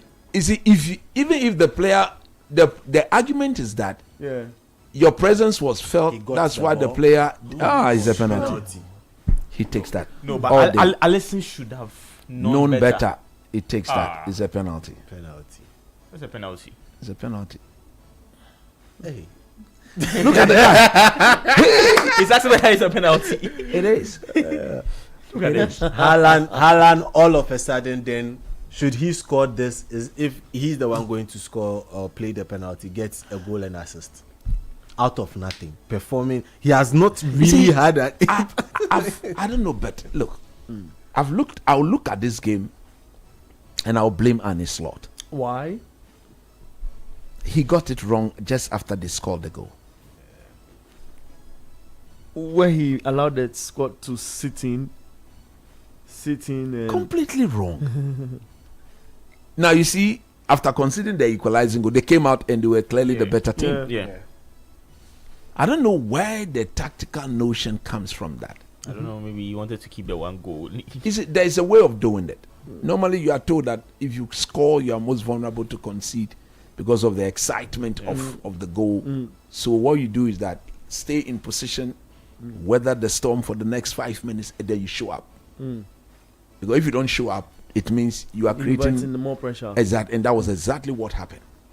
Man City, in my view, in the second half, don't deserve to take any form of lead here. True, Yes, the numbers that's also, true. They don't deserve. They don't. It. The numbers And- behind that is super true. And I don't know. So Alisson was also given a yellow card. Yes. Yeah. But he could save his blush. But you know what? You see, we are faulting Alisson. But the Liverpool defenders, they were all caught ball watching. Yeah. And of course, if Alisson had not come out, the Man City player would have gotten to the ball. He would have controlled the ball and picked the pass. Yeah. So you don't. He scores. That's his 20. Yeah. That's goal number 21. Yellow card. And the yellow This card guy is, cried. Does he know that people have him in FPL? What is all this? No. I'm not sure he'll be booked. Because he has a blue inner. No, but it's still the Oh, shirt. it's more- It's still the shirt. So let's see. Unless they hide him. So goal number 21. Goal number 21. Yeah. But he removed it. The referee saw him remove The it. referee's Oh, no, you get a yellow card. The You get referee's it. waiting Oh, for you you. get a yellow card. He'll get it. You get it. No, listen, Pep don't like it. He doesn't like it at He invites all. unnecessary cards to I could share go a check. Yeah. Awaji. But this guy, you know, people have you in your FPL. Leave him. FPL. He doesn't Oh, know. He captain, doesn't know. and, Captain. and then you are doing this. Oh, That's goal number 21. I got Thiago follows on Liverpool, 17. and then own And goals. then Own goals is 28. So own goal is leading with the scorers chart. When I say that, you don't like it. yeah, I don't want to go What's there. the truth? I don't want to go there.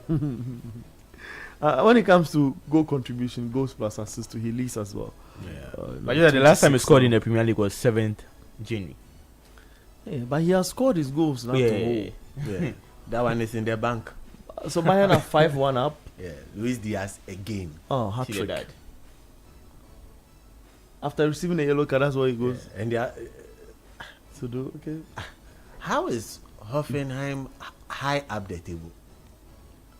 Surprising. You have to be Because, telling me. I You have to be mean- telling me that. No, because you see, That's the Bundesliga. no, but in the Bundesliga, there are teams that pull up here and there. But you've We've seen- analyzed and we've said seen them. points are super close. That's what you Yeah, said. yeah, but Mainz 05, But don't you think- Augsburg have done, have done incredibly. But well. don't you also think the red card too could also play a factor? Would you see a goal coming? What sort of. Chiesa? They brought Chiesa on? Yes. Yeah, they brought kids. The coach is not a serious coach. Why are you saying that? No, but which so he had every idea of bringing on Chiesa, and had to wait. Gakpo was there doing nothing. Now you concede, then you bring on Chiesa.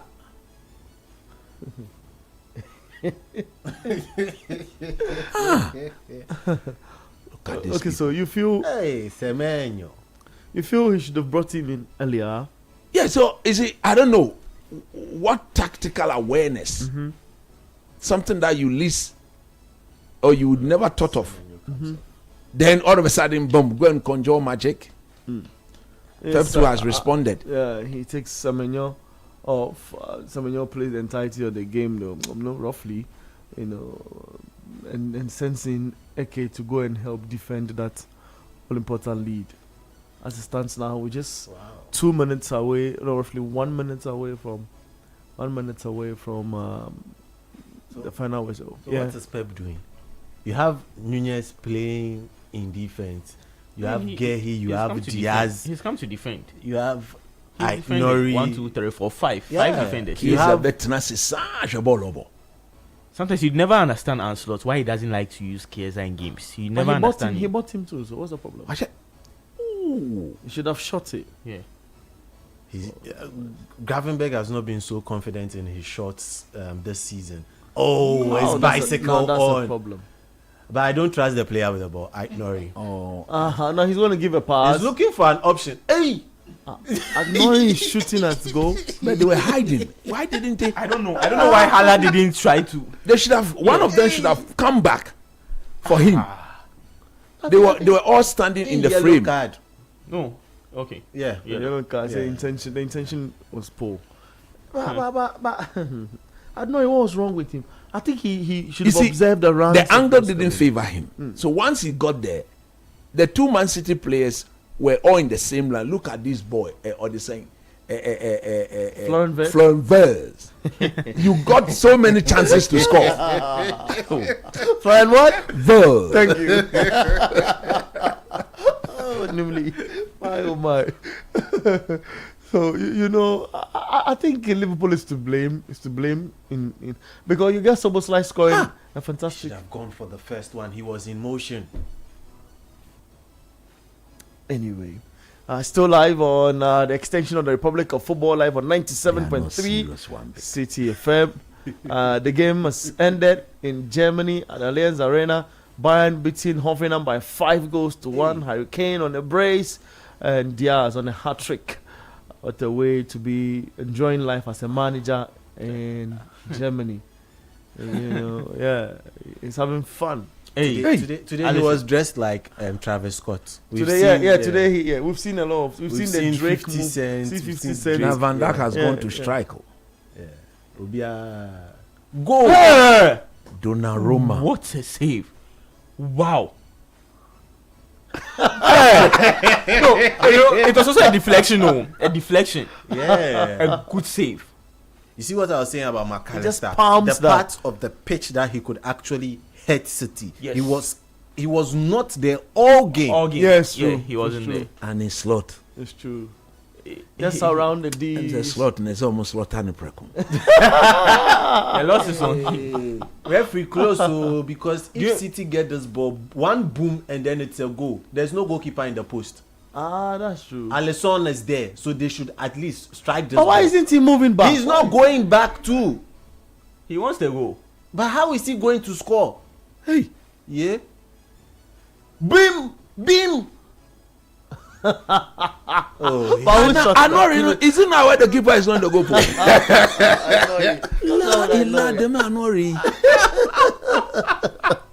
That's why I know it. He should just shot. Pep is just bored. What is Alisson still doing there? Oh God! He's not even running. Alisson, go! What is that? Haaland, go! This looks like a comic scene, bro. What's that? What was Alisson doing? Ryan Cherki comes off the bench to get a goal. Lord have mercy. What? You are shocked. Can you believe it? No, but the it's goalkeeper. A foul. Say again? It's a foul. A foul on who? Alan fouled the guy. But he started dragging Haaland first. Yeah, so there was a first foul with the referee. Yeah. So and if the referee should pay attention, that's a penalty. Isn't it? It's done? It's all over? Yeah, it's all over? At this point it should be done. Yeah, it's all over, I'm sure. It should be. But Alisson Becker, what's wrong with the coach? Would you agree? They are not yet done. It is the coach who he wouldn't come there if the coach doesn't tell him to come there. Okay. There's a save. What a save. Hey. Because he was actually moving to the other side, corrected and went in for that. Okay, so they're showing a goal again. What are you doing here? It's what coach discuss. He's jogging. So you see. Oh no! So it was Szoboszlai who started it. So okay. So it's a goal. It's a goal. It's a clean goal. Send that to go. Alan can run. Haaland can run. It's crazy. you pull him. You're crying. Interesting fixture. Liverpool 1, Manchester City 3. Ryan getting the last goal for Man City. The referee. A red card. two things. Either he accepts the goal. Alright, they are going to check. What are we checking for? Yes. Red card. Sorry. I'm sure they are going to check for red card. On who? On Soboslai. Soboslai. Because there was an initial pull by him. Then who will play the right back next game? Yeah, that's the problem. Slotty, he needs to be sacked. Possible foul. Oh, the ball has gone into the net. Let's just continue.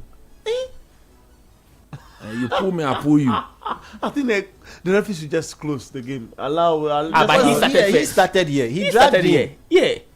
And it's a last man You foul. pull him. Pull up.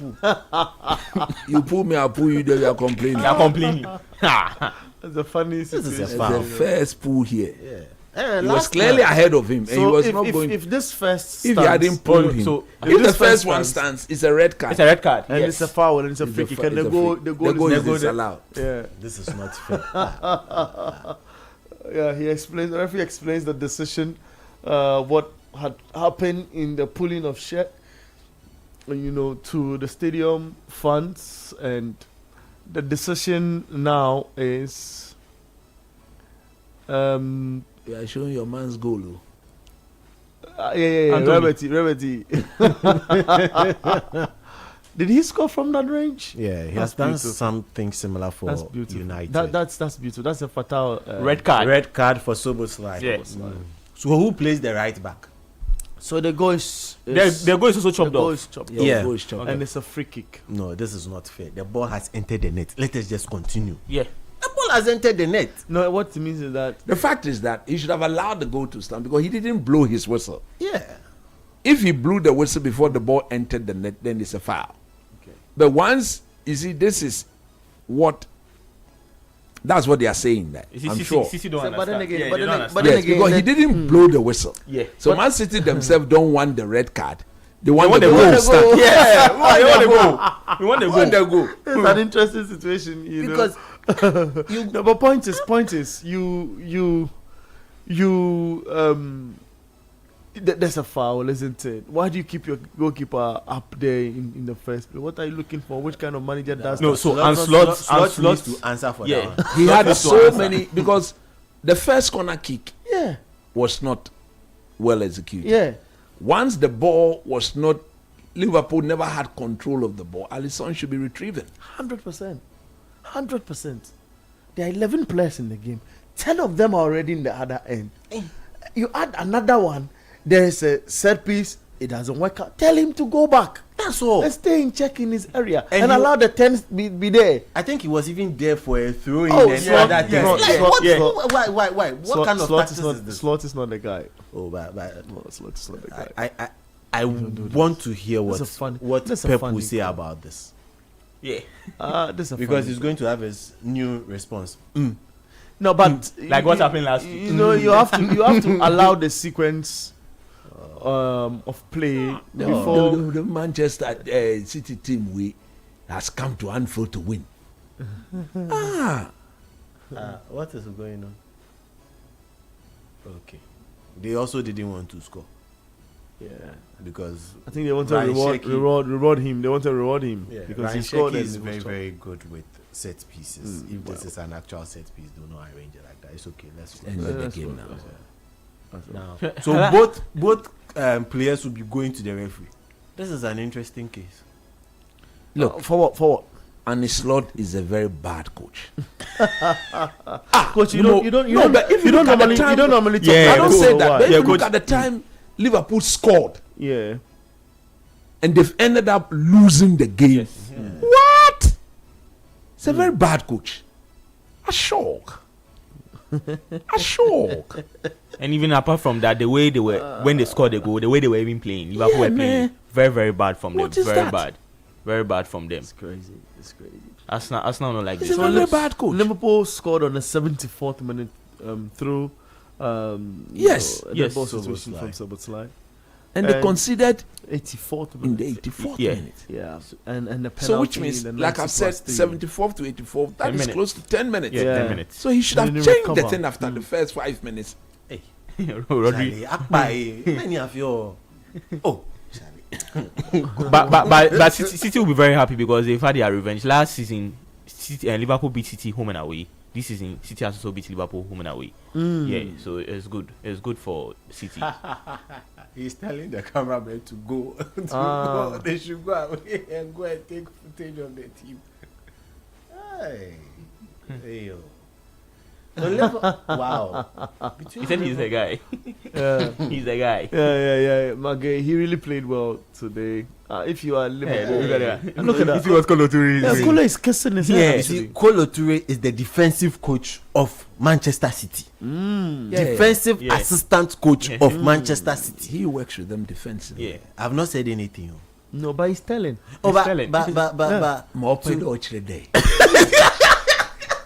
You have gone to appoint somebody from Sweden, somebody from Spain, somebody from UK, somebody from we don't know. They are with no proper designation. So big shout out going to Alan Rivera. He has been on the grounds. He has been watching a couple of the games. He watched Kotoko. He is not going to select any player. Stop it. But he is not going to select any player. We are joking. Thank you guys. Thank you. I saw Schaefer and then Desmond in media.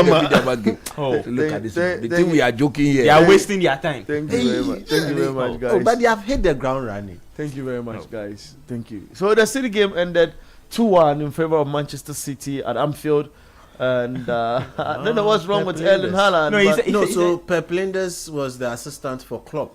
And he was there throughout the success. And he's not working with Manchester. Since the start of this season. The start of this season. He went on his own. He did not. Did not fly for him. So. Guys, I want to close the show, but it's like you people have a lot of things you want to talk about.